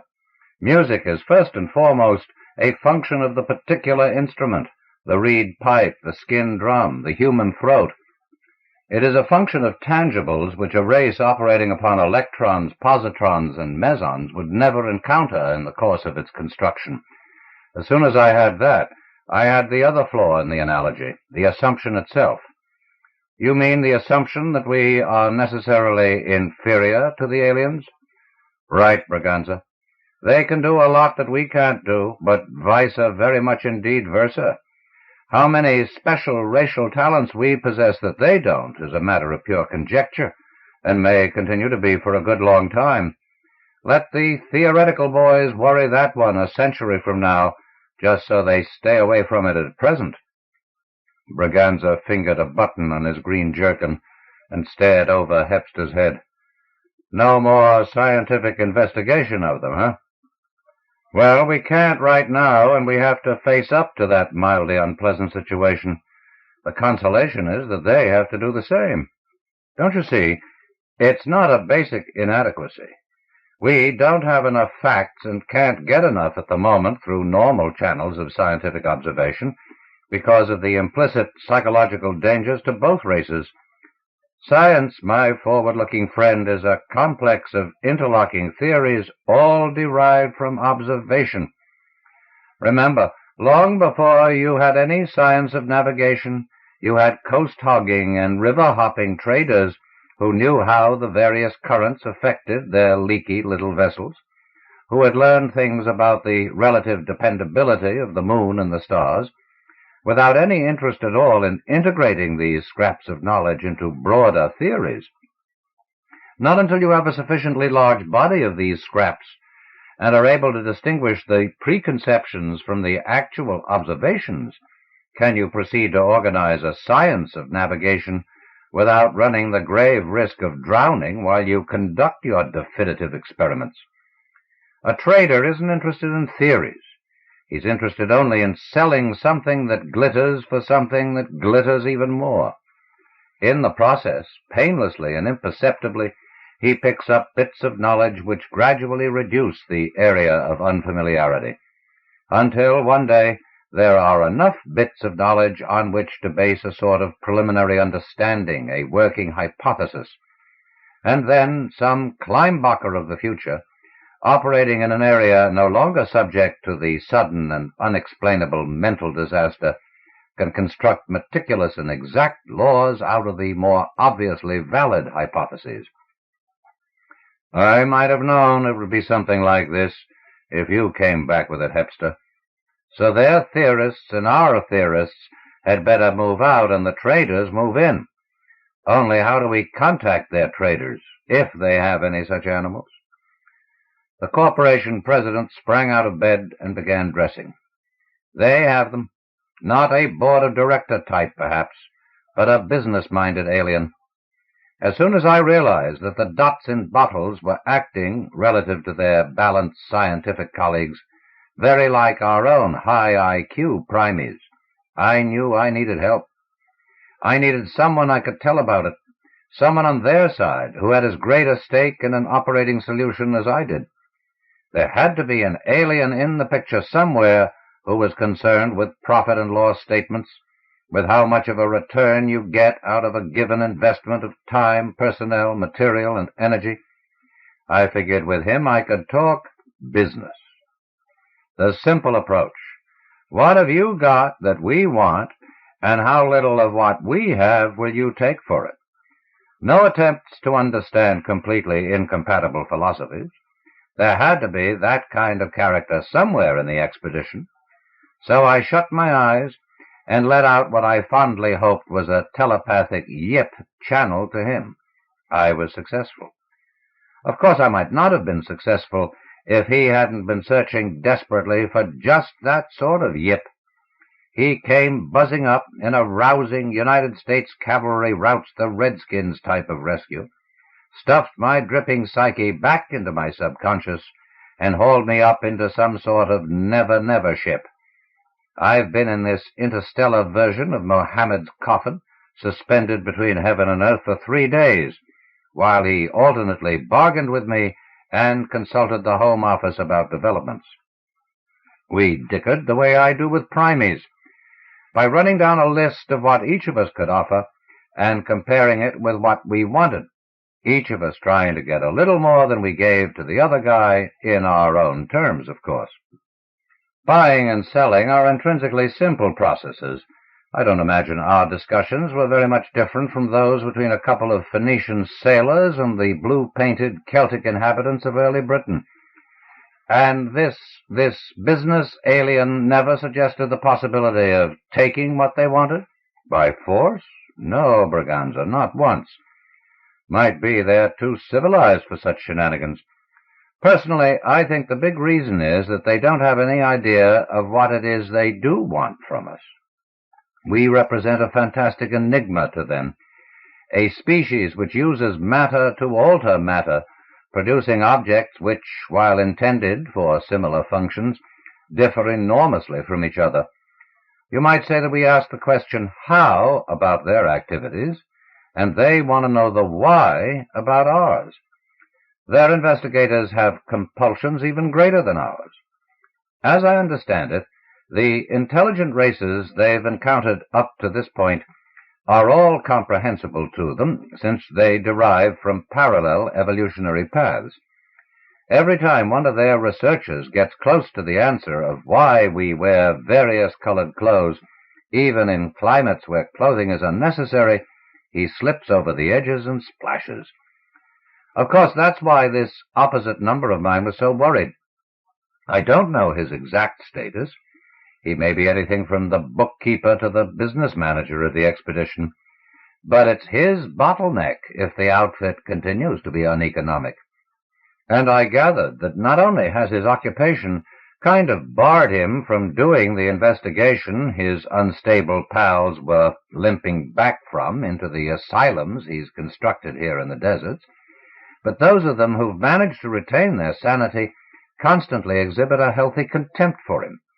They feel, you see, that their function is that of the expedition. He's strictly supercargo. Do you think it bothers them one bit, Hepster snorted, that he has a report to prepare to show how his expedition stood up in terms of a balance sheet? Well, you did manage to communicate on that point at least, Braganza grinned.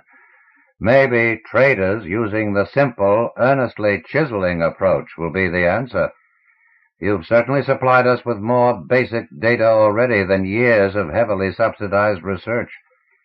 Hepster, I want you to go on the air with this story you told me and show a couple of primate aliens to the video public. You tell them. You can use the prestige.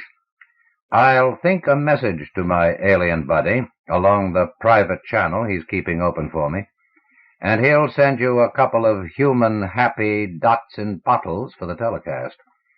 I've got to whip back to New York and get my entire outfit to work on a really encyclopedic job. Encyclopedic? The executive pulled his belt tight and reached for a tie.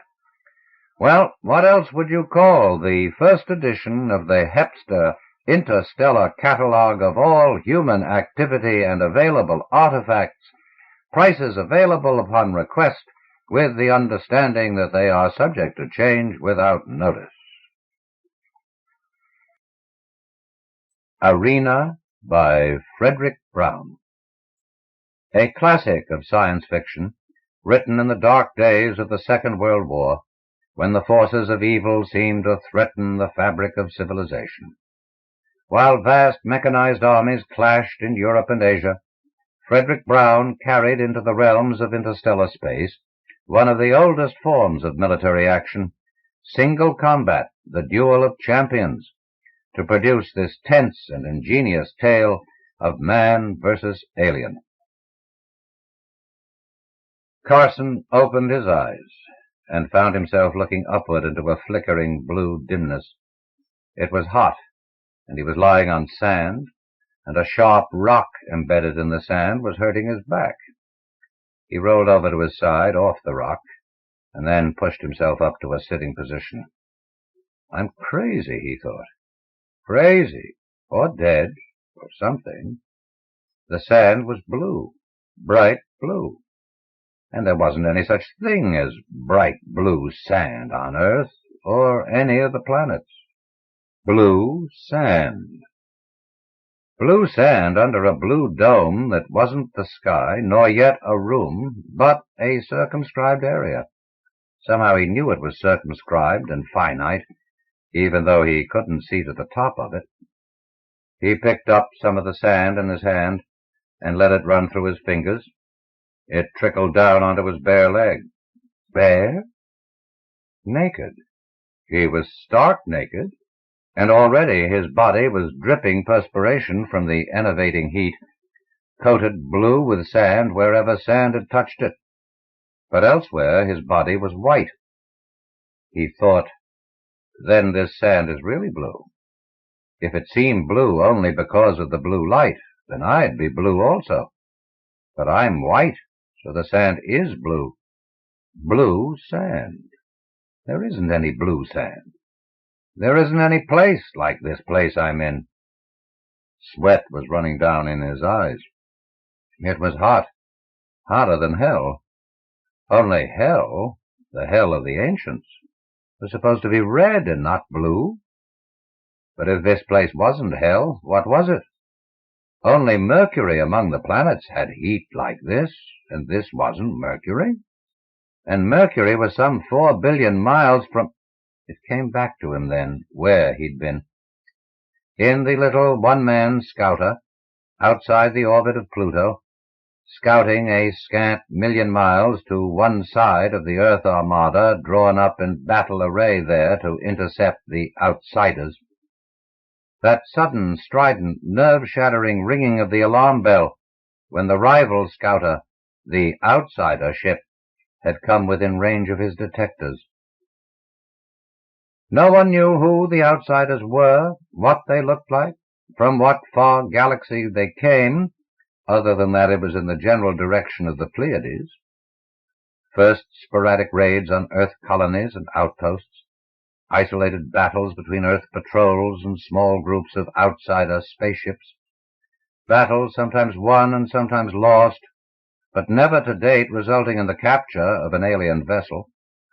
Nor had any member of a raided colony ever survived to describe the outsiders who had left the ships, if indeed they had left them. Not a too serious menace at first, for the raids had not been too numerous or destructive, and individually the ships had proved slightly inferior in armament to the best of Earth's fighters, although somewhat superior in speed and maneuverability. A sufficient edge in speed, in fact, to give the outsiders their choice of running or fighting unless surrounded. Nevertheless, Earth had prepared for serious trouble, for a showdown, building the mightiest armada of all time. It had been waiting now, that armada, for a long time, but now the showdown was coming. Scouts 20 billion miles out had detected the approach of a mighty fleet, a showdown fleet of the outsiders. Those scouts had never come back, but their radiotronic messages had.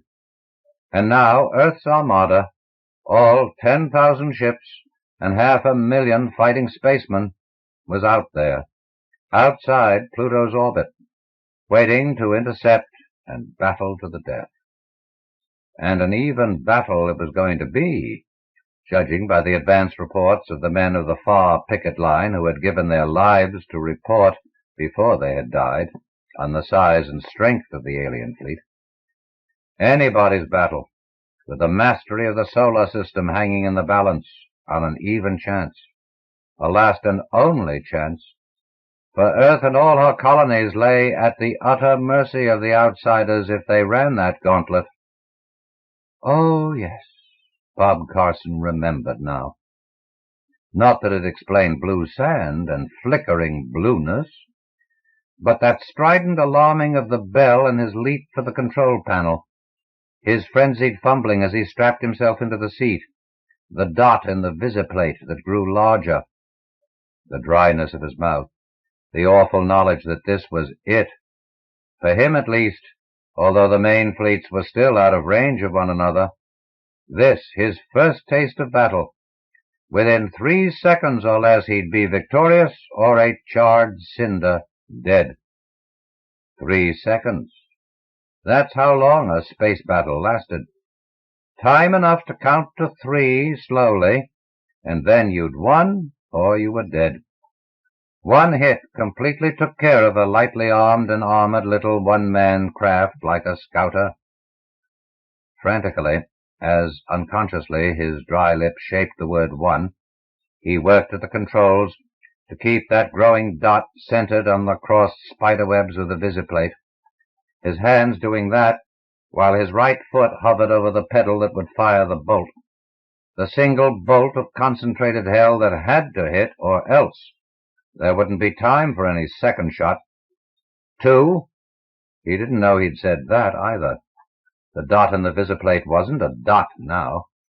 Only a few thousand miles away, it showed up in the magnification of the plate as though it were only a few hundred yards off. It was a sleek, fast little scouter, about the size of his, and an alien ship, all right.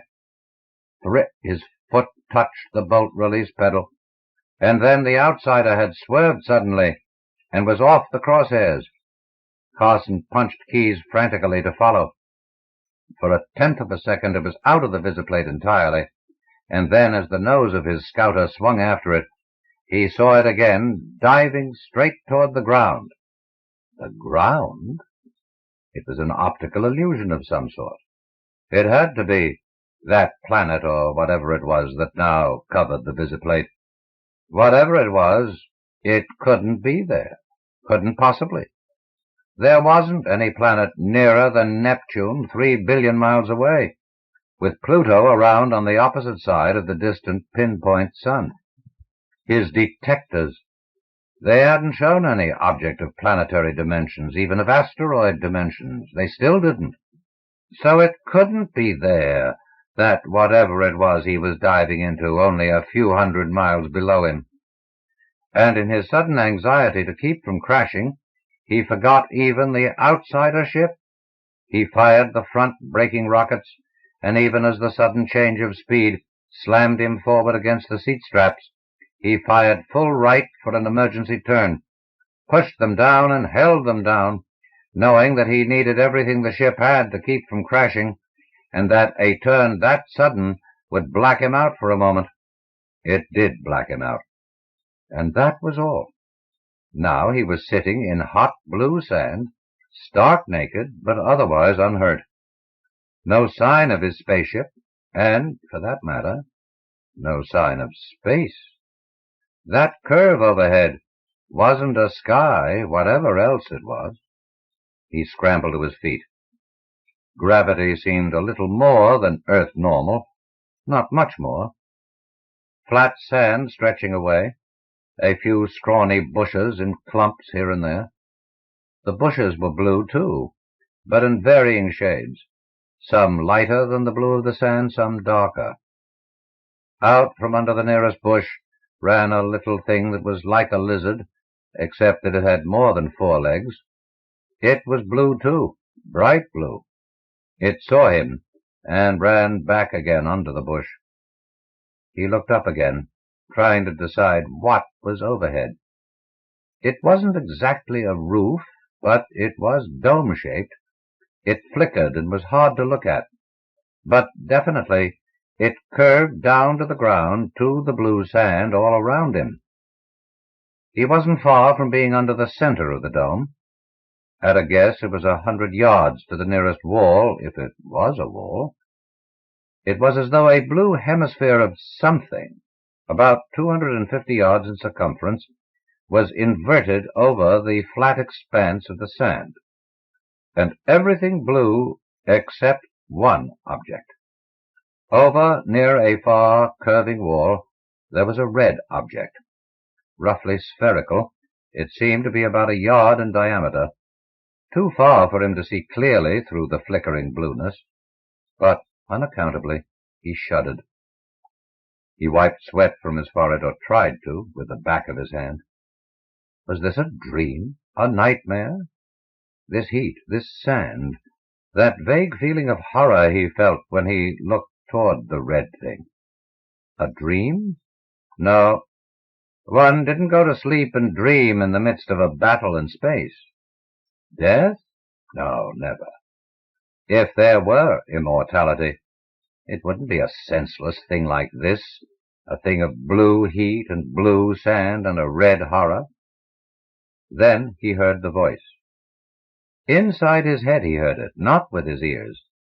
It came from nowhere or everywhere. Through spaces and dimensions wandering, rang the words in his mind. And in this space and this time, I find 2 people about to wage a war that would exterminate one and so weaken the other, that it would retrogress and never fulfill its destiny, but decay and return to mindless dust whence it came. And I say, this must not happen.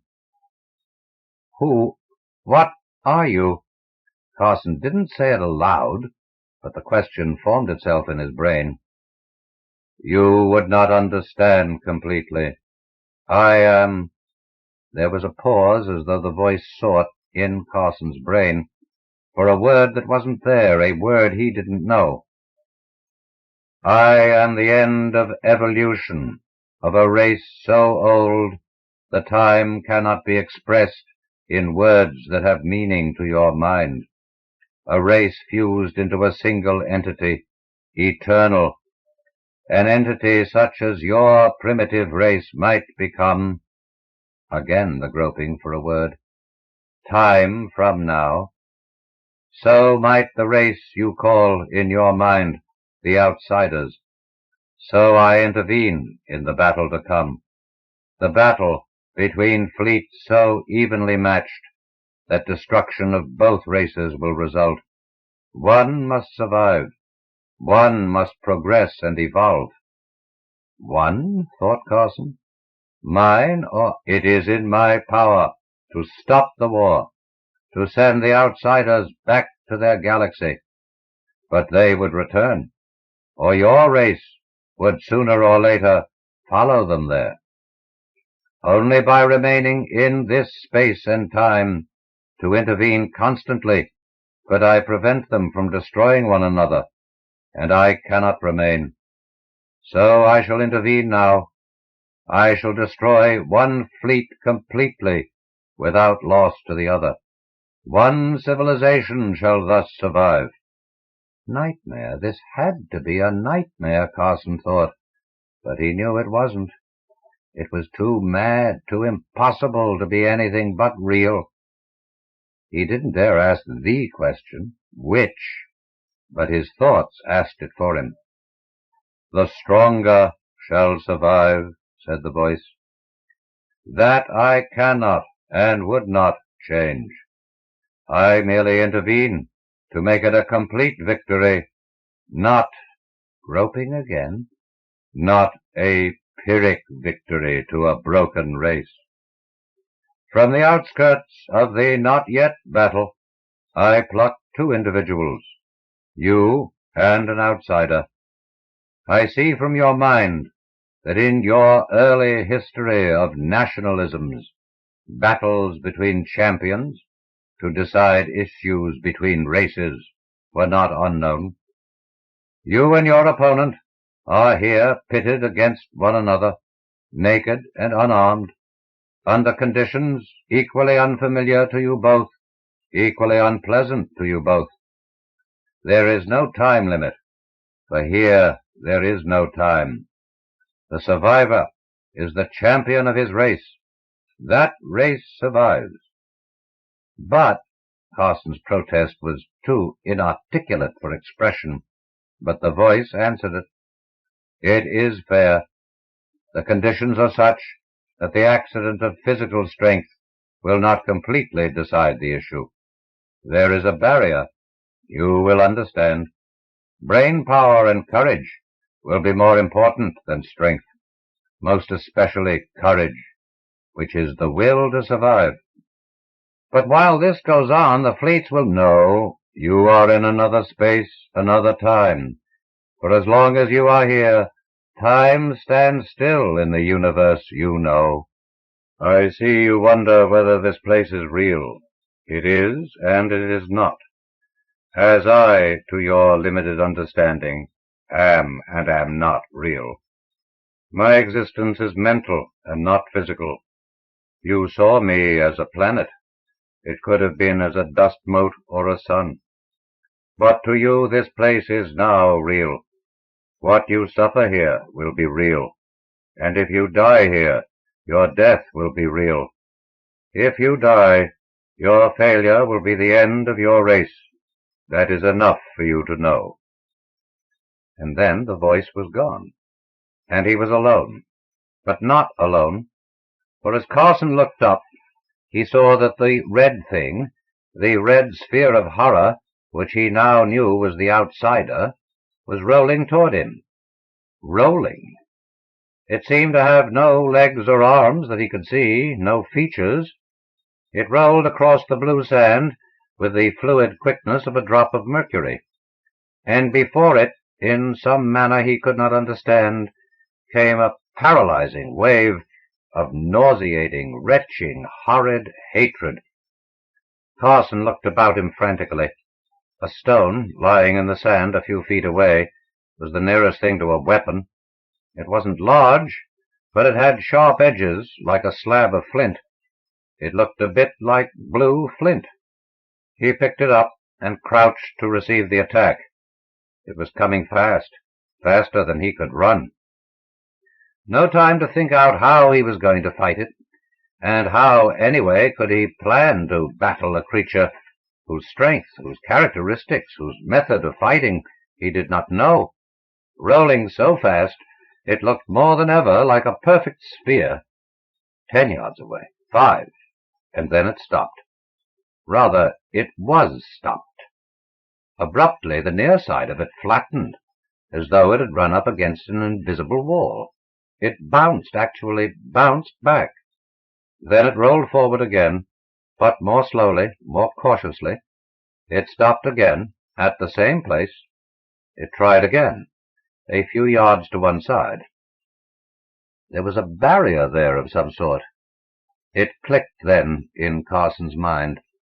That thought projected into his mind by the entity who had brought them there. Accident of physical strength will not completely decide the issue. There is a barrier. A force field, of course.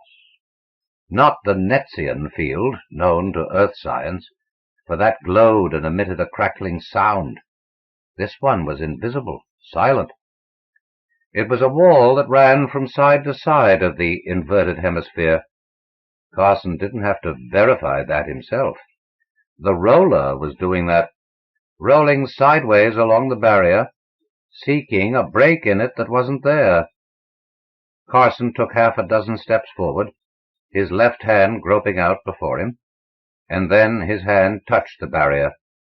It felt smooth, yielding, like a sheet of rubber rather than like glass, warm to his touch, but no warmer than the sand underfoot, and it was completely invisible, even at close range.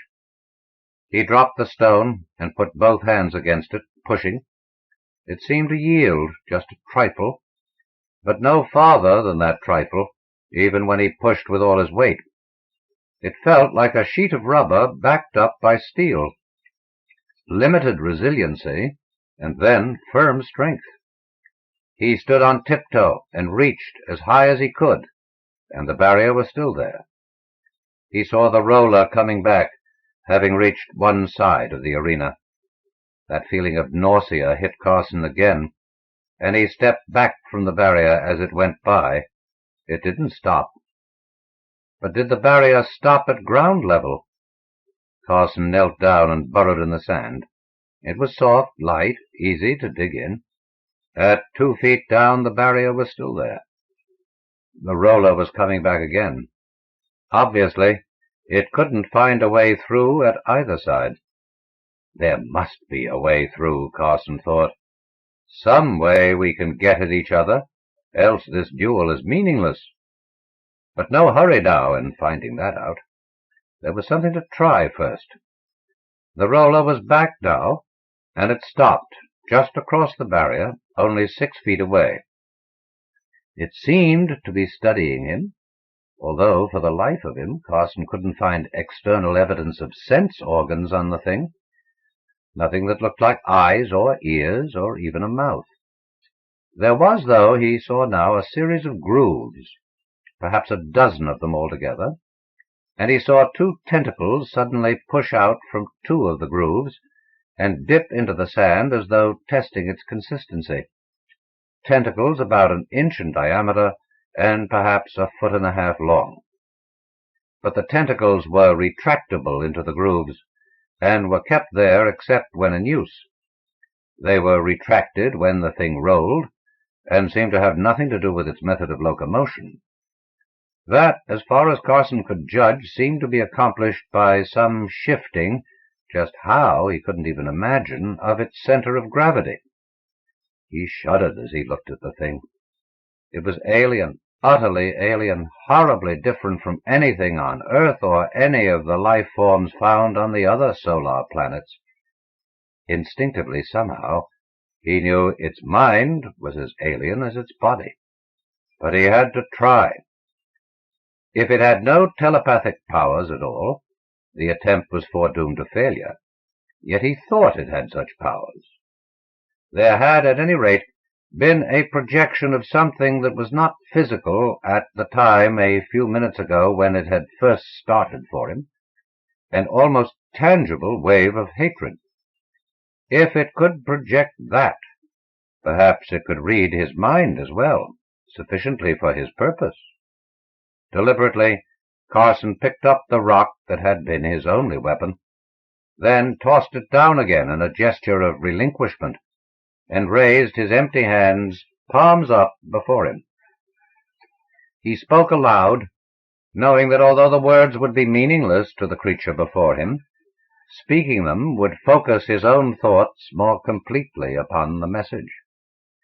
"Can we not have peace between us?" he said, his voice sounding strange in the utter stillness.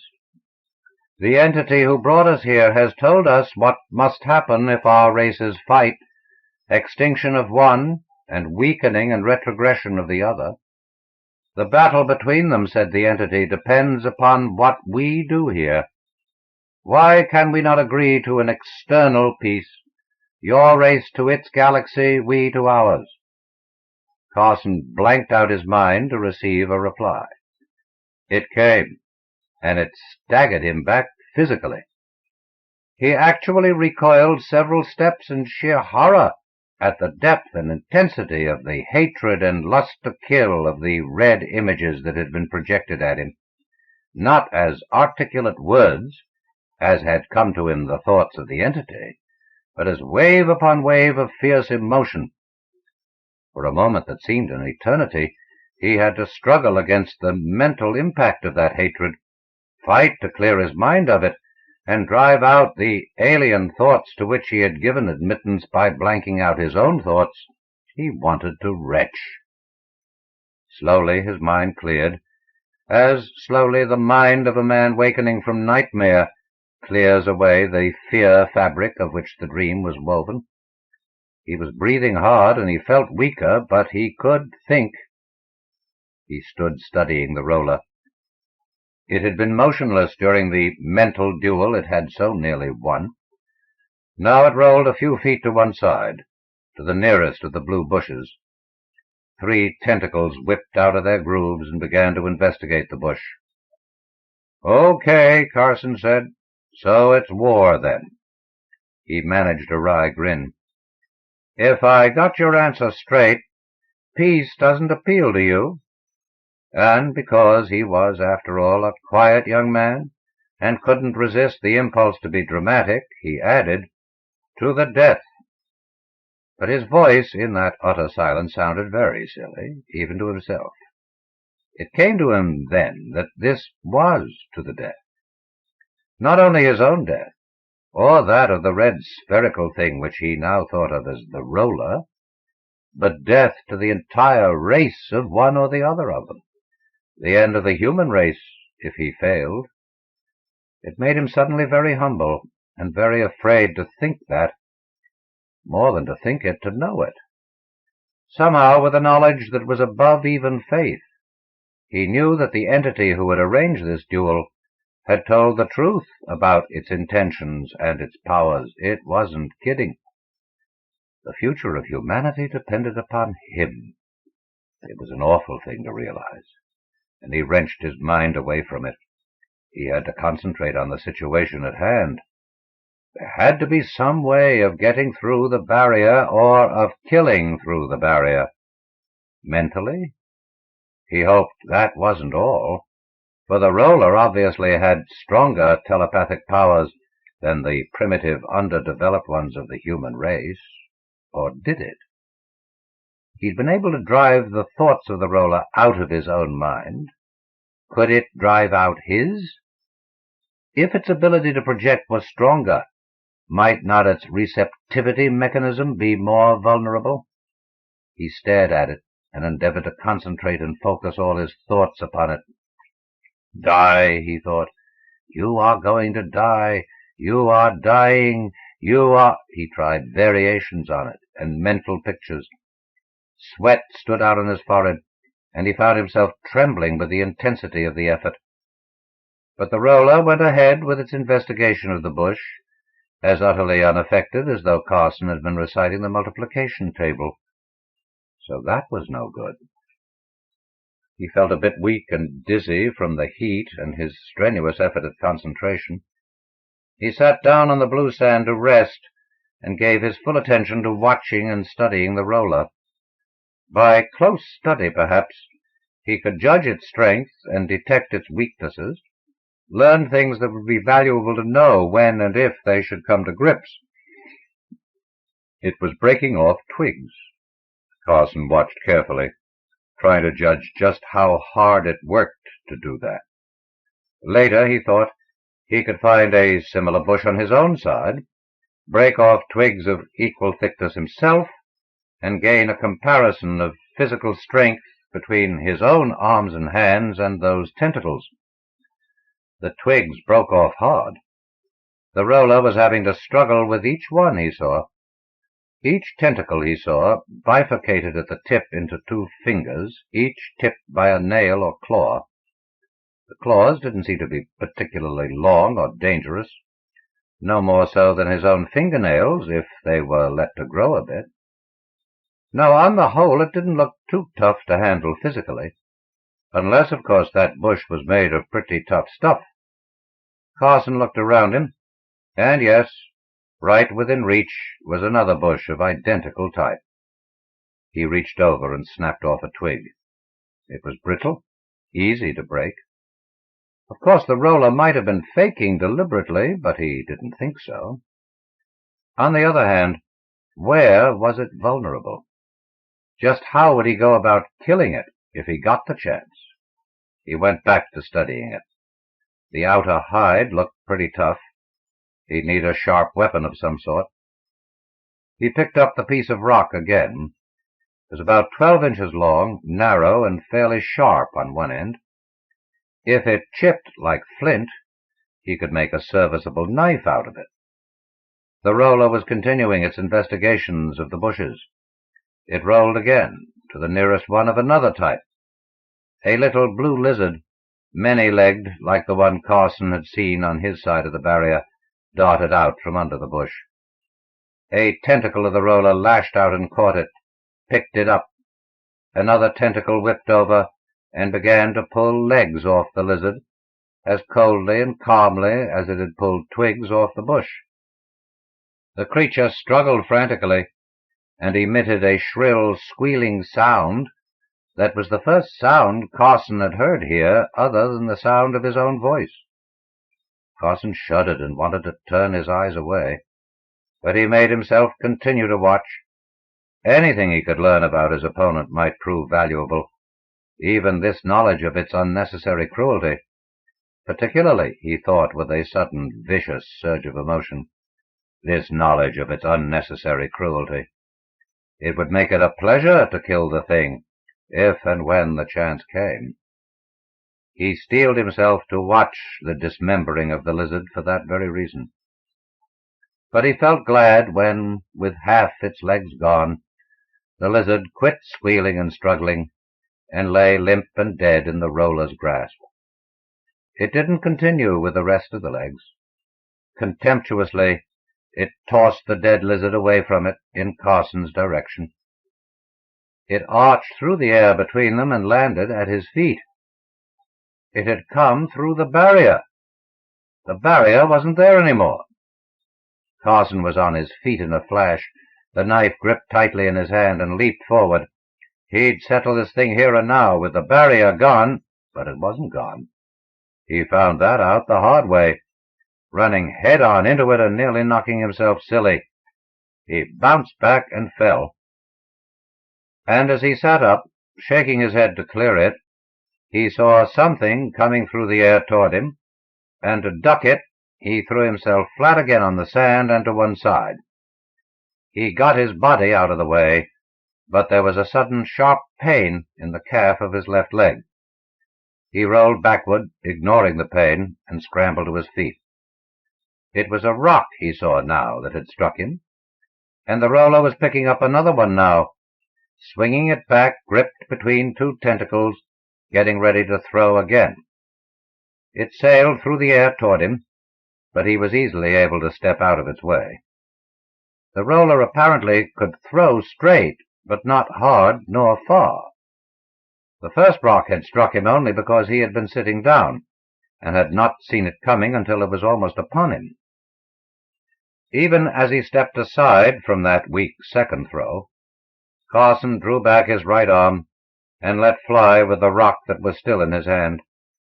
If missiles, he thought with sudden elation, can cross the barrier, then two can play at the game of throwing them, and the good right arm of an Earthman.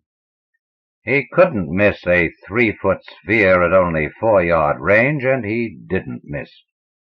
The rock whizzed straight, and with a speed several times that of the missiles the roller had thrown. It hit dead center, but it hit flat, unfortunately, instead of point first.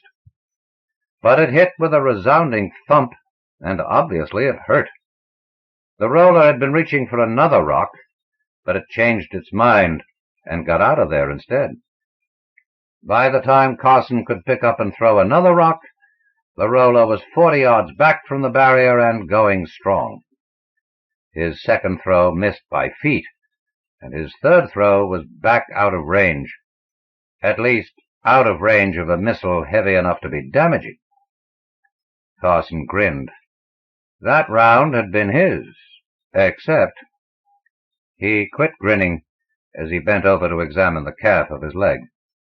A jagged edge of the stone had made a pretty deep cut, several inches long. It was bleeding pretty freely, but he didn't think it had gone deep enough to hit an artery. If it stopped bleeding of its own accord, well and good. If not, he was in for trouble. Finding out one thing, though, took precedence over that cut: the nature of the barrier. He went forward to it again, this time groping with his hands before him. He found it. Then, holding one hand against it, he tossed a handful of sand at it with the other hand. The sand went right through. His hand didn't. Organic matter versus inorganic? No, because the dead lizard had gone through it, and a lizard alive or dead was certainly organic. Plant life? He broke off a twig and poked it at the barrier. The twig went through with no resistance, but when his fingers gripping the twig came to the barrier, they were stopped. He couldn't get through, nor could the roller. But rocks and sand and a dead lizard. How about a live lizard? He went hunting under bushes until he found one and caught it. He tossed it gently against the barrier, and it bounced back and scurried away across the blue sand. That gave him the answer, insofar as he could determine it now. The screen was a barrier to living things. Dead or inorganic matter could cross it. That off his mind, Carson looked at his injured leg again. The bleeding was lessening, which meant he wouldn't need to worry about making a tourniquet. But he should find some water, if any was available, to clean the wound. Water. The thought of it made him realize that he was getting awfully thirsty. He'd have to find water, in case this contest turned out to be a protracted one. Limping slightly now, he started off to make a full circuit of his half of the arena. Guiding himself with one hand along the barrier, he walked to his right until he came to the curving side wall. It was visible, a dull blue-gray at close range, and the surface of it felt just like the central barrier. He experimented by tossing a handful of sand at it, and the sand reached the wall and disappeared as it went through. The hemispherical shell was a force field, too, but an opaque one, instead of transparent like the barrier. He followed it around until he came back to the barrier, and walked back along the barrier to the point from which he'd started. No sign of water. Worried now, he started a series of zigzags back and forth between the barrier and the wall, covering the intervening space thoroughly. No water. Blue sand, blue bushes, and intolerable heat. Nothing else. It must be his imagination, he told himself angrily, that he was suffering that much from thirst. How long had he been here? Of course, no time at all, according to his own space-time frame. The entity had told him time stood still out there while he was here. But his body processes went on here just the same. And according to his body's reckoning, how long had he been here? 3 or 4 hours, perhaps. Certainly not long enough to be suffering seriously from thirst.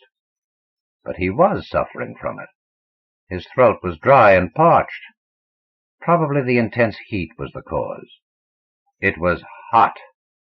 130 Fahrenheit at a guess.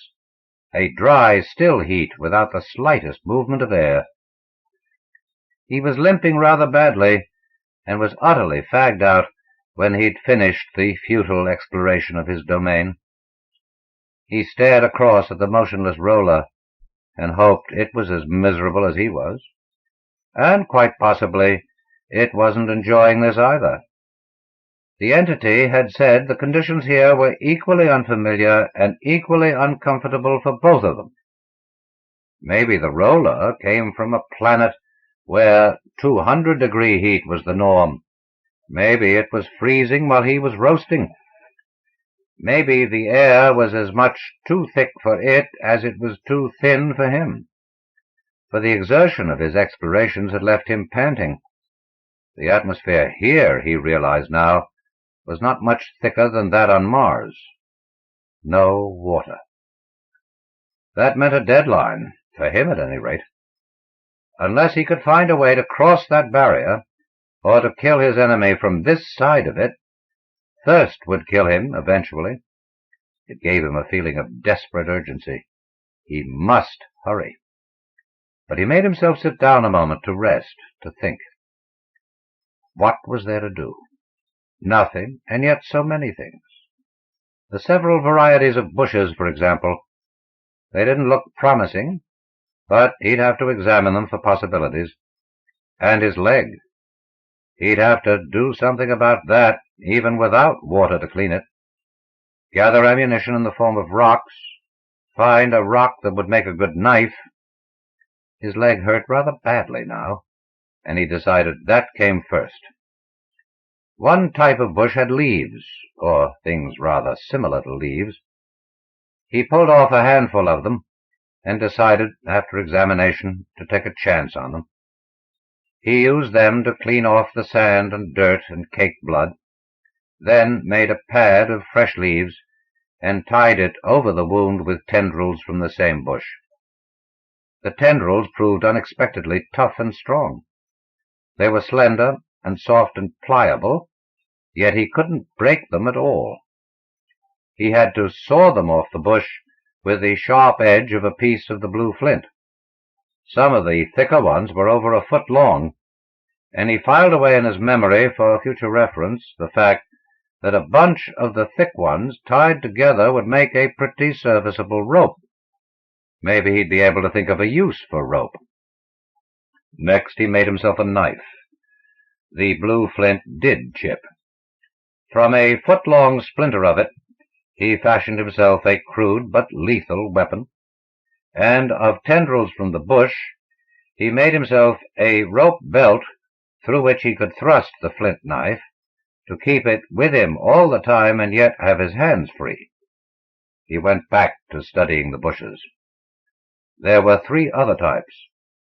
One was leafless, dry, brittle, rather like a dried tumbleweed. Another was of soft, crumbly wood, almost like punk. It looked and felt as though it would make excellent tinder for a fire. The third type was the most nearly wood-like. It had fragile leaves that wilted at a touch, but the stalks, although short, were straight and strong. It was horribly, unbearably hot. He limped up to the barrier, felt to make sure that it was still there. It was.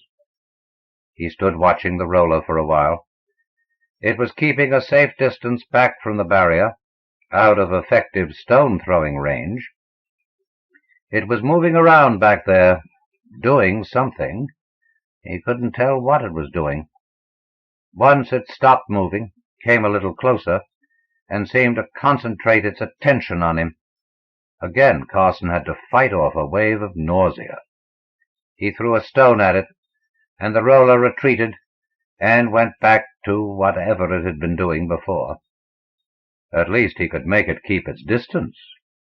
And, he thought bitterly, a devil of a lot of good that did him.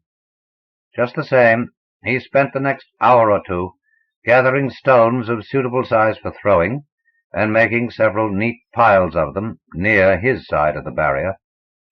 His throat burned now. It was difficult for him to think about anything except water. But he had to think about other things. About getting through that barrier, under or over it, getting at that red sphere, and killing it before this place of heat and thirst killed him first. The barrier went to the wall upon either side, but how high and how far under the sand? For just a moment, Carson's mind was too fuzzy to think out how he could find out either of those things. Idly, sitting there in the hot sand, and he didn't remember sitting down, he watched a blue lizard crawl from the shelter of one bush to the shelter of another. From under the second bush, it looked out at him. Carson grinned at it. Maybe he was getting a bit punch-drunk, because he remembered suddenly the old story of the desert colonists on Mars, taken from an older desert story of Earth. Pretty soon you get so lonesome you find yourself talking to the lizards, and then not so long after that you find the lizards talking back to you. He should have been concentrating, of course, on how to kill the roller, but instead he grinned at the lizard and said, "Hello there." The lizard took a few steps toward him. "Hello," it said. Carson was stunned for a moment, and then he put back his head and roared with laughter. It didn't hurt his throat to do so either. He hadn't been that thirsty. Why not? Why should the entity who thought up this nightmare of a place not have a sense of humor, along with the other powers he had? Talking lizards, equipped to talk back in my own language if I talk to them. It's a nice touch. He grinned at the lizard and said, "Come on over." But the lizard turned and ran away, scurrying from bush to bush until it was out of sight. He was thirsty again, and he had to do something. He couldn't win this contest by sitting here sweating and feeling miserable. He had to do something. But what? Get through the barrier. But he couldn't get through it, or over it. But was he certain he couldn't get under it? And come to think of it, didn't one sometimes find water by digging? Two birds with one stone. Painfully now, Carson limped up to the barrier and started digging, scooping up sand a double handful at a time. It was slow, hard work, because the sand ran in at the edges, and the deeper he got, the bigger in diameter the hole had to be. How many hours it took him he didn't know, but he hit bedrock 4 feet down. Dry bedrock, no sign of water. And the force field of the barrier went down clear to the bedrock. No dice, no water, nothing. He crawled out of the hole and lay there panting, and then raised his head to look across and see what the roller was doing. It must be doing something back there. It was. It was making something out of wood from the bushes, tied together with tendrils. A queerly shaped framework about 4 feet high and roughly square. To see it better, Carson climbed up onto the mound of sand he had excavated from the hole, and stood there staring. There were 2 long levers sticking out of the back of it, one with a cup-shaped affair on the end of it. Seemed to be some sort of a catapult, Carson thought. Sure enough, The roller was lifting a sizable rock into the cup-shaped outfit. One of his tentacles moved the other lever up and down for a while, and then he turned the machine slightly as though aiming it, and the lever with the stone flew up and forward. The stone raced several yards over Carson's head, so far away that he didn't have to duck, but he judged the distance it had traveled and whistled softly. He couldn't throw a rock that weight more than half that distance, and even retreating to the rear of his domain wouldn't put him out of range of that machine if the roller shoved it forward almost to the barrier. Another rock whizzed over. Not quite so far away this time. That thing could be dangerous, he decided. Maybe he'd better do something about it. Moving from side to side along the barrier, so the catapult couldn't bracket him, he whaled a dozen rocks at it. But that wasn't going to be any good, he saw. They had to be light rocks, or he couldn't throw them that far. If they hit the framework, they bounced off harmlessly, and the roller had no difficulty at that distance in moving aside from those that came near it. Besides, his arm was tiring badly. He ached all over from sheer weariness. If he could only rest a while, without having to duck rocks from that catapult at regular intervals of maybe 30 seconds each. He stumbled back to the rear of the arena. Then he saw even that wasn't any good. The rocks reached back there, too, only there were longer intervals between them, as though it took longer to wind up the mechanism, whatever it was, of the catapult. Wearily, he dragged himself back to the barrier again. Several times he fell and could barely rise to his feet to go on. He was, he knew, near the limit of his endurance.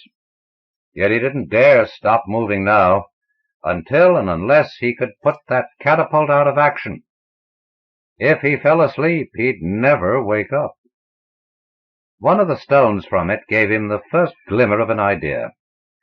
It struck upon one of the piles of stones he'd gathered together near the barrier to use as ammunition, and it struck sparks. Sparks. Fire. Primitive man had made fire by striking sparks, and with some of those dry, crumbly bushes as tinder. Luckily, a bush of that type was near him.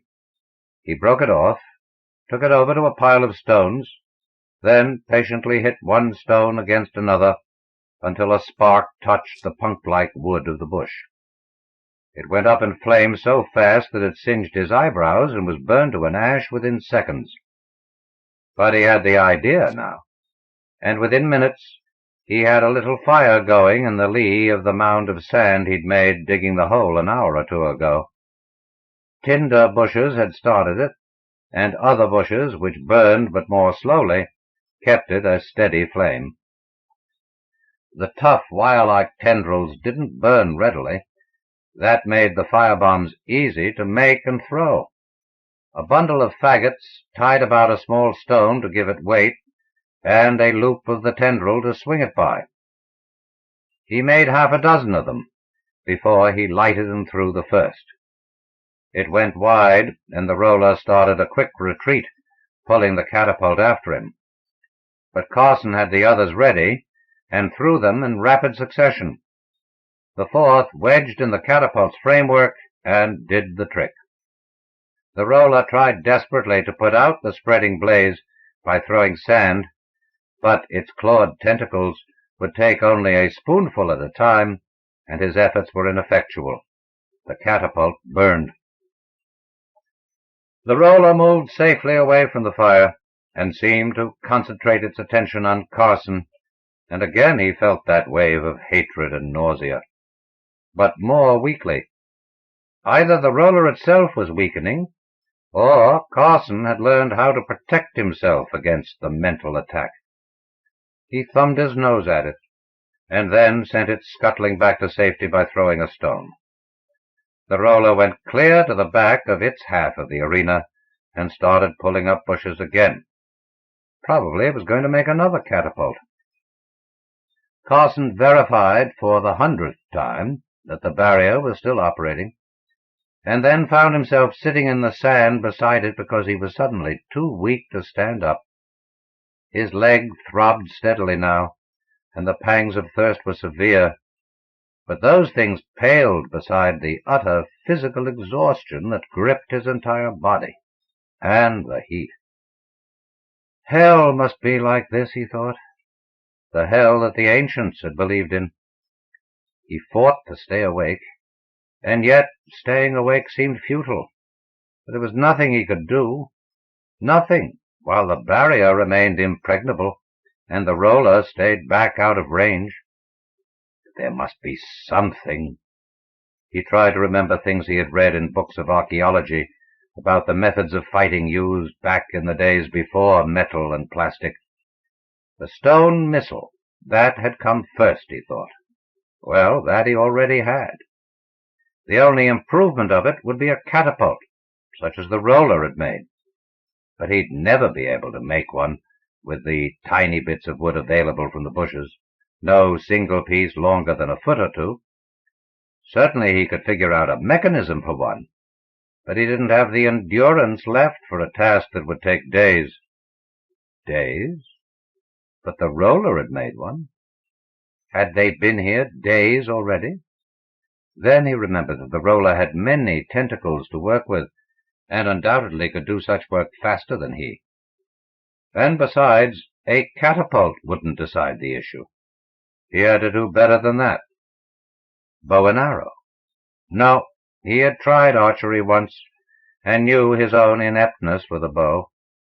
Even with a modern sportsman's durasteel weapon made for accuracy, with such a crude, pieced-together outfit as he could make here, he doubted if he could shoot as far as he could throw a rock, and knew he couldn't shoot as straight. Spear? Well, he could make that. It would be useless as a throwing weapon at any distance, but would be a handy thing at close range, if he ever got to close range. And making one would give him something to do, help keep his mind from wandering, as it was beginning to do.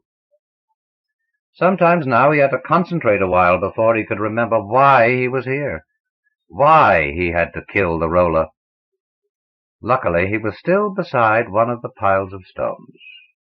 He sorted through it until he found one shaped roughly like a spearhead. With a smaller stone, he began to chip it into shape, fashioning sharp shoulders on the sides so that if it penetrated, it would not pull out again. Like a harpoon? There was something in that idea, he thought. A harpoon was better than a spear, maybe, for this crazy contest. If he could once get it into the roller, and had a rope on it, he could pull the roller up against the barrier, and the stone blade of his knife would reach through that barrier, even if his hands wouldn't.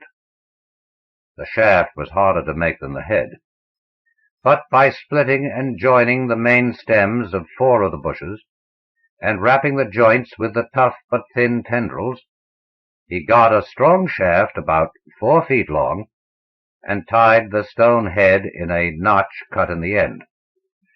It was crude, but strong. And the rope. With the thin, tough tendrils, he made himself 20 feet of line. It was light and didn't look strong, but he knew it would hold his weight and some to spare. He tied one end of it to the shaft of the harpoon, and the other end about his right wrist.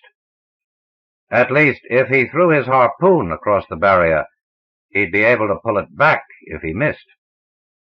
Then, when he had tied the last knot, and there was nothing more he could do, the heat and the weariness and the pain in his leg and the dreadful thirst were suddenly 1,000 times worse than they had been before. He tried to stand up to see what the roller was doing now, and found he couldn't get to his feet. On the 3rd try, he got as far as his knees and then fell flat again. I've got to sleep, he thought. If a showdown came now, I'd be helpless. He could come up here and kill me if he knew. I've got to regain some strength. Slowly, painfully, he crawled back away from the barrier, 10 yards. 20. The jar of something thudding against the sand near him waked him from a confused and horrible dream to a more confused and more horrible reality, and he opened his eyes again to blue radiance over blue sand. How long had he slept? A minute? A day? Another stone thudded nearer and threw sand on him. He got his arms under him and sat up. He turned around and saw the roller 20 yards away at the barrier.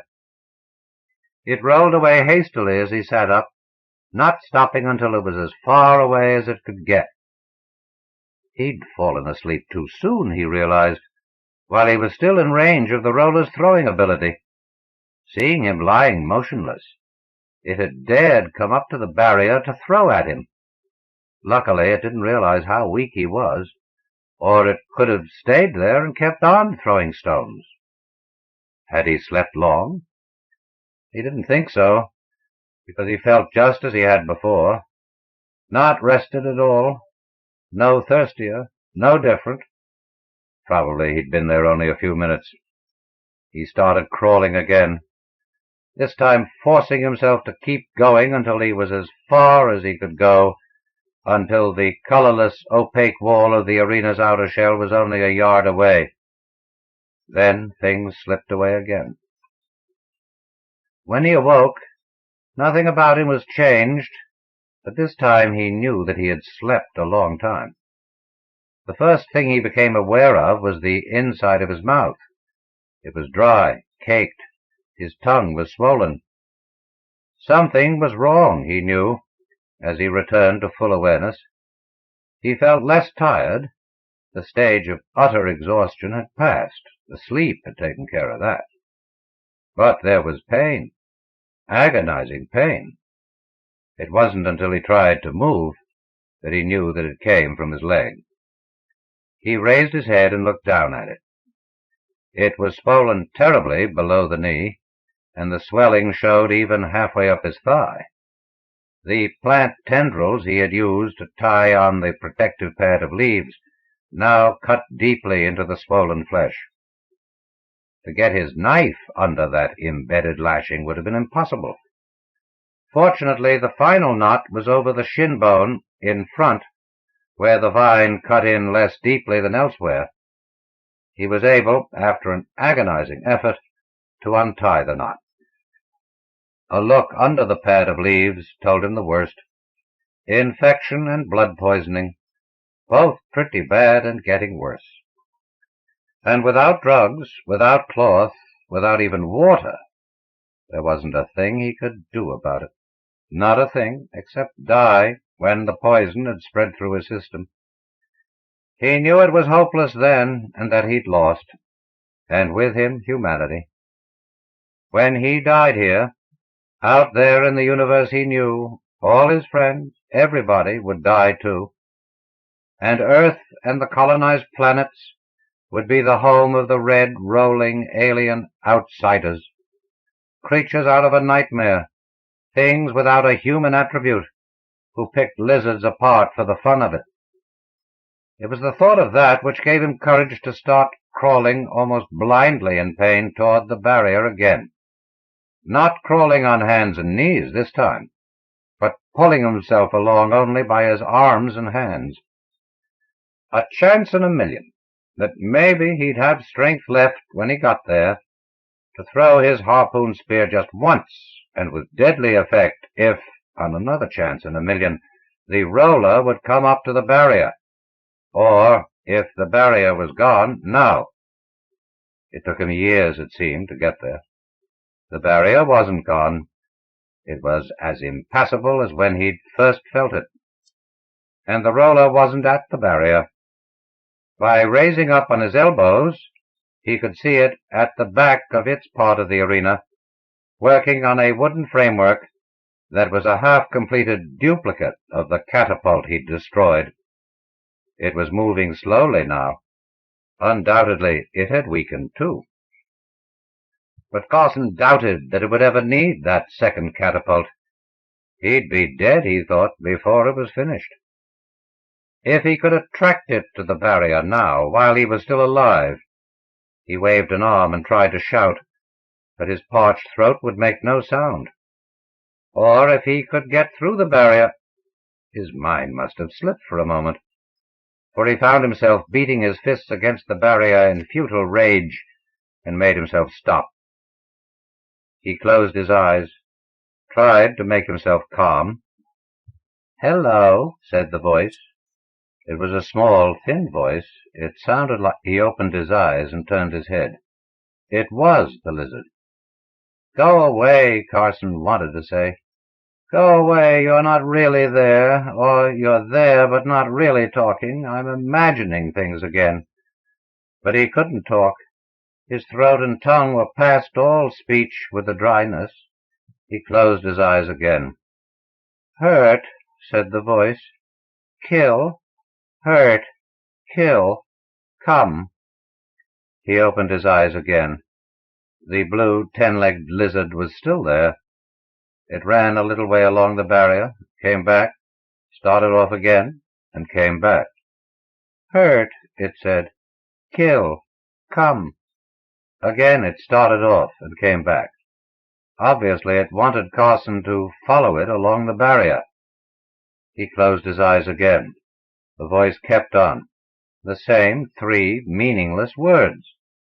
Each time he opened his eyes, it ran off and came back. "Hurt.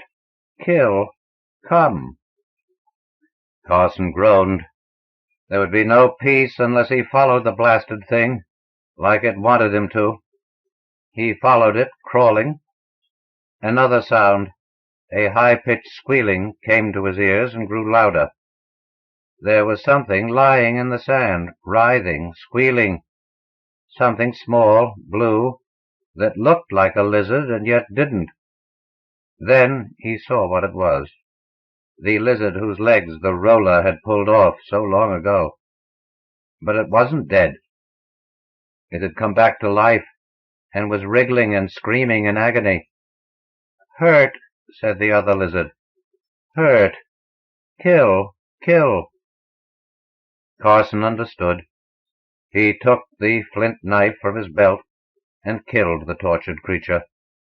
The live lizard scurried off quickly. Carson turned back to the barrier.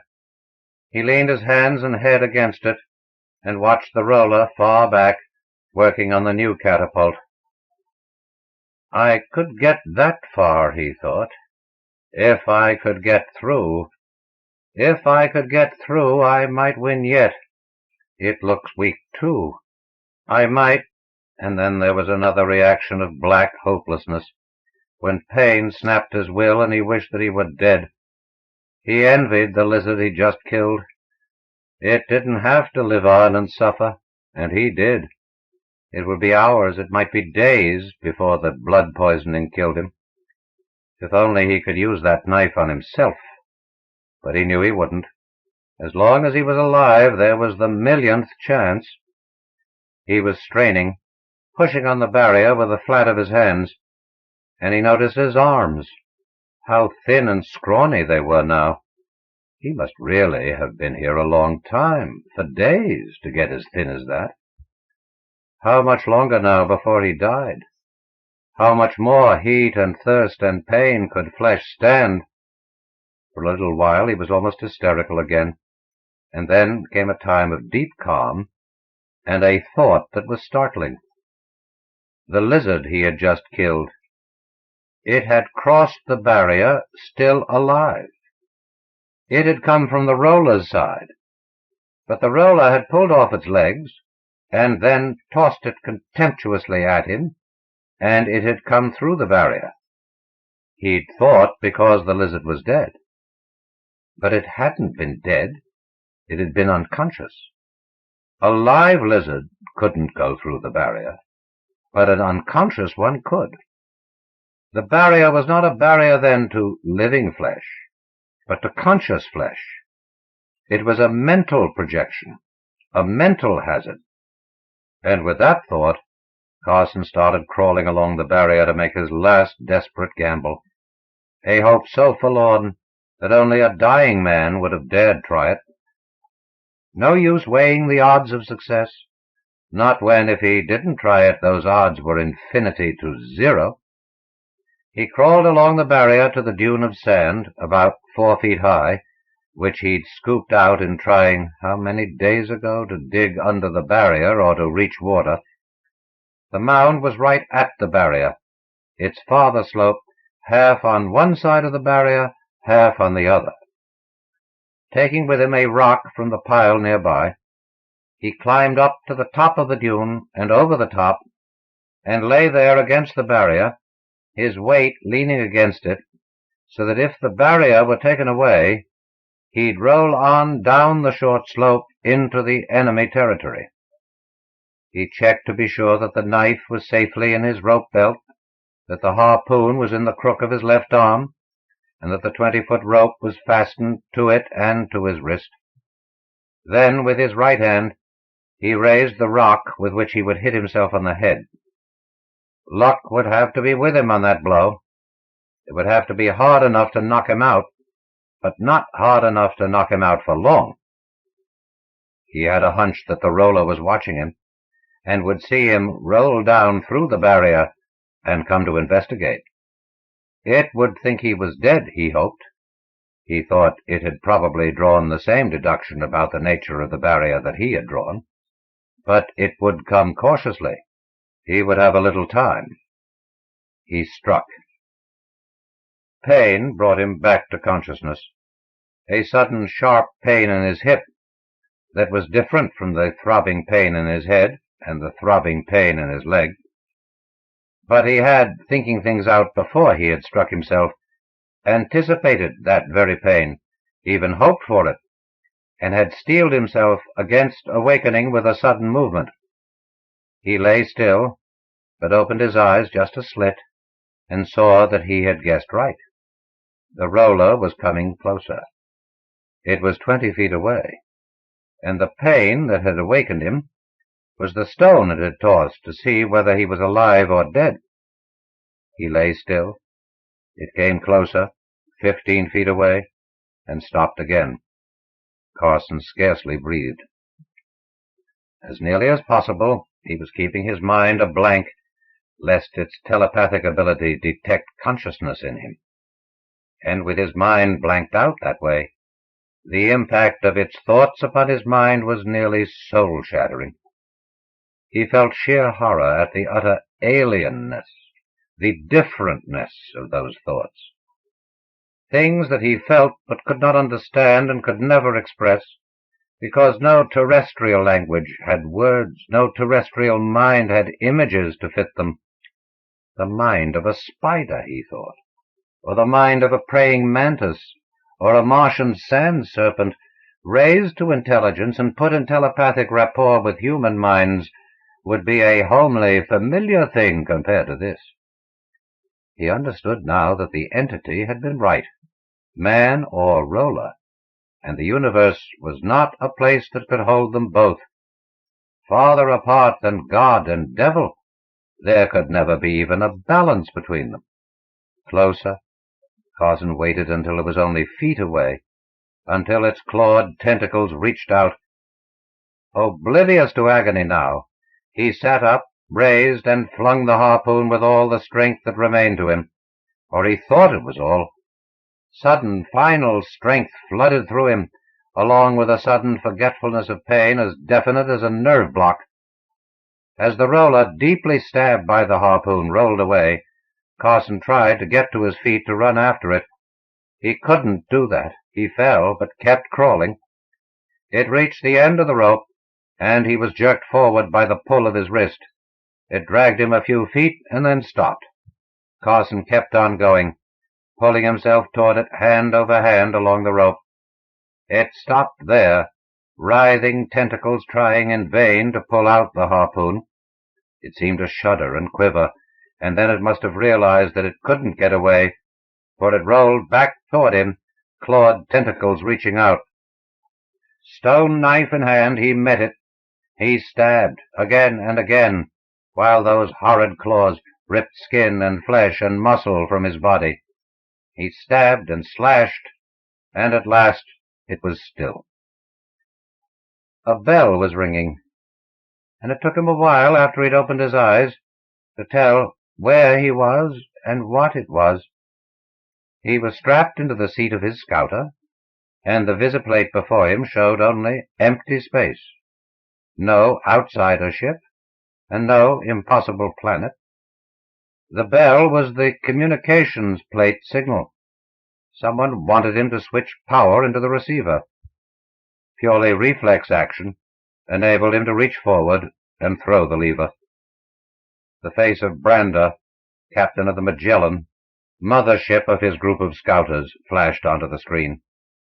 His face was pale, and his black eyes glowed with excitement. "Magellan, to Carson," he snapped. "Come on in. The fight's over. We've won." The screen went blank. Brander would be signaling the other scouters of his command.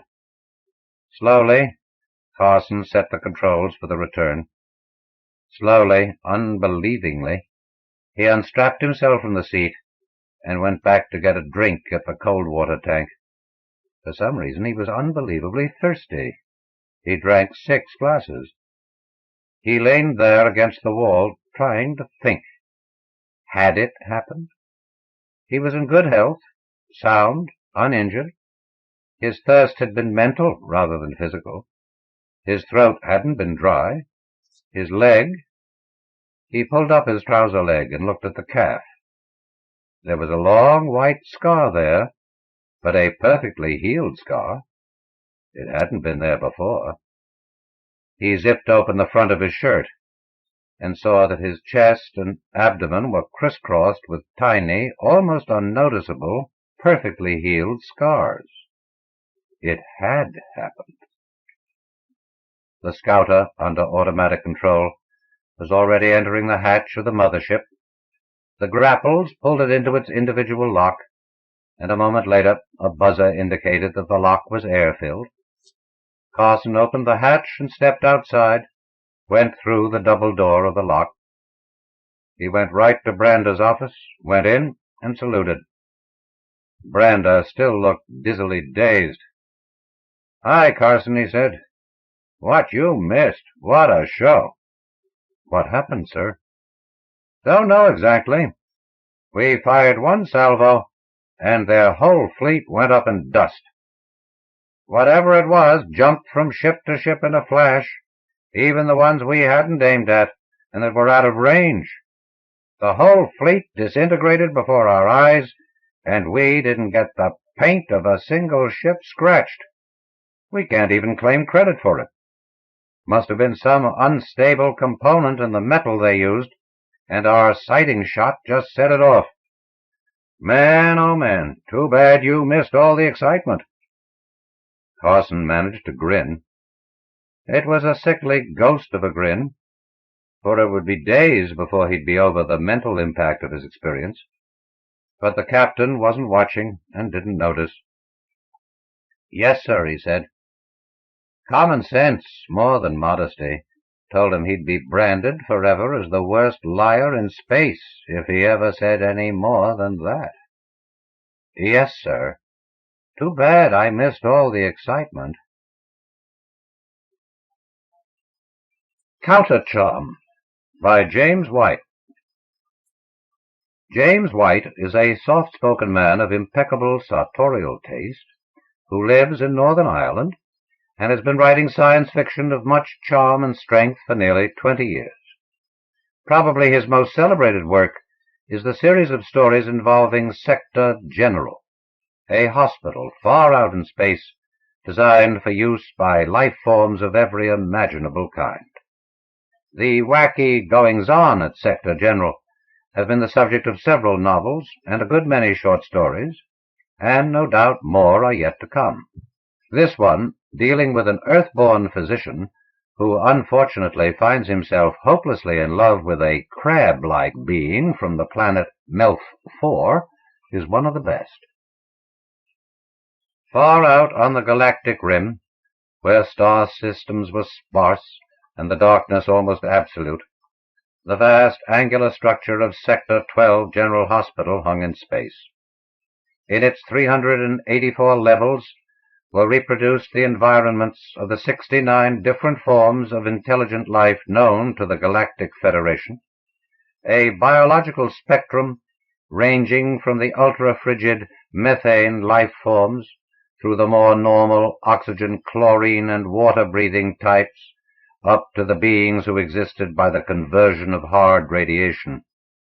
And in a small ward on the 203rd level, Senior Physician Conway was lecturing to 3 visiting specialists of physiological classification ELNT, and feeling confused and miserable because he was suffering from a severe dose of unrequited love. The object of his affection was one of the 3 ELNTs, 6-legged, exoskeletal, and vaguely crab-like beings from Melf 4, and as the lecture proceeded, his gaze was drawn to this entity more and more frequently and became almost lascivious in its intensity.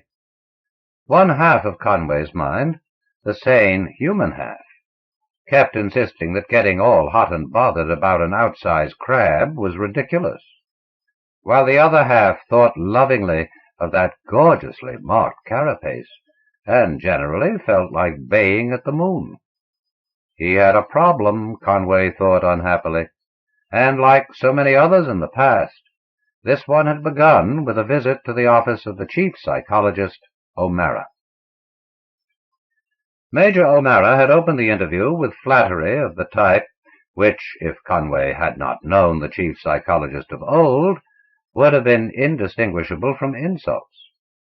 Hitherto, O'Mara had said, Dr. Conway had been pretty much a free agent in the hospital, and with the happy faculty of picking nice, juicy, dramatic cases to work on, levitating dinosaurs, SRTTs with water on the brain, and the like.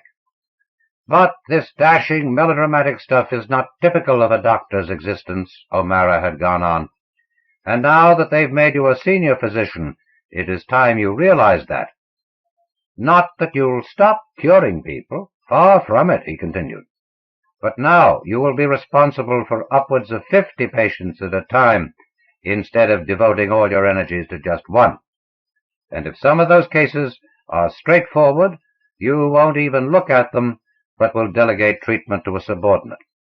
Eventually, you will be expected to join in one of the hospital's long-term research projects, a routine business with no glory attached to it at all, and a greater proportion of your time will be spent in teaching duties. That will mean taking 1 or more educator tapes, O'Mara had ended grimly, and retaining them for extended periods. You know what that means. Conway had nodded, thinking that he did. Without the educator tape system, a multi-environment hospital such as Sector General could not have existed. No single brain, human or otherwise, could hold the enormous quantity of physiological knowledge required to successfully treat the variety of patients they received. But complete physiological data on any patient species was available by means of educator tapes, which was simply the brain record of some great medical mind belonging to the same or a similar species as the patient to be treated. A doctor taking such a tape had literally to share his mind with a completely alien personality. That was how it felt, because all the memories and experience of the being who had donated the tape were impressed on the receiving mind, and not just selected pieces of medical data. Educated tapes could not be edited. Hitherto, O'Mara had gone on, seriously, you've experienced tapes for short periods only, during operations or for purposes of diagnosis, after which they have been erased. Even then, the mental confusion can be considerable, and I've had to give you hypno-treatments at times to remind you which of the 2 occupants of your mind was boss. From now on, however, you will have no help at all. Not at all? Conway had repeated, aghast. He had been expecting to get used to this thing in easy stages. Senior physicians are supposed to be big boys, O'Mara replied, smiling in the lopsided fashion which indicated that his amusement was tinged with sympathy. and capable of fighting their own mental battles. So there will be no drugs or hypno-conditioning.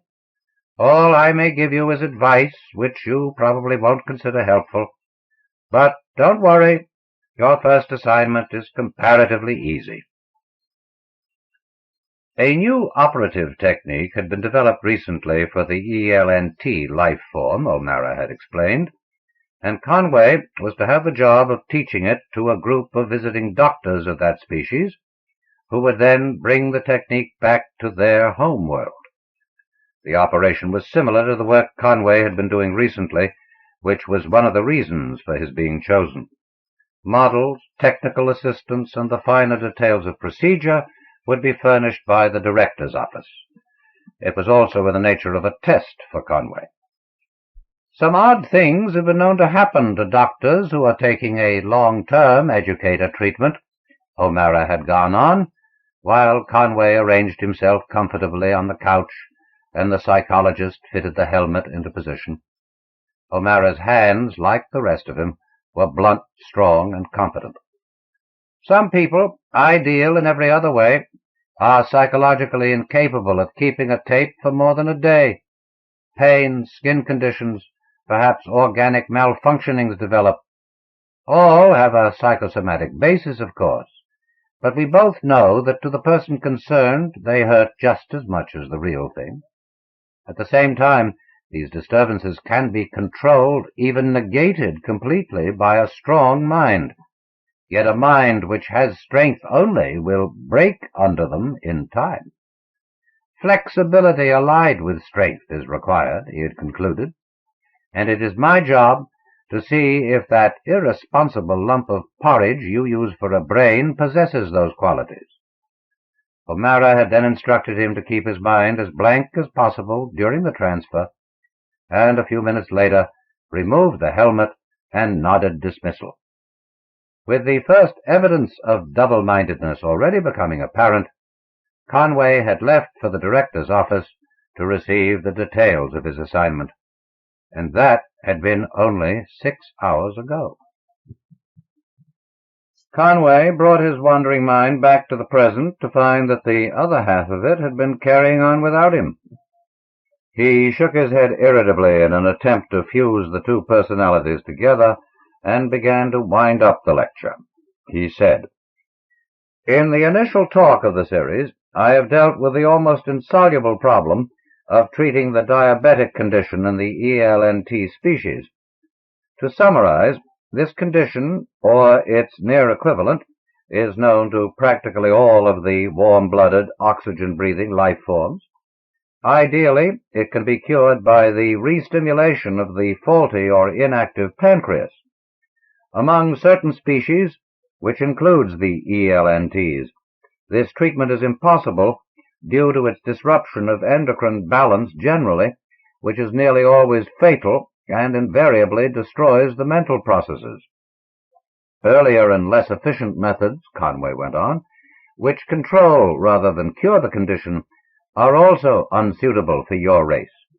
Administering insulin by subcutaneous injection presupposes a thin, flexible tegument underlaid by muscles, adipose, and served by a capillary system which will wash the material slowly and evenly into the bloodstream. The ELNT is exoskeletal, and it is impossible to inject through 5 inches of bone. The idea of drilling a fine hole and implanting a needle permanently is unsuccessful for various physiological reasons, and taking insulin orally, which relies on a certain proportion being lost as waste and the rest absorbed through the walls of the stomach, is unsuitable for ELNTs because of your digestive tract, whose efficiency varies markedly with the emotional state. All of which means," Conway ended simply, "that you Melphans are the only species remaining in which the diabetic condition is fatal." The 3 ELNTs made short complimentary speeches in turn, thanking him for an extremely useful first lecture. Senreth, the being who Conway wanted to think of as it, but which one half of his mind demanded that he call she, was most flattering, which did not help Conway's peace of mind one little bit. Ordinarily, he would have dismissed the class at this point and used the next 20 minutes or so in pulling himself together, Conway thought wryly, but not this time.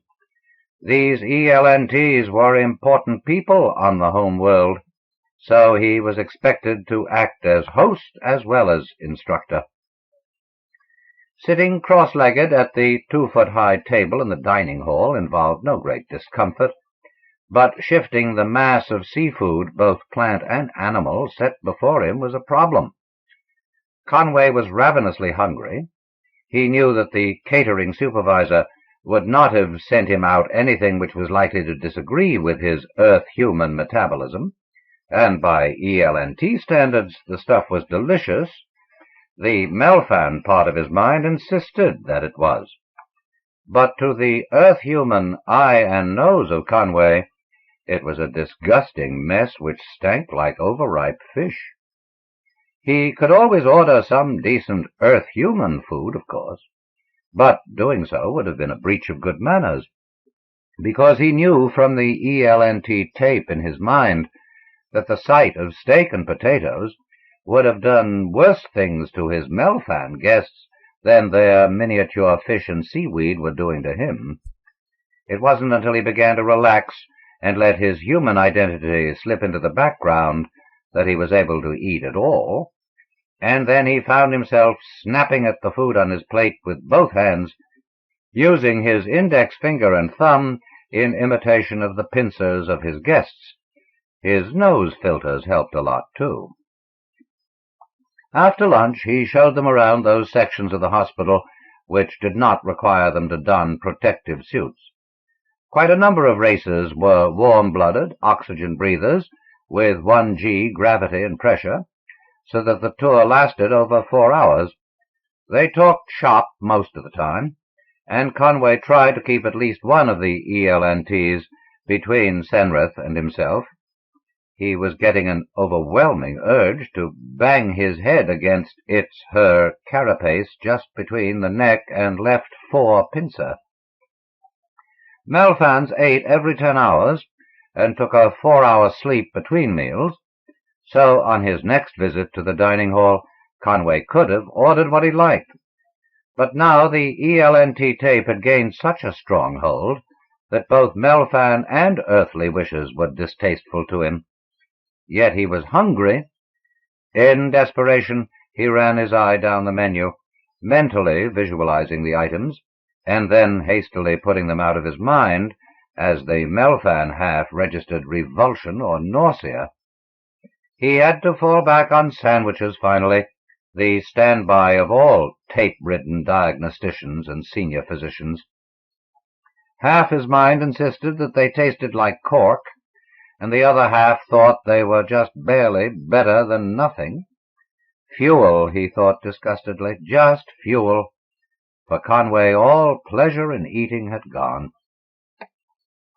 The following 3 hours Conway spent in his room, working on the lectures he would be delivering during the next week.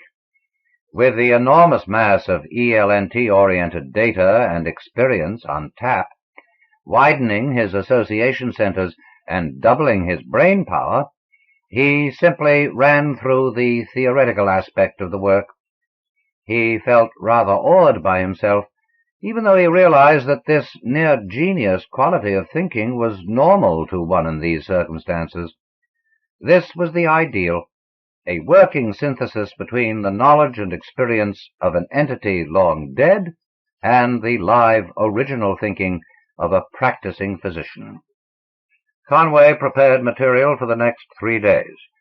He could not go much further ahead until he had an idea how fast the visitors would absorb the stuff.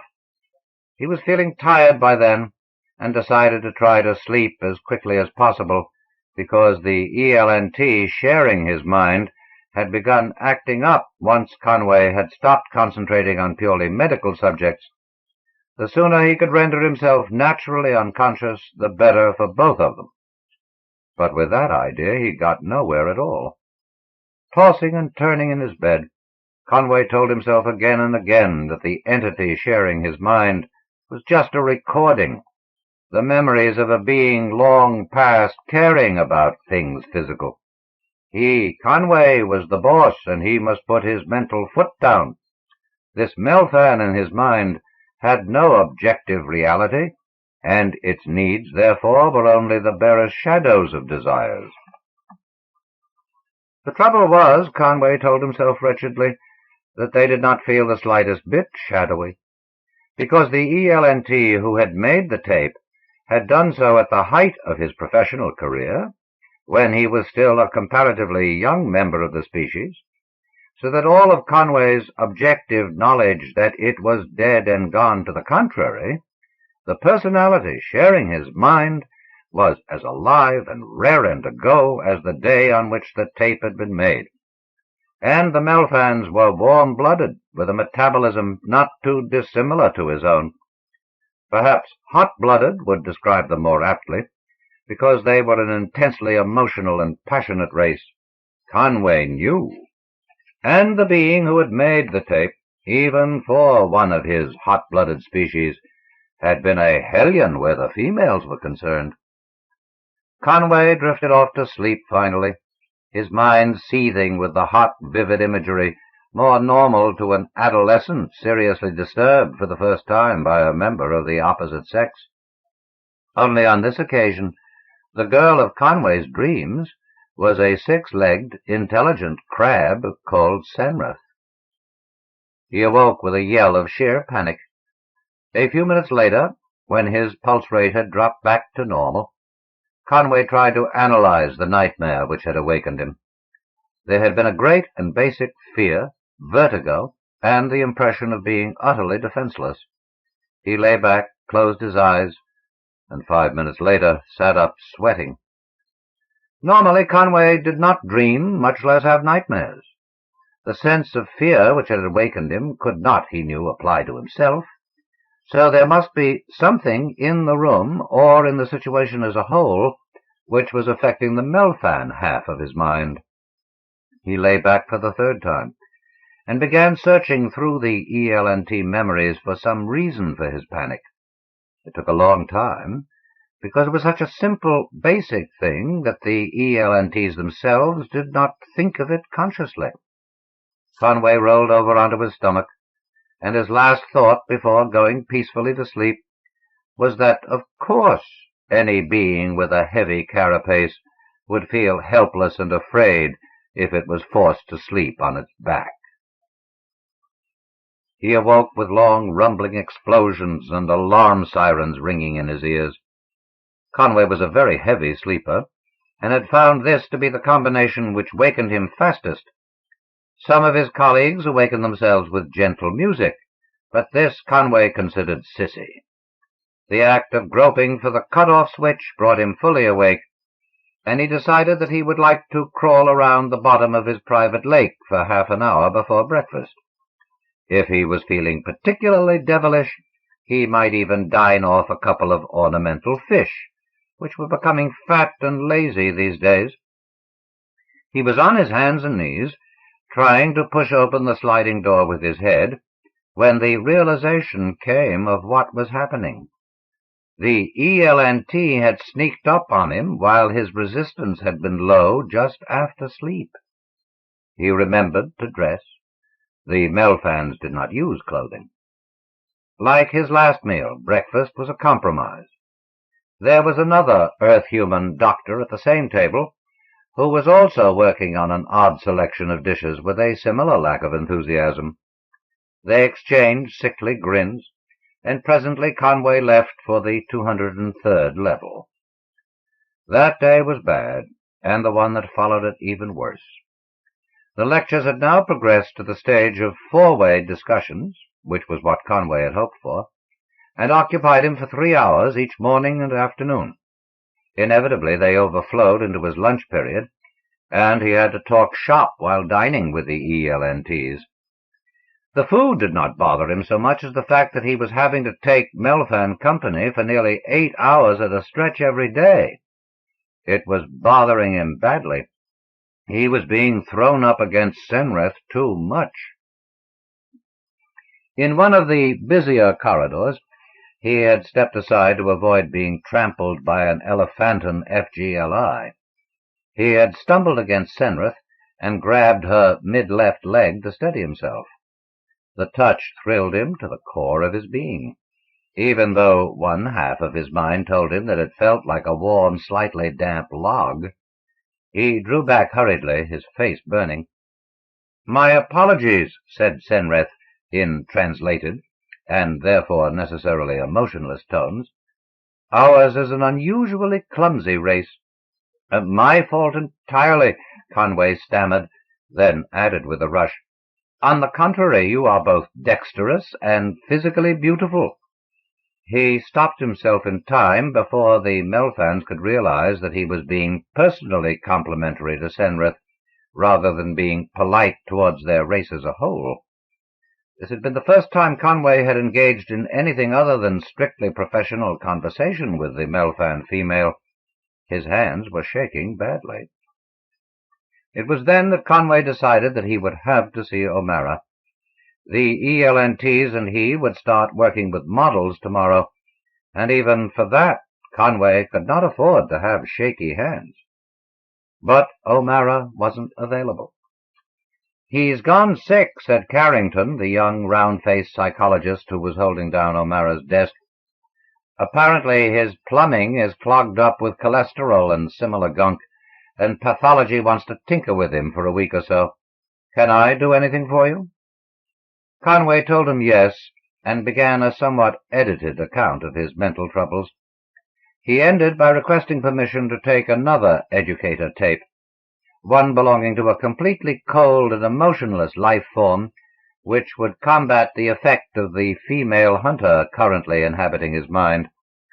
By playing the hothead off against the frigid type, he could, Conway hoped, keep his own human emotions to the fore, and so be able to ignore Senrith. Carrington looked thoughtful, then said, "Chances are it would make you more confused, but then again it might work. That is, if I agreed to help you, which I don't." "But why?" said Conway angrily. "Because O'Mara says so," Carrington replied imperturbably. "He left explicit instructions regarding you. No conditioning, shots, or any other form of medication aimed at helping you over the rough spots. Your mental confusion is understandable, and I sympathize, but giving help at this stage would not be a good idea. You must find your own methods of fighting or adapting to the situation. All new senior physicians have to do it. A psychological crutch now would mean you're always needing one, and you could hope for no further advancement. If things get too bad," the psychologist went on, watching him keenly, "serious enough to impair your physical efficiency, I'm thinking of violent digestive upsets, loss of coordination, and so on, you can ask to be taken off the case." And that, of course, was unthinkable. It would be a public admission that he had neither professional ability nor moral fiber. In short, that he was unfitted for his job. It was the most humiliating thing which could happen to one in his position. Conway shook his head, growled, "Thank you," and left. Mental confusion and overripe seafood Conway could take, but something would have to be done about Senrith. Maybe his earlier fit of the shakes had been a once-only occurrence, and if so, then he had nothing to worry about.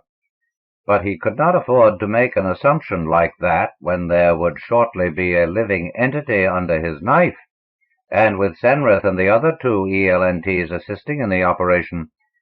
Something would have to be done about that six-legged femme fatale, or about Conway himself. "Fight or adapt," Carrington had said.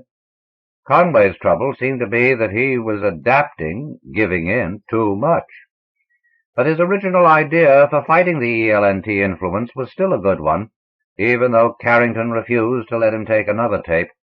He could still fight fire, not with fire, but with extreme cold. Walking rapidly, Conway went to the nearby interlevel lock and donned a lightweight suit. 10 minutes later, he was swimming through the cool green of the water-breathing AUGL section. From there, and using the same suit, he went through a series of chlorine-filled wards belonging to the Ilenzen PVSJs. There were a lot of people he knew among the PVSJ staff, but by his haste managed to discourage conversation. On the next level, the cold struck at him even through the fabric of his suit. Conway negotiated the next lock quickly and climbed shivering into a tank-like vehicle which was parked inside. This vehicle, highly insulated, jammed with heaters inside and hung with refrigeration units out, was the only possible method of entering the cold section without both freezing himself to death in seconds and blasting the life out of every patient in the ward with his radiated body heat.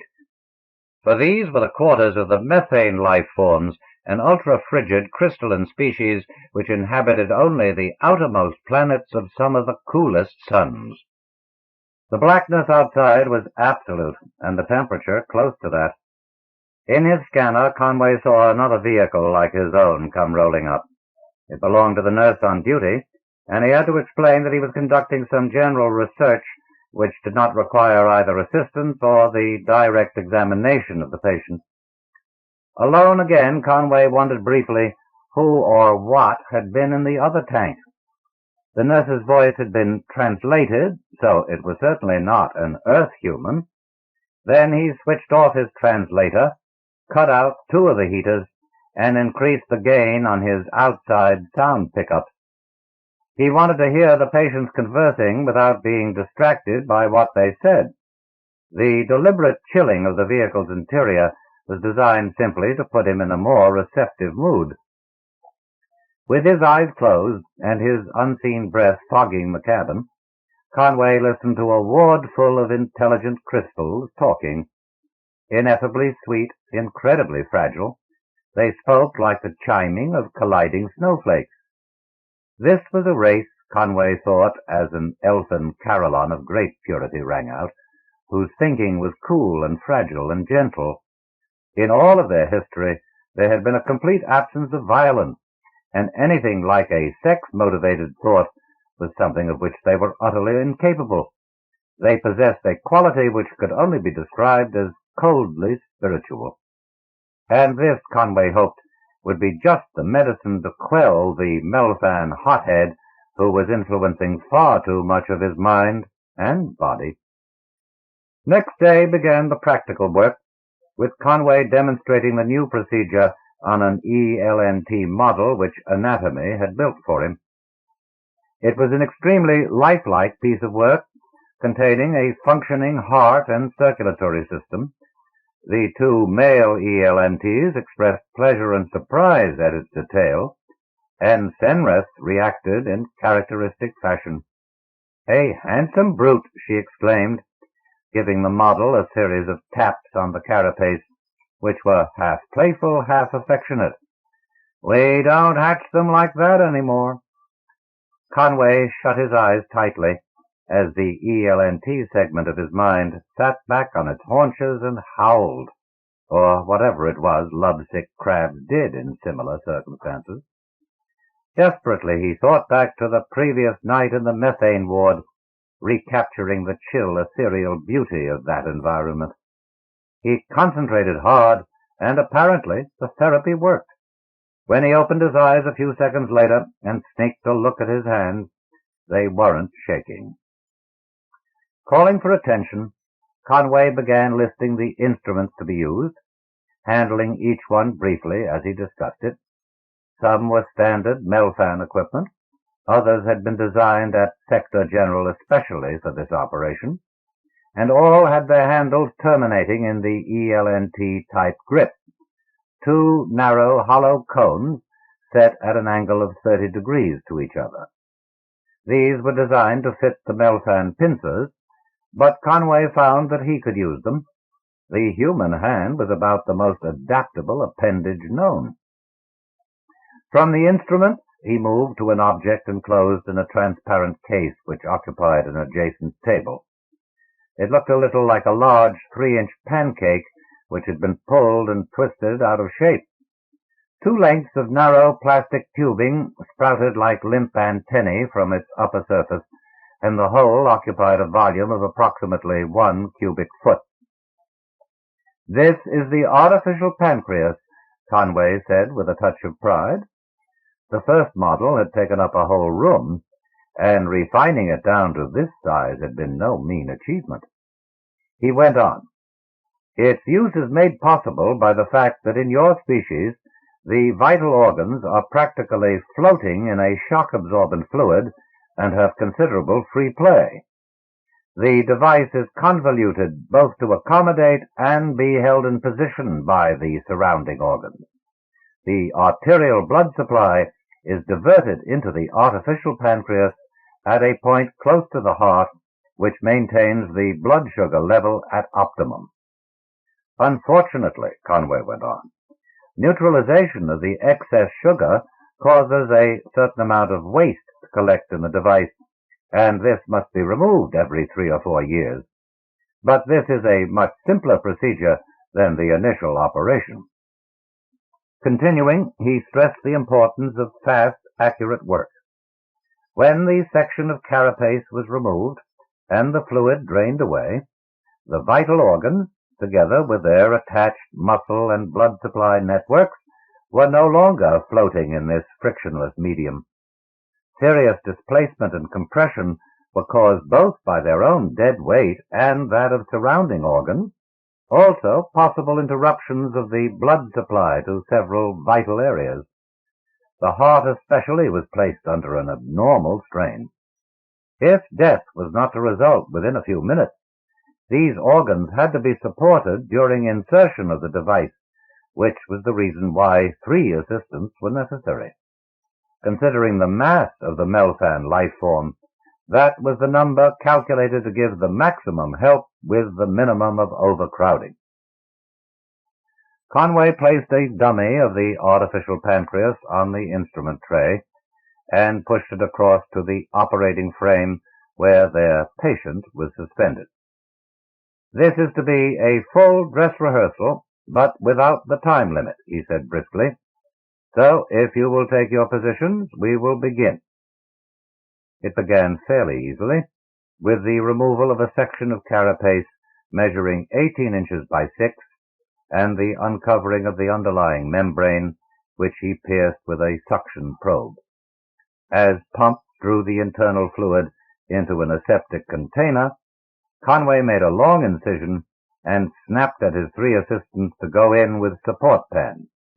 These were specially shaped pans with long angled handles, which were designed to hold the vital organs in position when the fluid had been drained off. "One at a time, please," Conway said sharply, as 6 pincers converged on the operative field as one. "You're making a noise like a machine shop." "That's better. But remember that I've to get in there, too. Senrith, you're not supporting that lung properly. Let me show you." Conway grasped one of Senrith's pincers in each hand and gently eased them into the correct position, felt his mouth go dry, and began thinking furiously about the patients in the methane ward. He went on shakily, "To clear a path for the device, we must first incise the muscle which anchors—" There was a sudden spurt of red over his gloves, and then a great crimson tide welling into the field, obliterating everything. Conway stared at it foolishly, asking himself how this could have happened, and knowing all the time exactly how it had happened. "A shockingly lifelike model," said one of the ELNTs, "and an object lesson to all of us, sir. We obstructed you, of course." Conway looked up. The ELNT was giving him an out, and he was tempted to take it. But instead, he shook his head angrily and retorted, "If there's a lesson, it is that teacher does not necessarily know everything. And now, doctors, you may go. I'll have a technician repair the model before the next lecture."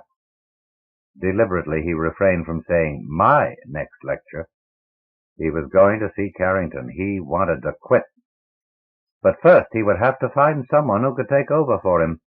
The Melfans had to be considered, too. Another senior was needed, one with more experience and stability. Maybe Dr. Mannon would take over for him. He ran Dr. Mannon to earth as he was emerging from the LSVO theater. His old friend and one-time teacher specialized in surgery of the low-gravity winged species of this classification and that of their MSVK cousins, and was in permanent possession of these two tapes. Despite this, his manner and conversation were quite rational, if a trifle on the breezy side. "So you're in trouble and need help," Mannon boomed cheerfully. "What is it, professional or some sordid emotional involvement?" "Both," said Conway bitterly. Mannon's eyebrows climbed. Grinning, he said, "And I always thought you were too straight-laced for that sort of thing. Well, well. But you can tell me the grisly details over lunch. That is, if you don't mind watching me guzzle what looks like a plate of birdseed." "So long as it doesn't smell of fish," said Conway with great feeling, then launched into a somewhat incoherent account of his troubles. Both doctors switched off their translators so that E.T. passer-by would not overhear them. This was one piece of scandal which just could not be allowed to get out. "Basically, your trouble is that you want to whistle after crabs," Mannon said as they found a table. Before Conway could reply, he added quickly, "Female crabs, of course. I did not mean to imply that there was anything seriously wrong with you." "This is serious," said Conway quietly. Mannon nodded. "To you it must be," he said sympathetically. "And I think it was a dirty trick, saddling you with an ELNT tape for your first long-termer. A completely alien personality would have made it much easier to keep the two sets of data separate. The Melfans are very close to us temperamentally, which is one of the reasons for your trouble. And has it occurred to you that your subconscious may be aiding and abetting this six-legged Don Juan, that deep down inside our quiet and ultra-respectable Dr. Conway shares its feelings?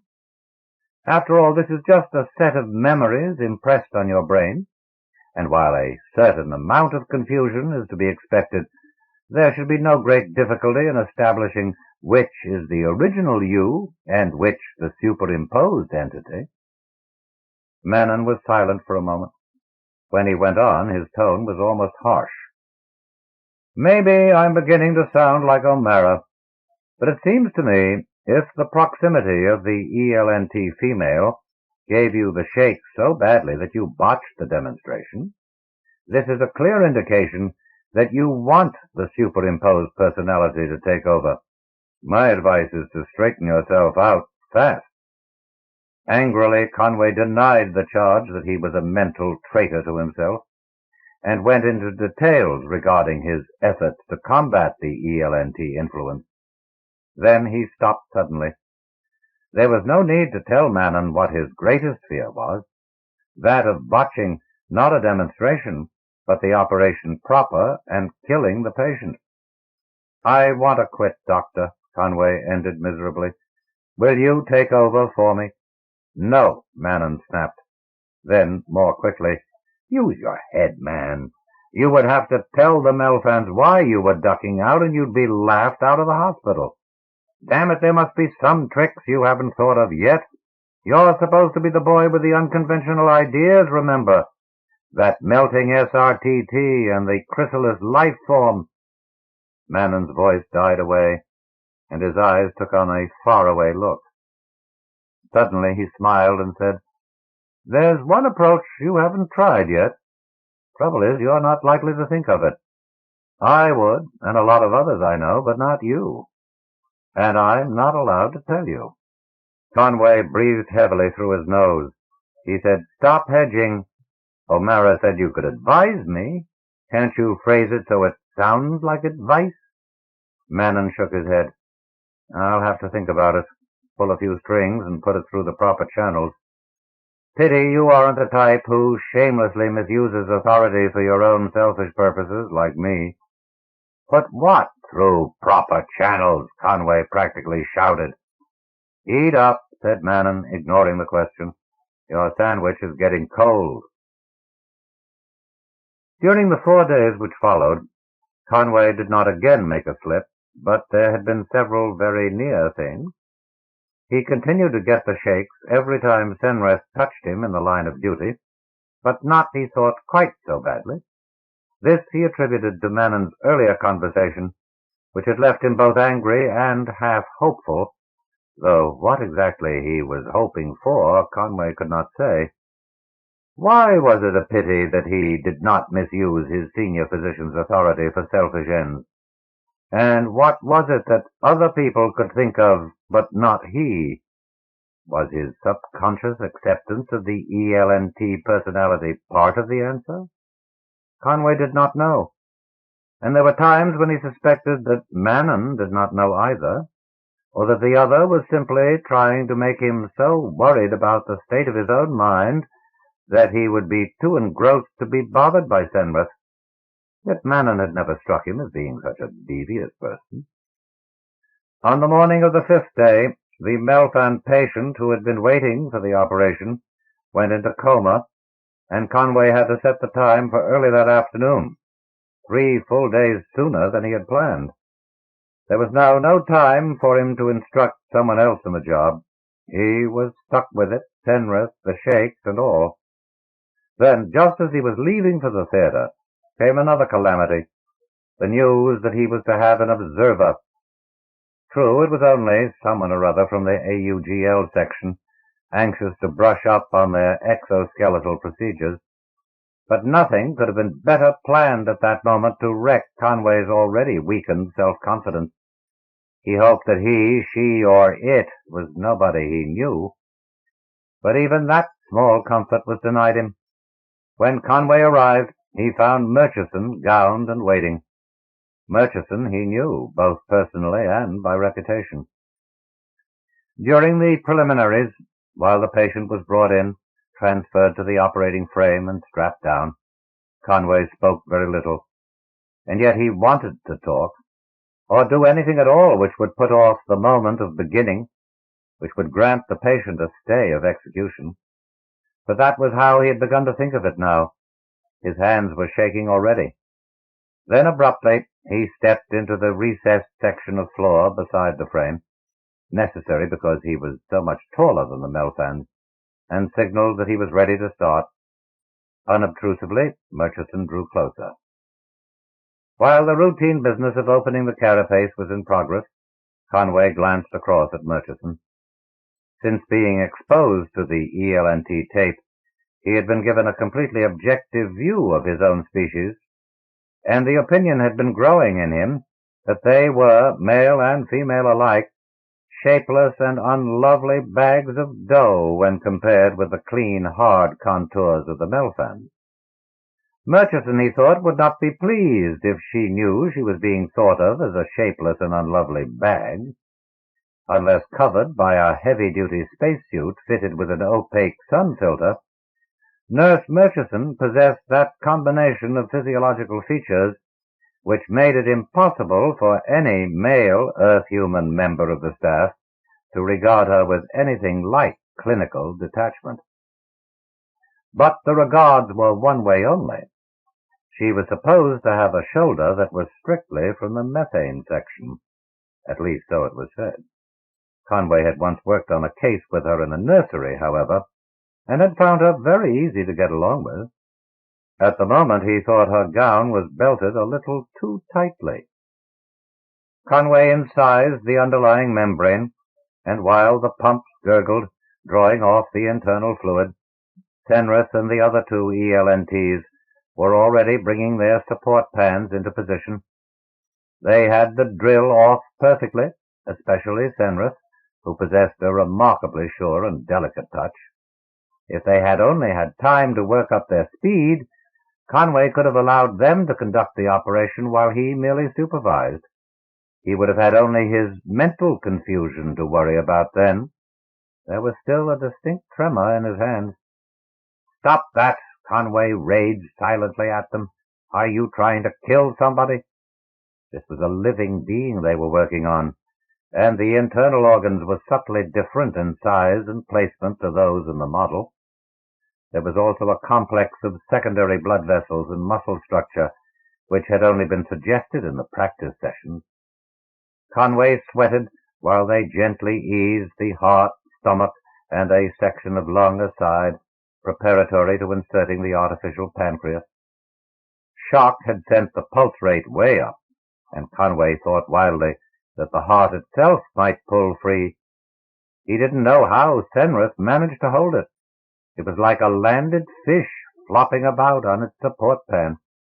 He found his eyes drifting to Senrith's pincers, lingering on the sharp, hard contours and the lovely reddish-gray coloration which was enhanced rather than concealed by the aseptic film. Conway felt his face getting hot, and his hands trembled badly. Helplessly he swore under his breath. "Can I be of any help, Doctor?" Murchison asked suddenly in her low, pleasant voice. "I'm familiar with your written lectures." "What?" "No," said Conway, startled and irritated. "And don't talk, please." Murchison must be slipping, he thought. A nurse of her experience should have known better. And her belt was definitely too tight. The effect in other circumstances would have been distracting, to say the least. Conway made an impatient sound, then turned to lift the artificial pancreas from its saline bath. A few seconds later it was in position, awaiting only to be linked into the main artery. This had to be clamped above and below the points of entrance and exit, cut, and the severed ends pressed over the two flexible connections coming from the new pancreas. A tight fit was ensured by having the connections taper out to a width greater than that of the artery, and special non-corroding bands would secure the join. It was tricky work, complicated both by the tangle of subsidiary blood vessels in the area and the obscuring effect of 3 pairs of ELNT pincers. On 2 occasions, Murchison apparently got excited and started reporting on the patient's condition, information readily available to Conway from the telltales beside him, and he had to shush her. After giving her one particularly angry glare, he found himself thinking, not just the belt, her whole blasted outfit is too tight. He returned to his work, feeling confused, excited, and overstimulated in some odd fashion, and for the last 10 minutes he realized that his hands had been steady as the proverbial rock.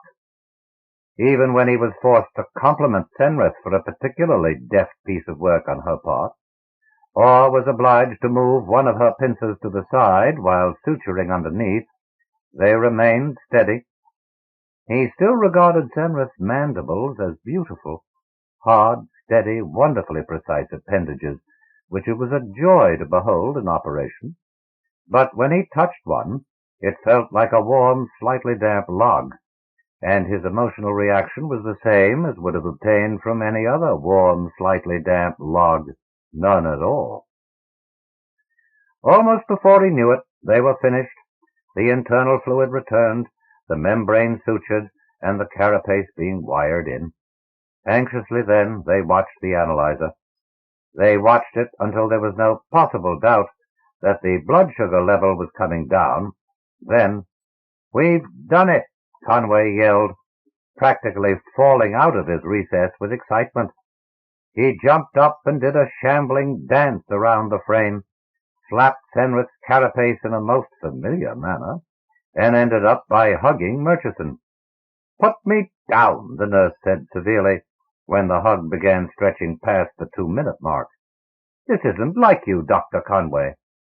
Conway eased the pressure without quite letting go.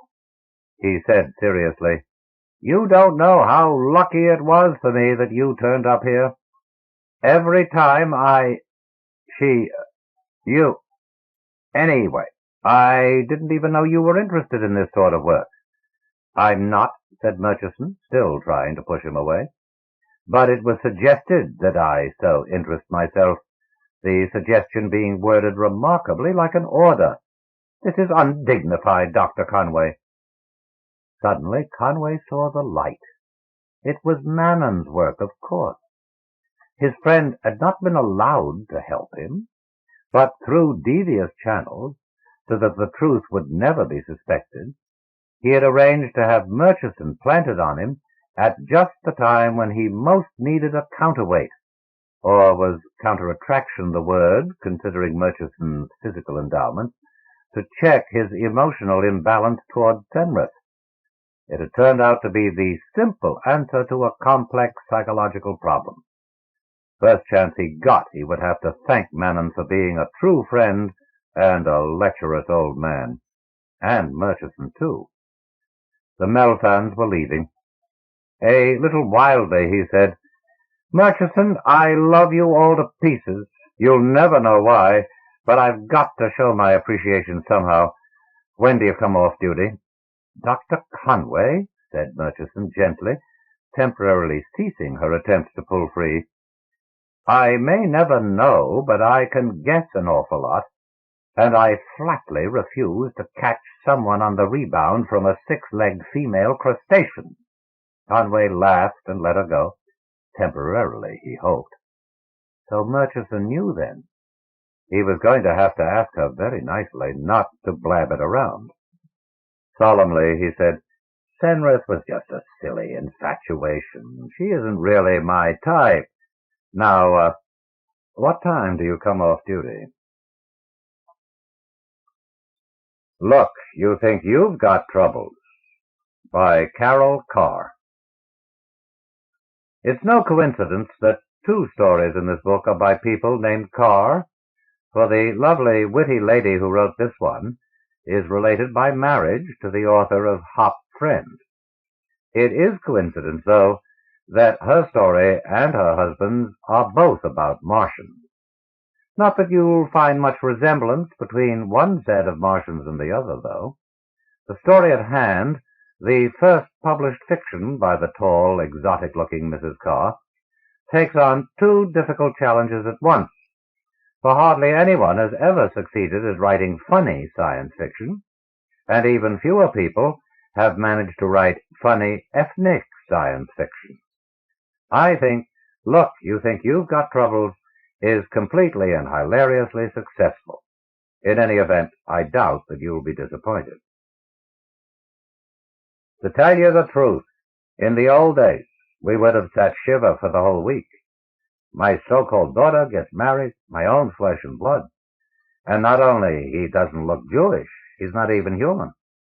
"Papa," she says to me, 2 seconds after I refuse to speak to her again in my entire life, "if you know him, you'll love him, I promise." So, what can I answer? The truth, like I always tell her. If I know him, I'll vomit. That's how he affects me. I can help it. He makes me want to throw up on him. With silk gloves, you have to handle the girl, just like a mother. I tell her what I feel from the heart, and right away her face collapses into 100 cracks, and water from the Atlantic Ocean makes a soggy mess out of her paper sheet. And that's how I remember her after 6 months, standing in front of me, sopping wet from the tears, and making me feel like a monster. Me! When all the time it's her, you should excuse the expression, husband who's the monster.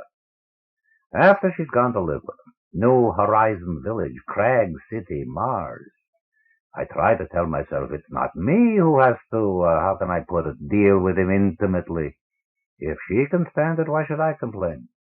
It's not like I need somebody to carry on the business. My business is to enjoy myself in my retirement. But who can enjoy? Sadie doesn't leave me alone for a minute. She calls me a criminal, a worthless no-good with gallstones for a heart. "Hector, where's your brains?" she says, having finally given up on my emotions. I can't answer her.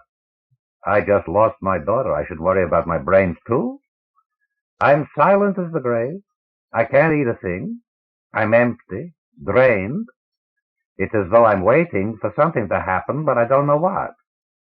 I sit in a chair that folds me up like a bee in the flower and rocks me to sleep with electronic rhythms when I feel like sleeping, but who can sleep? I look at my wife and I see Lady Macbeth. Once I caught her whistling as she pushed the button for her bath. I fixed her with a look like an icicle tipped with arsenic. "What are you so happy about? Thinking of your grandchildren with the 12 toes?" She doesn't flinch, an iron woman. When I close my eyes, which is rarely, I see our daughter when she was 14 years old, with skin just beginning to go pimply and no expression yet on her face. I see her walking up to Sadie and asking her what she should do with her life now she's filling out. And my darling Sadie, my life's mate, telling her, why not marry a freak? You gotta be a beauty to find a man here, but on Mars you shouldn't know from so many fish. I knew I could count on you, Mama, she says, and goes ahead and marries a plant with legs. Things go on like this, impossible, for months. I lose 20 pounds, my nerves, 3 teeth, and I'm on the verge of losing Sadie. When one day the mail chute goes ding-dong, and it's a letter from my late daughter. I take it by the tips of 2 fingers and bring it in to where my wife is punching ingredients for the gravy I won't eat tonight. It's a communication from one of your relatives. Oh! My wife makes a grab for it, meanwhile punching cream, tomato, sauce, beef, drippings. No wonder I have no appetite. I'll give it to you on one condition only, I tell her, holding it out of her trembling reach. Take it into the bedroom and read it to yourself. Don't even move your lips for once. I don't want to know. If she's, God forbid, dead, I'll send him a sympathy card.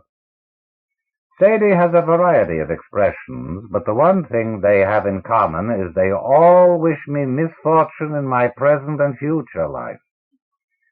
While she's reading the letter, I find suddenly I have nothing to do. The magazines I read already. Breakfast I ate, like a bird.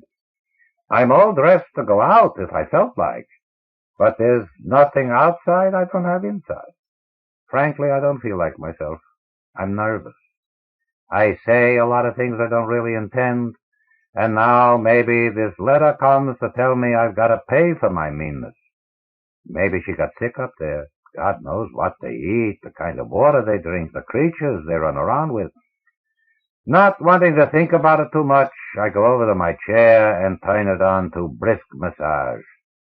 It doesn't take long till I'm dreaming, fitfully. I'm someplace surrounded by sand, sitting in a baby's crib and bouncing a diapered kangaroo on my knee. It gurgles up at me and calls me Grandpa, and I don't know what I should do. I don't want to hurt its feelings. But if I'm a grandpa to a kangaroo, I want no part of it. I only want it should go away. I pull out a dime from my pocket and put it into its pouch. The pouch is full of tiny insects which bite my fingers. I wake up in a sweat. Sadie, are you reading or rearranging the sentences? Bring it in here and I'll see what she wants. If it's a divorce, I know a lawyer. Sadie comes into the room with her I told you so waddle and gives me a small wet kiss on the cheek, a gold star for acting like a mensch. So I start to read it in a loud monotone so she shouldn't get the impression I give a damn. Dear Daddy, I'm sorry for not writing sooner. I suppose I wanted to give you a chance to simmer down first. Ingrate. Does the sun simmer down? I know it would have been inconvenient for you to come to the wedding, but Moore and I hoped you would maybe send us a letter just to let us know you're okay and still love me in spite of everything. Right at this point, I feel a hot sigh followed by a short but wrenching moan. Sadie, get away from my neck, I'm warning you. Her eyes are going flick-a-fleck over my shoulder from the piece of paper I'm holding to my face, back to the page, flick-a-fleck, flick-a-fleck. All right already, she shushes me. I read it, I know what's in it. Now it's your turn to see what kind of a lousy father you turned out to be. And she waddles back into the bedroom, shutting the door extra careful, like she's handling a piece of snow-white velvet. When I'm certain she's gone, I sit myself down on the slab of woven dental floss my wife calls a couch and press a button on the arm that reads Semi-Cl Feldman to Frimmel. The music starts to slither out from the speaker under my left armpit. The right speaker is dead and buried, and the long, narrow one at the base years ago got drowned from the dog, who to this day hasn't learned to control himself when he hears desert songs. This time I'm lucky. It's a piece by Feldman that comes on. I continue to read, calmed by the music. I might as well get to the point, Papa, because for all I know you're so mad you tore up this letter without even reading it. The point is that Moore and I are going to have a baby. Please, please don't throw this into the disintegrator. It's due in July, which gives you over 3 months to plan the trip up here. We have a lovely house with a guest room that you and Mama can stay in for as long as you want. I have to stop here to interject a couple of questions, since my daughter never had a head for logic, and it's my strong point. First of all, if she were in front of me in person right now, I would ask right off what means Moore and I are going to have a baby. Which or both? The second thing is, when she refers to it as it, is she being literal or just uncertain? And just one more thing, and then I'm through for good. Just how lovely can a guest room be that has all the air piped in, and you can't even see the sky or take a walk on the grass because there is no grass, only simulated this and substituted that? All the above notwithstanding, I continue to read. By the way, Papa, there's something I'm not sure you understand. Moore, you may or may not know, is as human as you and me in all the important ways, and frankly a bit more intelligent. I put down the letter for a minute, just to give the goosebumps a chance to fly out of my stomach ulcers before I go on with her love and best and kisses and hopes for seeing her soon, Lorinda. I don't know how she manages it, but the second I'm finished, Sadie is out of the bedroom and breathing hard. Well, do I start packing or do I start packing? And when I start packing, do I pack for us or do I pack for me? Never. I should die 3,000 deaths, each one with a worse prognosis. It's a shame a company like Interplanetary Aviation can't afford, with the fares they charge, to give you a comfortable seat. Don't ask how I ever got there in the first place. Ask my wife. She's the one with the mouth. First of all, they only allow you 3 pounds of luggage, which, if you're only bringing clothes, is plenty. But we had a few gifts with us. We were only planning to stay a few days, and to sublet the house was Sadie's idea, not mine. The whole trip was supposed to take a month each way. This is one reason Sadie thought it was impractical to stay for the weekend and then go home, which was the condition on which I'd agreed to go.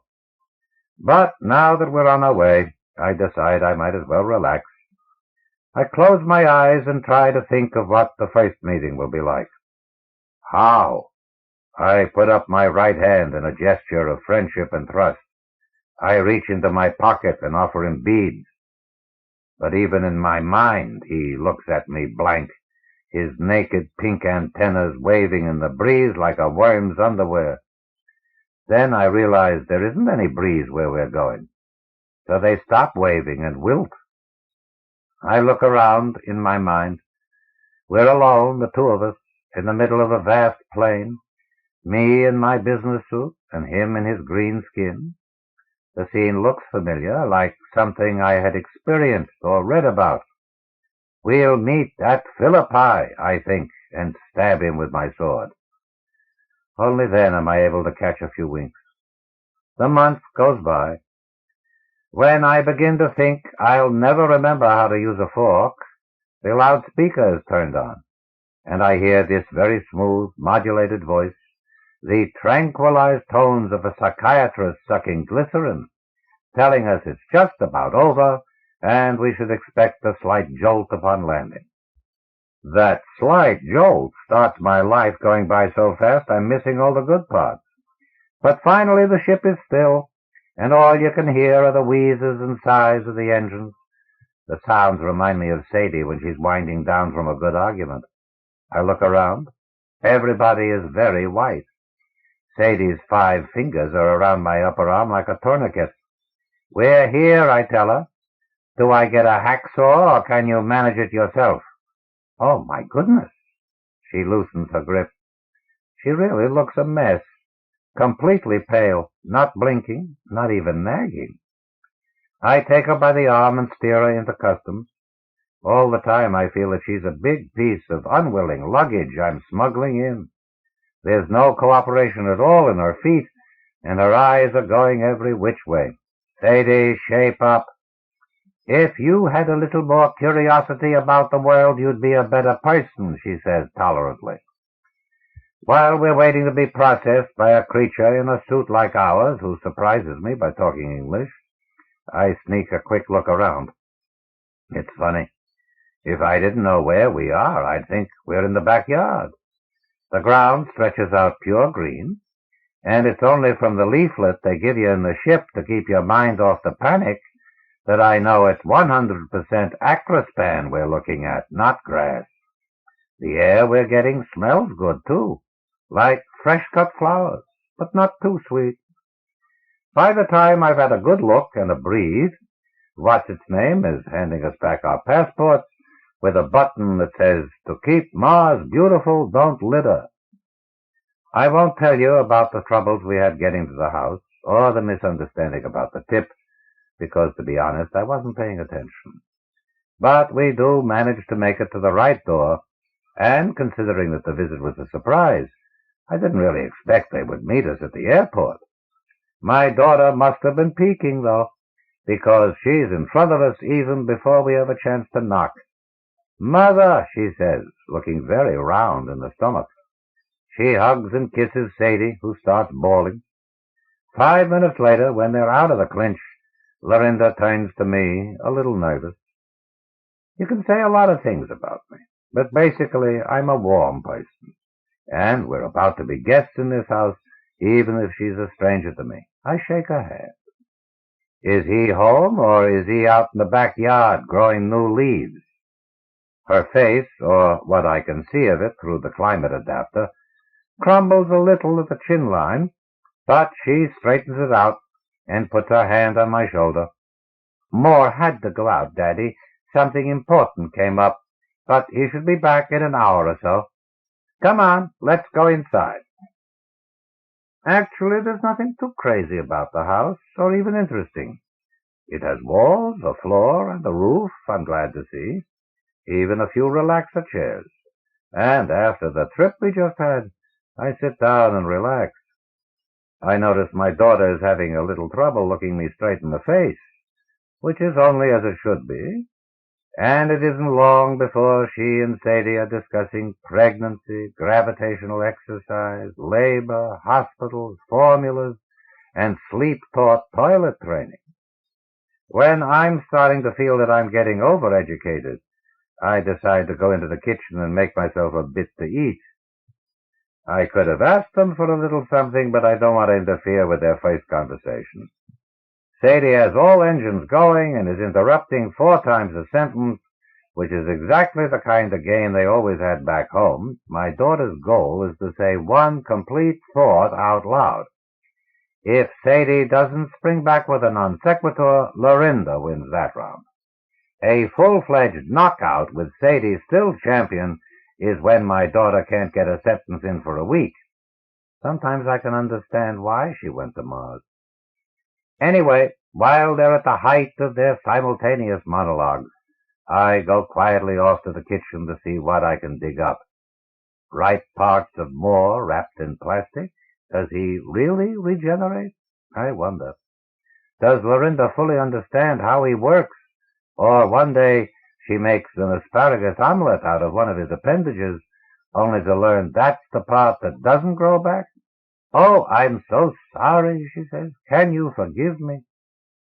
The refrigerator, though obsolete on Earth, is well stocked. Fruit of a sort, steaks, it seems, small chicken-type things that might be stunted pigeons. There's a bowl of brownish, creamy mess. I can't even bring myself to smell it. Who's hungry anyway, I think.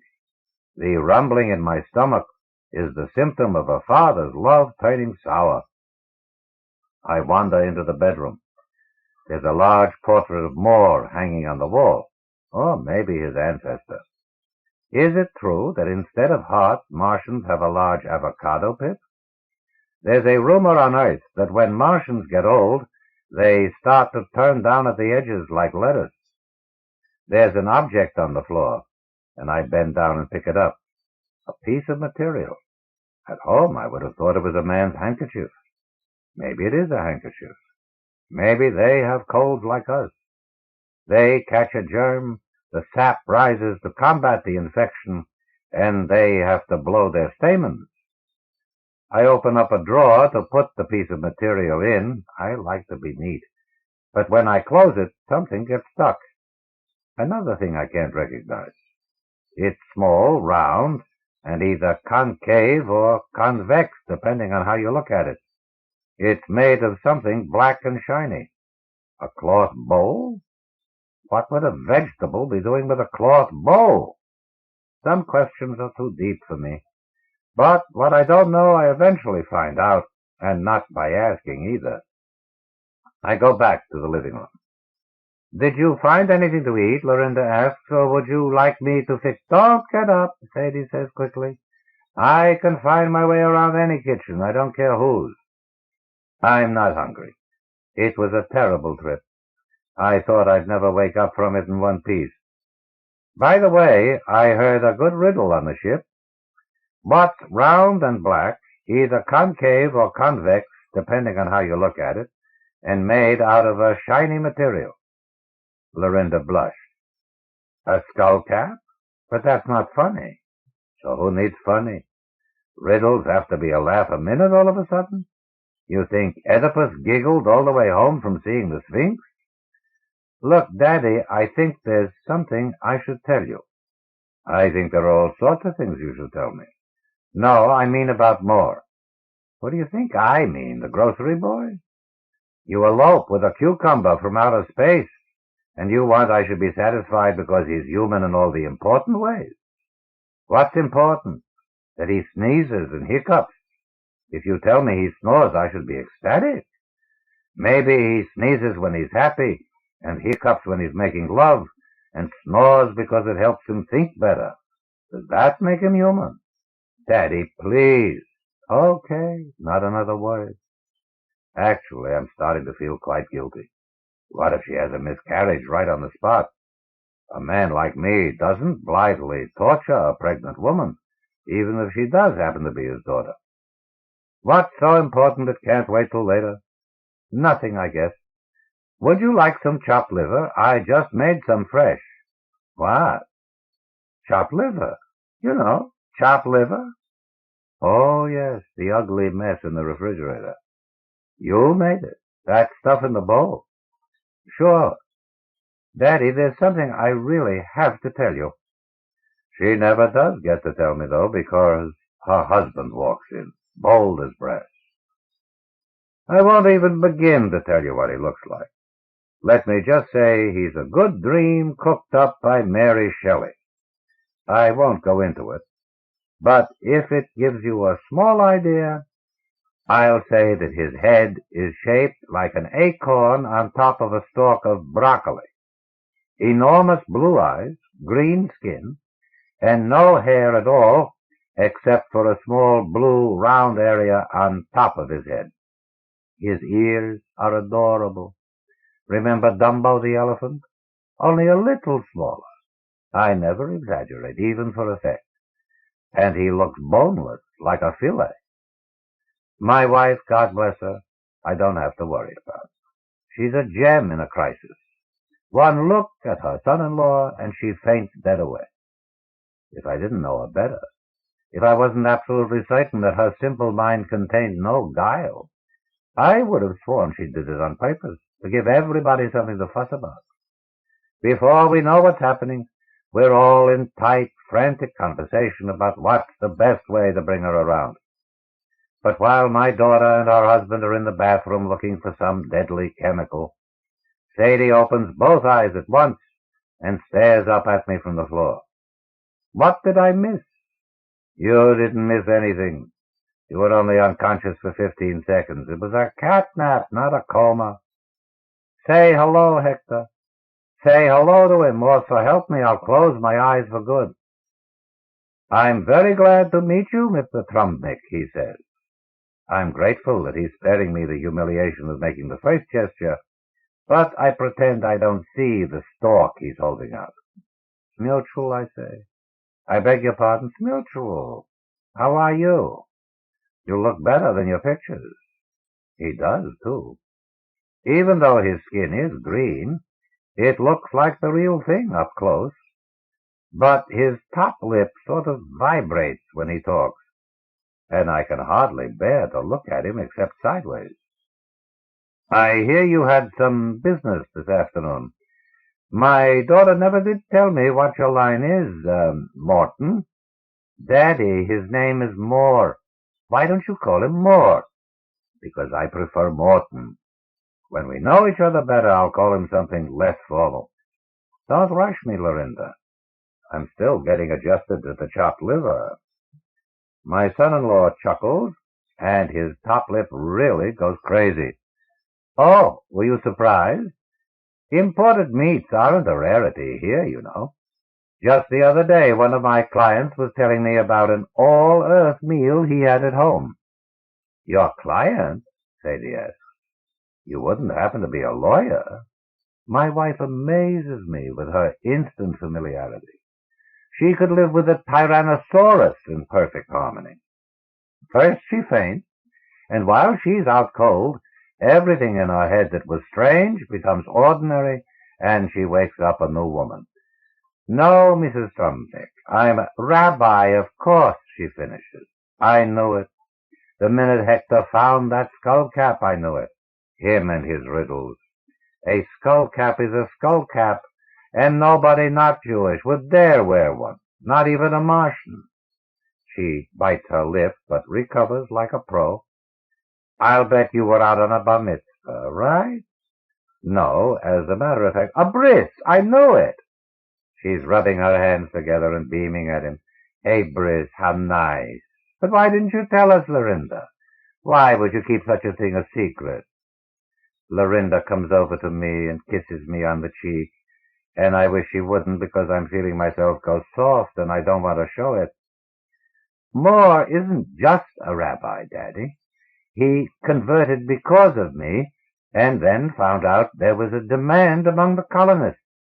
But he's never given up his own beliefs, and part of his job is to minister to the Kopchopis who camp outside the village. That's where he was earlier, conducting a Kopchopi menopausal rite. A what? Look, to each his own, says my wife with the open mind. But me, I want facts, and this is getting more bizarre by the minute. Kopchopi.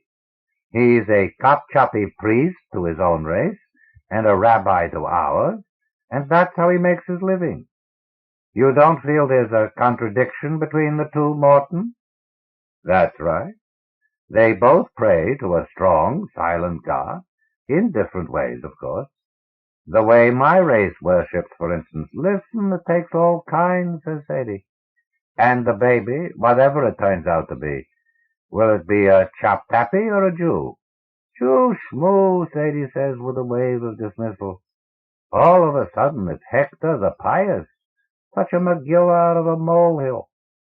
She turns away from me and addresses herself to the others like I've just become invisible. He hasn't seen the inside of a synagogue since we got married. What a rain that night. And now he can't take his shoes off in a house until he knows its race, color, and creed. With a face full of fury, she brings me back into our side. Nordnick, what's got into you? I stand up straight to preserve my dignity. If you'll excuse me, my things are getting wrinkled in the suitcase. Sitting on my bed, with my shoes on, I must admit I'm feeling a little different. Not that Sadie made me change my mind. Far from it. For many years now, her voice is the white sound that lets me think my own thoughts. But what I'm realizing more and more is that in a situation like this, a girl needs her father. And what kind of a man is it who can't sacrifice his personal feelings for his only daughter? When she was going out with Herbie the hemophiliac, and came home crying it had to end because she was afraid to touch him, he might bleed, Didn't I say, pack your things, we're going to grossing as Venus for 3 weeks? When my twin brother Max went into kitchen sinks, who was it that helped him out at only 4%? Always I stood ready to help my family. And if Lorinda ever needed me, it's now when she's pregnant by some religious maniac. Okay, he makes me rich, so I'll talk to him with a tissue over my mouth. After all, in a world that's getting smaller all the time, it's people like me who have to be bigger to make up for it, no? I go back to the living room and extend my hand to my son-in-law, the cauliflower. Yeah. Sundance by Robert Silverberg. Men have rarely hesitated to exterminate troublesome animals that interfere with their colonial schemes, even when the animals happen to be fellow human beings. Presumably, the grim mistakes of the past will not be repeated when an enlightened mankind begins to colonize the planets of other suns. If we encounter intelligent races, we will, one hopes, respect their rights to their own world. But how can we know if a species is truly intelligent? How, in fact, this story asks, can we be sure of anything in a universe where reality is often only a matter of opinion? Today you liquidated about 50,000 eaters in Section A, and now you are spending an uneasy night. You and Herndon flew east at dawn with the green-gold sunrise at your backs and sprayed the neural pellets over 1,000 hectares along the forked river. You flew on into the prairie beyond the river, where the eaters have already been wiped out, and had lunch sprawled on that thick, soft carpet of grass where the first settlement is expected to rise. Herndon picked some juice flowers, and you enjoyed half an hour of mild hallucination. Then, as you headed toward the copter to begin an afternoon of further pellet spraying, he said suddenly, "Tom, how would you feel about this if it turned out that the eaters weren't just animal pests, that they were people, say, with a language and rights and a history and all?" You thought of how it had been for your own people. "They aren't," you said. "Suppose they were. Suppose the eaters, they aren't. Drop it." Herndon has this streak of cruelty in him that leads him to ask such questions. He goes for the vulnerabilities. It amuses him. All night now his casual remark has echoed in your mind. Suppose the eaters, suppose the eaters, suppose. You sleep for a while and dream, and in your dreams you swim through rivers of blood. Foolishness, a feverish fantasy. You know how important it is to exterminate the eaters fast before the settlers get here. They're just animals, and not even harmless animals at that. Ecology wreckers is what they are. Devourers of oxygen-liberating plants, and they have to go. A few have been saved for zoological study. The rest must be destroyed. Ritual extirpation of undesirable beings, the old story. But let's not complicate our job with moral qualms, you tell yourself. Let's not dream of rivers of blood. The eaters don't even have blood. None that could flow in rivers, anyway. What they have is, well, a kind of lymph that permeates every tissue and transmits nourishment along the interfaces. Waste products go out the same way, osmotically. In terms of process, it's structurally analogous to your own kind of circulatory system, except there's no network of blood vessels hooked to a master pump. The life stuff just oozes through their bodies as though they were amoebas or sponges or some other low phylum form. Yet they're definitely high phylum in nervous system, digestive setup, limb and organ template, etc. Odd, you think? The thing about aliens is that they're alien, you tell yourself, not for the first time. The beauty of their biology for you and your companions is that it lets you exterminate them so neatly. You fly over the grazing grounds and drop the neural pellets. The eaters find and ingest them. Within an hour, the poison has reached all sectors of the body. Life ceases. A rapid breakdown of cellular matter follows. The eaters literally falling apart, molecule by molecule, the instant that nutrition is cut off. The lymph-like stuff works like acid. A universal lysis occurs. Flesh and even the bones, which are cartilaginous, dissolve. In 2 hours, a puddle on the ground. In 4, nothing at all left. Considering how many millions of eaters you've scheduled for extermination here, it's sweet of the bodies to be self-disposing. Otherwise, what a charnel house this world would become. Suppose the eaters... Damn Herndon. You almost feel like getting a memory editing in the morning. Scrape his stupid speculations out of your head. If you dared. If you dared. In the morning he does not dare. Memory editing frightens him. He will try to shake free of his newfound guilt without it. The eaters, he explains to himself, are mindless herbivores, the unfortunate victims of human expansionism, but not really deserving of passionate defense. Their extermination is not tragic, it's just too bad. If Earthmen are to have this world, the eaters must relinquish it. There's a difference, he tells himself, between the elimination of the Plains Indians from the American prairie in the 19th century and the destruction of the bison on that same prairie. One feels a little wistful about the slaughter of the thundering herds. One regrets the butchering of millions of the noble brown woolly beasts, yes, but one feels outrage, not mere wistful regret, at what was done to the Sioux. There's a difference. Reserve your passions for the proper cause.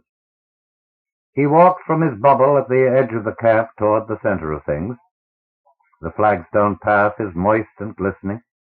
The morning fog has not yet lifted, and every tree is bowed, the long notched leaves heavy with droplets of water. He pauses, crouching to observe a spider analog spinning its asymmetrical web. As he watches, a small amphibian, delicately shaded turquoise, glides as inconspicuously as possible over the mossy ground. Not inconspicuously enough. He gently lifts the little creature and puts it on the back of his hand. The gills flutter in anguish, and the amphibian's sides quiver. Slowly, cunningly, its color changes until it matches the coppery tone of the hand. The camouflage is excellent. He lowers his hand, and the amphibian scurries into a puddle. He walks on. He is 40 years old, shorter than most of the other members of the expedition, with wide shoulders, a heavy chest, dark, glossy hair, a blunt, spreading nose. He is a biologist. This is his third career, for he has failed as an anthropologist and as a developer of real estate. His name is Tom Two Ribbons. He has been married twice, but has had no children. His great-grandfather died of alcoholism. His grandfather was addicted to hallucinogens. His father had compulsively visited cheap memory editing parlors. Tom Two Ribbons is conscious that he is failing a family tradition, but he has not yet found his own mode of self-destruction. In the main building he discovers Herndon, Julia, Ellen, Schwartz, Chang, Michelson, and Nichols. They are eating breakfast. The others are already at work. Ellen rises and comes to him and kisses him. Her short, soft yellow hair tickles his cheeks. "I love you," she whispers. She has spent the night in Michelson's bubble. "I love you," he tells her, and draws a quick vertical line of affection between her small pale breasts. He winks at Michelson, who nods, touches the tops of 2 fingers to his lips, and blows them a kiss. We are all good friends here, Tom Two Ribbons thinks. Who drops pellets today, he asks. Mike and Chang, says Julia, Sector C. Schwartz says, 11 more days, and we ought to have the whole peninsula clear. Then we can move inland. If our pellet supply holds up, Chang points out. Herndon says, did you sleep well, Tom? No, says Tom. He sits down, and taps out his breakfast requisition. In the west, the fog is beginning to burn off the mountains. Something throbs in the back of his neck. He has been on this world 9 weeks now, and in that time it has undergone its only change of season, shading from dry weather to foggy. The mist will remain for many months. Before the plains parch again, the eaters will be gone, and the settlers will begin to arrive. His food slides down the chute, and he seizes it. Ellen sits beside him. She is a little more than half his age. This is her first voyage. She is a keeper of records, but she is also skilled at editing. "You look troubled," Ellen tells him. "Can I help you?" "No, thank you. I hate it when you get gloomy." "It's a racial trait," says Tom Two Ribbons. "I doubt that very much. The truth is that maybe my personality reconstruct is wearing thin. The trauma level was so close to the surface. I'm just a walking veneer, you know." Ellen laughs prettily. She wears only a spray-on half-wrap. Her skin looks damp. She and Michelson have had a swim at dawn. Tom Two Ribbons is thinking of asking her to marry him when this job is over. He has not been married since the collapse of the real estate business. The therapist suggested divorce as part of the reconstruct. He sometimes wonders where Terry has gone and whom she lives with now. Ellen says, "You seem pretty stable to me, Tom." "Thank you," he says. "She is young. She does not know. If it's just a passing gloom, I can edit it out in one quick snip." "Thank you," he says. "No." "I forgot. You don't like editing." "My father, yes. In 50 years he pared himself down to a thread," Tom Two Ribbons says. "He had his ancestors edited away, his whole heritage, his religion, his wife, his son, finally his name. Then he sat and smiled all day. Thank you, no editing." "Where are you working today?" Ellen asks. "In the compound, running tests." "Want company? I'm off all morning." "Thank you, no," he says, too quickly. She looks hurt. He tries to remedy his unintended cruelty by touching her arm lightly and saying, "Maybe this afternoon, all right? I need to commune a while. Yes?" "Yes," she says, and smiles and shapes a kiss with her lips. After breakfast, he goes to the compound. It covers 1,000 hectares east of the base. They have bordered it with neural field projectors at intervals of 80 meters, and this is a sufficient fence to keep the captive population of 200 eaters from straying. When all the others have been exterminated, this study group will remain. At the southwest corner of the compound stands a lab bubble from which the experiments are run: metabolic, psychological, physiological, ecological. A stream crosses the compound diagonally. There is a low ridge of grassy hills at its eastern edge. 5 distinct copses of tightly clustered knife-blade trees are separated by patches of dense savanna. Sheltered beneath the grass are the oxygen plants, almost completely hidden except for the photosynthetic spikes that jut to heights of 3 or 4 meters at regular intervals, and for the lemon-colored respiratory bodies, chest-high, that make the grassland sweet and dizzying with exhaled gases. Through the fields move the eaters in a straggling herd, nibbling delicately at the respiratory bodies. Tom Two Ribbons spies the herd beside the stream and goes toward it. He stumbles over an oxygen plant hidden in the grass, but deftly recovers his balance, and seizing the puckered orifice of the respiratory body, inhales deeply. His despair lifts. He approaches the eaters. They are spherical, bulky, slow-moving creatures, covered by masses of coarse orange fur. Saucer-like eyes protrude above narrow, rubbery lips. Their legs are thin and scaly like a chicken's, and their arms are short and held close to their bodies. They regard him with bland lack of curiosity. "Good morning, brothers," is the way he greets them this time, and he wonders why. I noticed something strange today. Perhaps I simply sniffed too much oxygen in the fields. Maybe I was succumbing to a suggestion Herndon planted, or possibly it's the family masochism cropping out. But while I was observing the eaters in the compound, it seemed to me for the first time that they were behaving intelligently, that they were functioning in a ritualized way. I followed them around for 3 hours. During that time, they uncovered half a dozen outcroppings of oxygen plants. In each case, they went through a stylized pattern of action before starting to munch. They formed a straggly circle around the plants, looked toward the sun, looked toward their neighbors on left and right around the circle, made fuzzy neighing sounds only after having done the foregoing, looked toward the sun again, moved in and ate. If this wasn't a prayer of thanksgiving, a saying of grace, then what was it? And if they're advanced enough spiritually to say grace, are we not therefore committing genocide here? Do chimpanzees say grace? Christ, we wouldn't even wipe out chimps the way we're cleaning out the eaters. Of course, chimps don't interfere with human crops, and some kind of coexistence would be possible, whereas eaters and human agriculturalists simply can't function on the same planet. Nevertheless, there's a moral issue here. The liquidation effort is predicated on the assumption that the intelligence level of the eaters is about on a par with that of oysters, or at best sheep.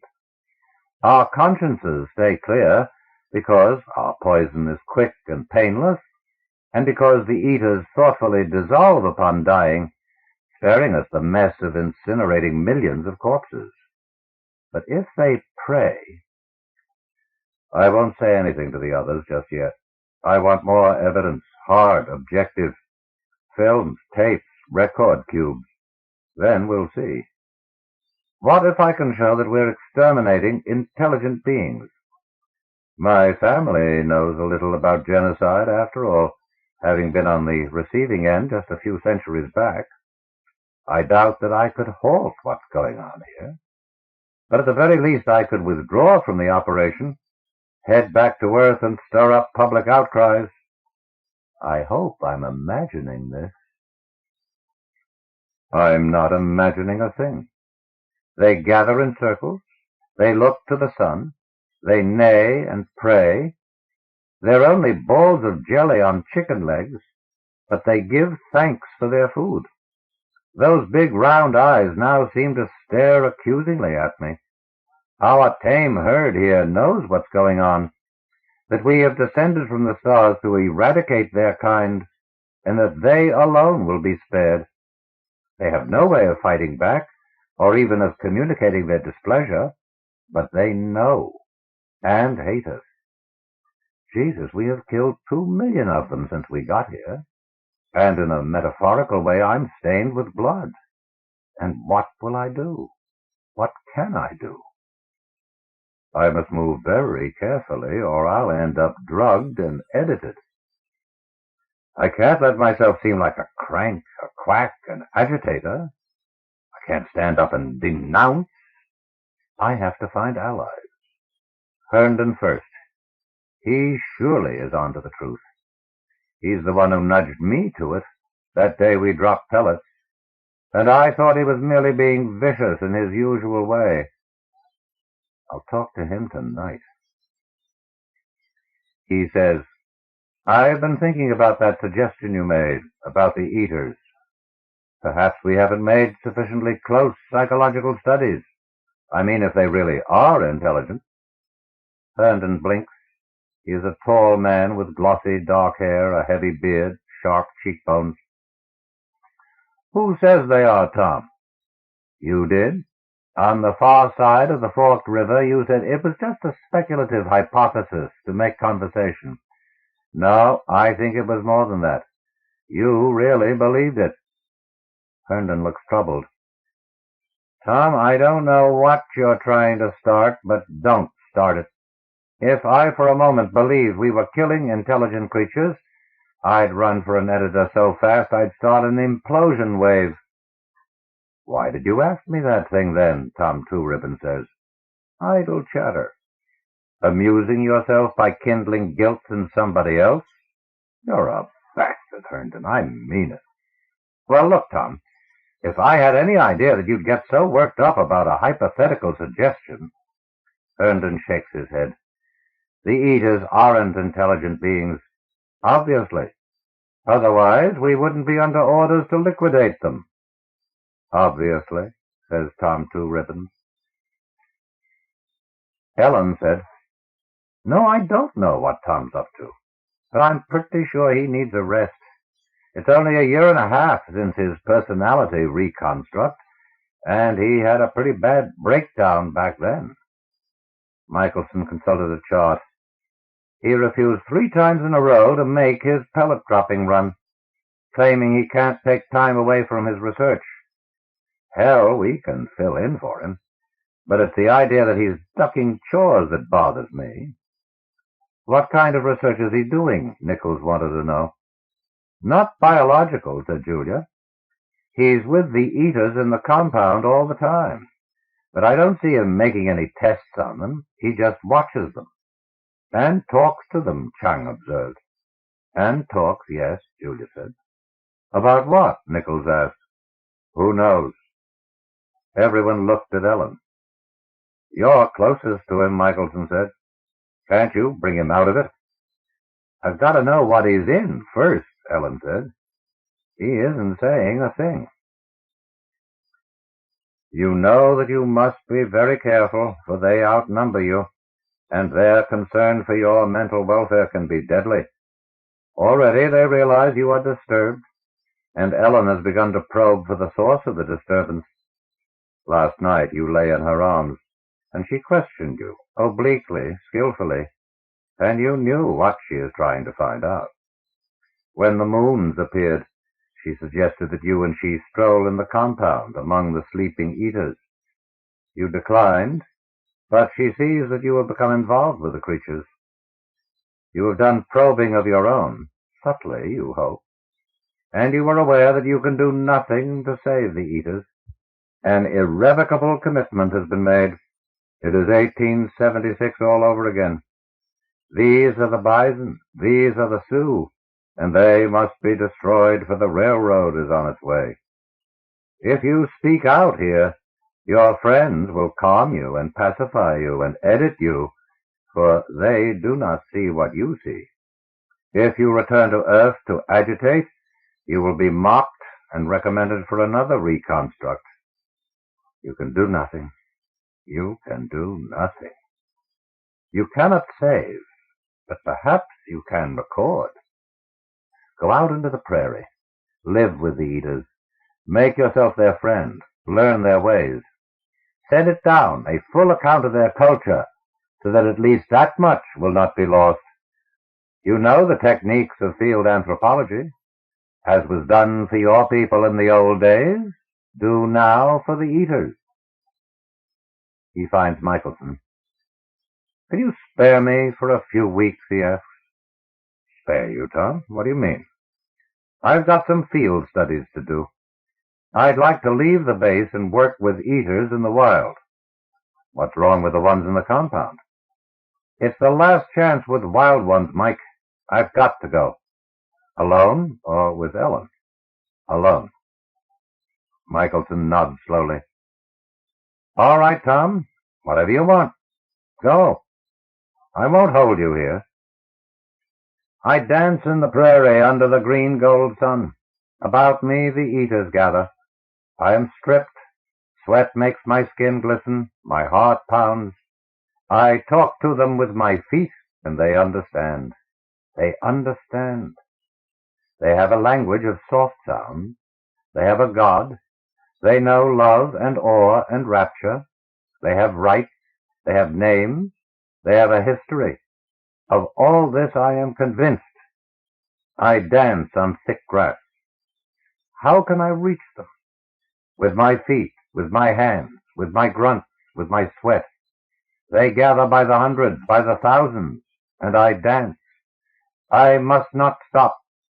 They cluster about me and make their sounds. I am a conduit for strange forces. My great-grandfather should see me now, sitting on his porch in Wyoming, the Firewater in his hand, his brain rotting. See me now, old one. See the dance of Tom Two Ribbons.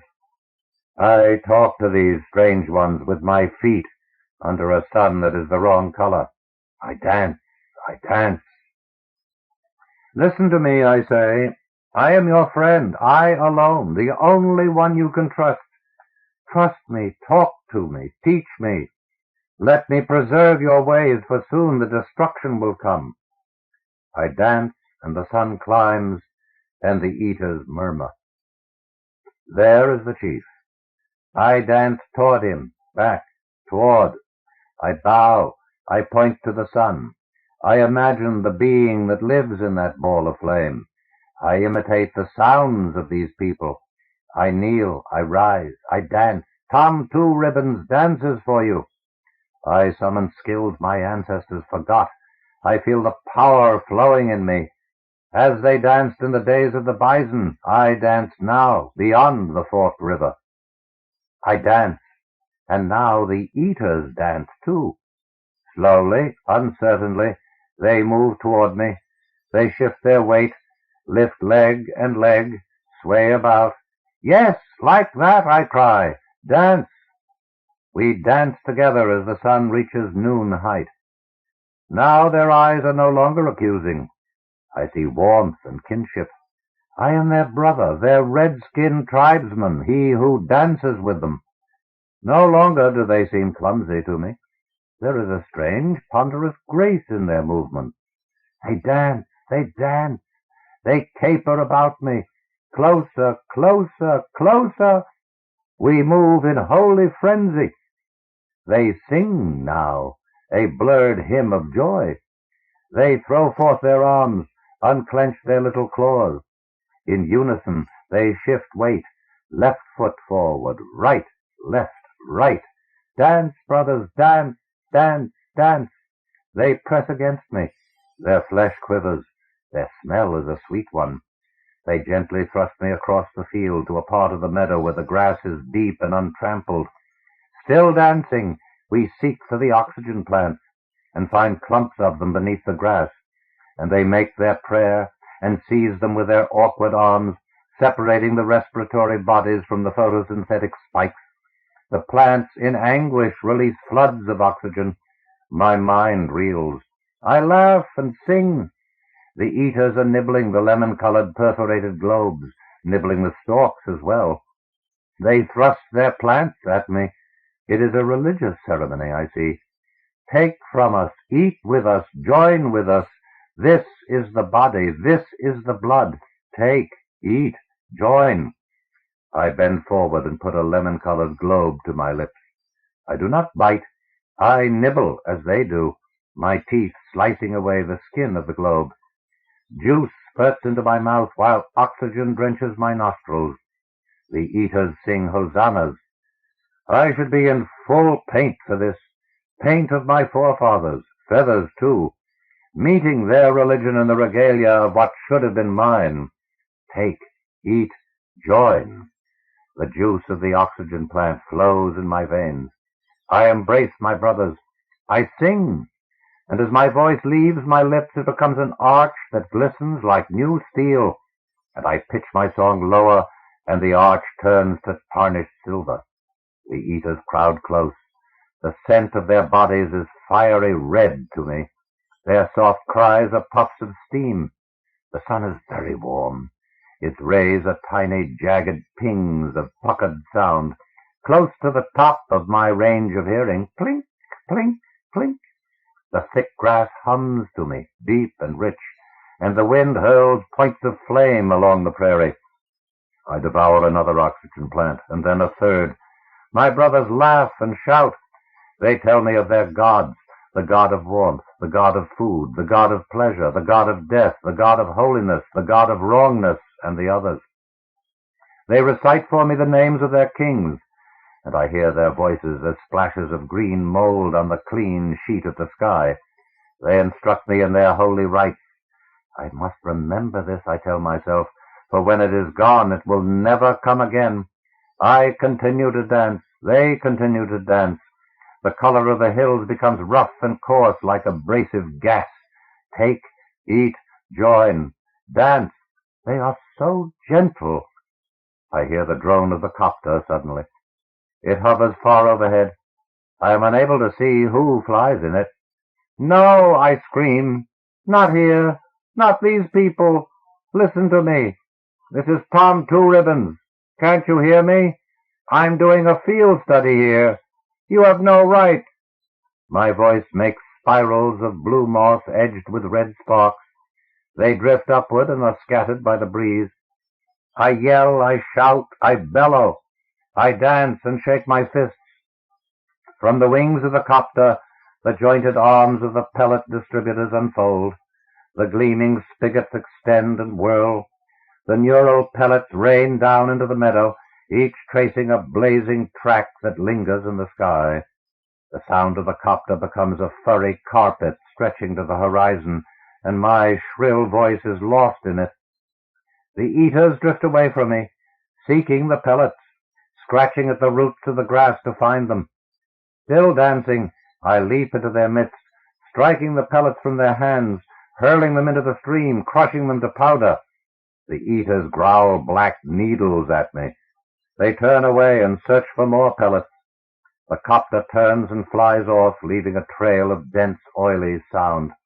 My brothers are gobbling the pellets eagerly. There is no way to prevent it. Joy consumes them, and they topple and lie still. Occasionally a limb twitches, then even this stops. They begin to dissolve. Thousands of them melt on the prairie, sinking into shapelessness, losing their spherical forms, flattening, ebbing into the ground. The bonds of the molecules will no longer hold. It is the twilight of protoplasm.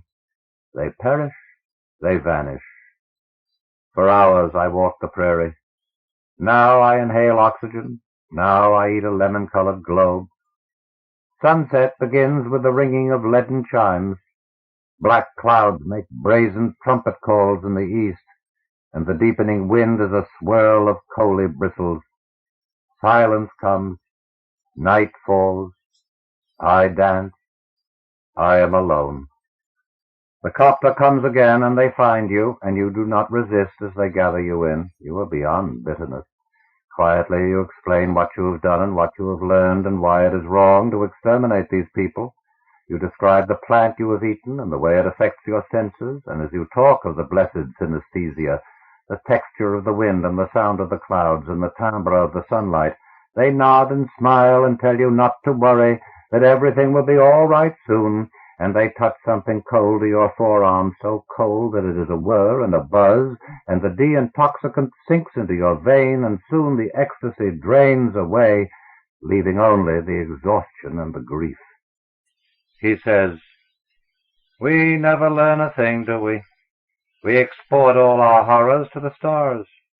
Wipe out the Armenians, wipe out the Jews, wipe out the Tasmanians, wipe out the Indians, wipe out everyone who's in the way, and then come out here and do the same damned murderous thing. You weren't with me out there. You didn't dance with them. You didn't see what a rich, complex culture the eaters have. Let me tell you about their tribal structure. It's dense. 7 levels of matrimonial relationships to begin with, and an exogamy factor that requires—" Softly, Ellen says, "Tom, darling, nobody's going to harm the eaters. And the religion," he goes on, 9 gods, each one an aspect of the God. Holiness and wrongness both worshipped.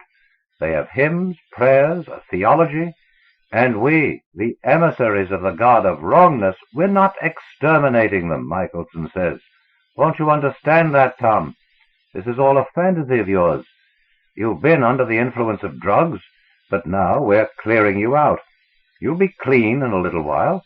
You'll have perspective again." "A fantasy," he says bitterly. "A drug dream? I stood out in the prairie and saw you drop pellets, and I watched them die and melt away. I didn't dream that." "How can we convince you?" Chang asks earnestly. "What will make you believe?" Shall we fly over the eater country with you and show you how many millions there are? But how many millions have been destroyed, he demands. They insist that he is wrong. Ellen tells him again that no one has ever desired to harm the eaters. This is a scientific expedition, Tom. We're here to study them. It's a violation of all we stand for to injure intelligent life forms. You admit that they're intelligent? Of course, that's never been in doubt. Then why drop the pellets, he asks. Why slaughter them? None of that has happened, Tom, Ellen says. She takes his hand between her cool palms. Believe us, he says bitterly. If you want me to believe you, why don't you do the job properly? Get out the editing machine and go to work on me. You can't simply talk me into rejecting the evidence of my own eyes. You were under drugs all the time, Michelson says. I've never taken drugs, except for what I ate in the meadow when I danced, and that came after I had watched the massacre going on for weeks and weeks. Are you saying that it's a retroactive delusion? No, Tom, Schwartz says. You've had this delusion all along. It's part of your therapy, your reconstruct. You came here programmed with it. Impossible, he says. Ellen kisses his fevered forehead. It was done to reconcile you to mankind, you see. You had this terrible resentment of the displacement of your people in the 19th century. You were unable to forgive the Industrial Society for scattering the Sioux, and you were terribly full of hate. Your therapist thought that if you could be made to participate in an imaginary modern extermination, if you could come to see it as a necessary operation, you'd be purged of your resentment and able to take your place in society as he thrusts her away. Don't talk idiocy. If you knew the first thing about reconstruct therapy, you'd realize that no reputable therapist could be so shallow. There are no one-to-one correlations in reconstructs. No, don't touch me. Keep away, keep away. He will not let them persuade him that this is merely a drug-born dream. It is no fantasy, he tells himself, and it is no therapy. He rises, he goes out. They do not follow him. He takes a copter and seeks his brothers. Again I dance. The sun is much hotter today. The eaters are more numerous. Today I wear paint. Today I wear feathers. My body shines with my sweat. They dance with me, and they have a frenzy in them that I have never seen before. We pound the trampled meadow with our feet. We clutch for the sun with our hands. We sing, we shout, we cry. We will dance until we fall. This is no fantasy. These people are real, and they are intelligent, and they are doomed. This I know. We dance. Despite the doom, we dance. My great-grandfather comes and dances with us. He, too, is real. His nose is like a hawk's, not blunt like mine, and he wears the big headdress, and his muscles are cords under his brown skin. He sings, he shouts, he cries. Others of my family join us. We eat the oxygen plants together. We embrace the eaters. We know, all of us, what it is to be hunted. The clouds make music, and the wind takes on texture, and the sun's warmth has color. We dance, our limbs know no weariness. The sun grows and fills the whole sky, and I see no eaters now, only my own people, my father's fathers across the centuries. Thousands of gleaming skins, thousands of hawks' noses, and we eat the plants, and we find sharp sticks and thrust them into our flesh, and the sweet blood flows and dries in the blaze of the sun, and we dance, and some of us fall from weariness, and we dance, and the prairie is a set of bobbing headdresses, an ocean of feathers, and we dance, and my heart makes thunder, and my knees become water, and the sun's fire engulfs me, and I dance, and I fall, and I dance, and I fall, and I fall, and I fall. Again they find you and bring you back. They give you the cool snout on your arm to take the oxygen plant drug from your veins, and then they give you something else so you will rest. You rest, and you are very calm. Ellen kisses you, and you stroke her soft skin. and then the others come in and they talk to you, saying soothing things, but you do not listen, for you are searching for realities. It is not an easy search. It is like falling through many trapdoors, looking for the one room whose floor is not hinged. Everything that has happened on this planet is your therapy, you tell yourself, designed to reconcile an embittered aborigine to the white man's conquest. Nothing is really being exterminated here. You reject that and fall through and realize that this must be the therapy of your friends. They carry the weight of accumulated centuries of guilt and have come here to shed that load, and you are here to ease them of their burden, to draw their sins into yourself and give them forgiveness. Again you fall through and see that the eaters are mere animals who threaten the ecology and must be removed. The culture you imagined for them is your hallucination, kindled out of old churnings.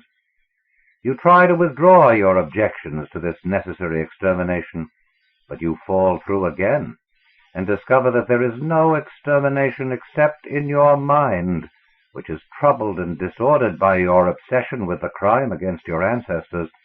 And you sit up, for you wish to apologize to these friends of yours, these innocent scientists whom you have called murderers, and you fall through. End of The Aliens, edited by Robert Silverberg, narrated by Alan Hewitt, in the studios of American Foundation for the Blind, Incorporated, for the Library of Congress, November 1977. For special distribution as authorized by Act of Congress under Public Law 89-522, with the permission of the copyright holder and the publisher, Thomas Nelson, Incorporated. End of book.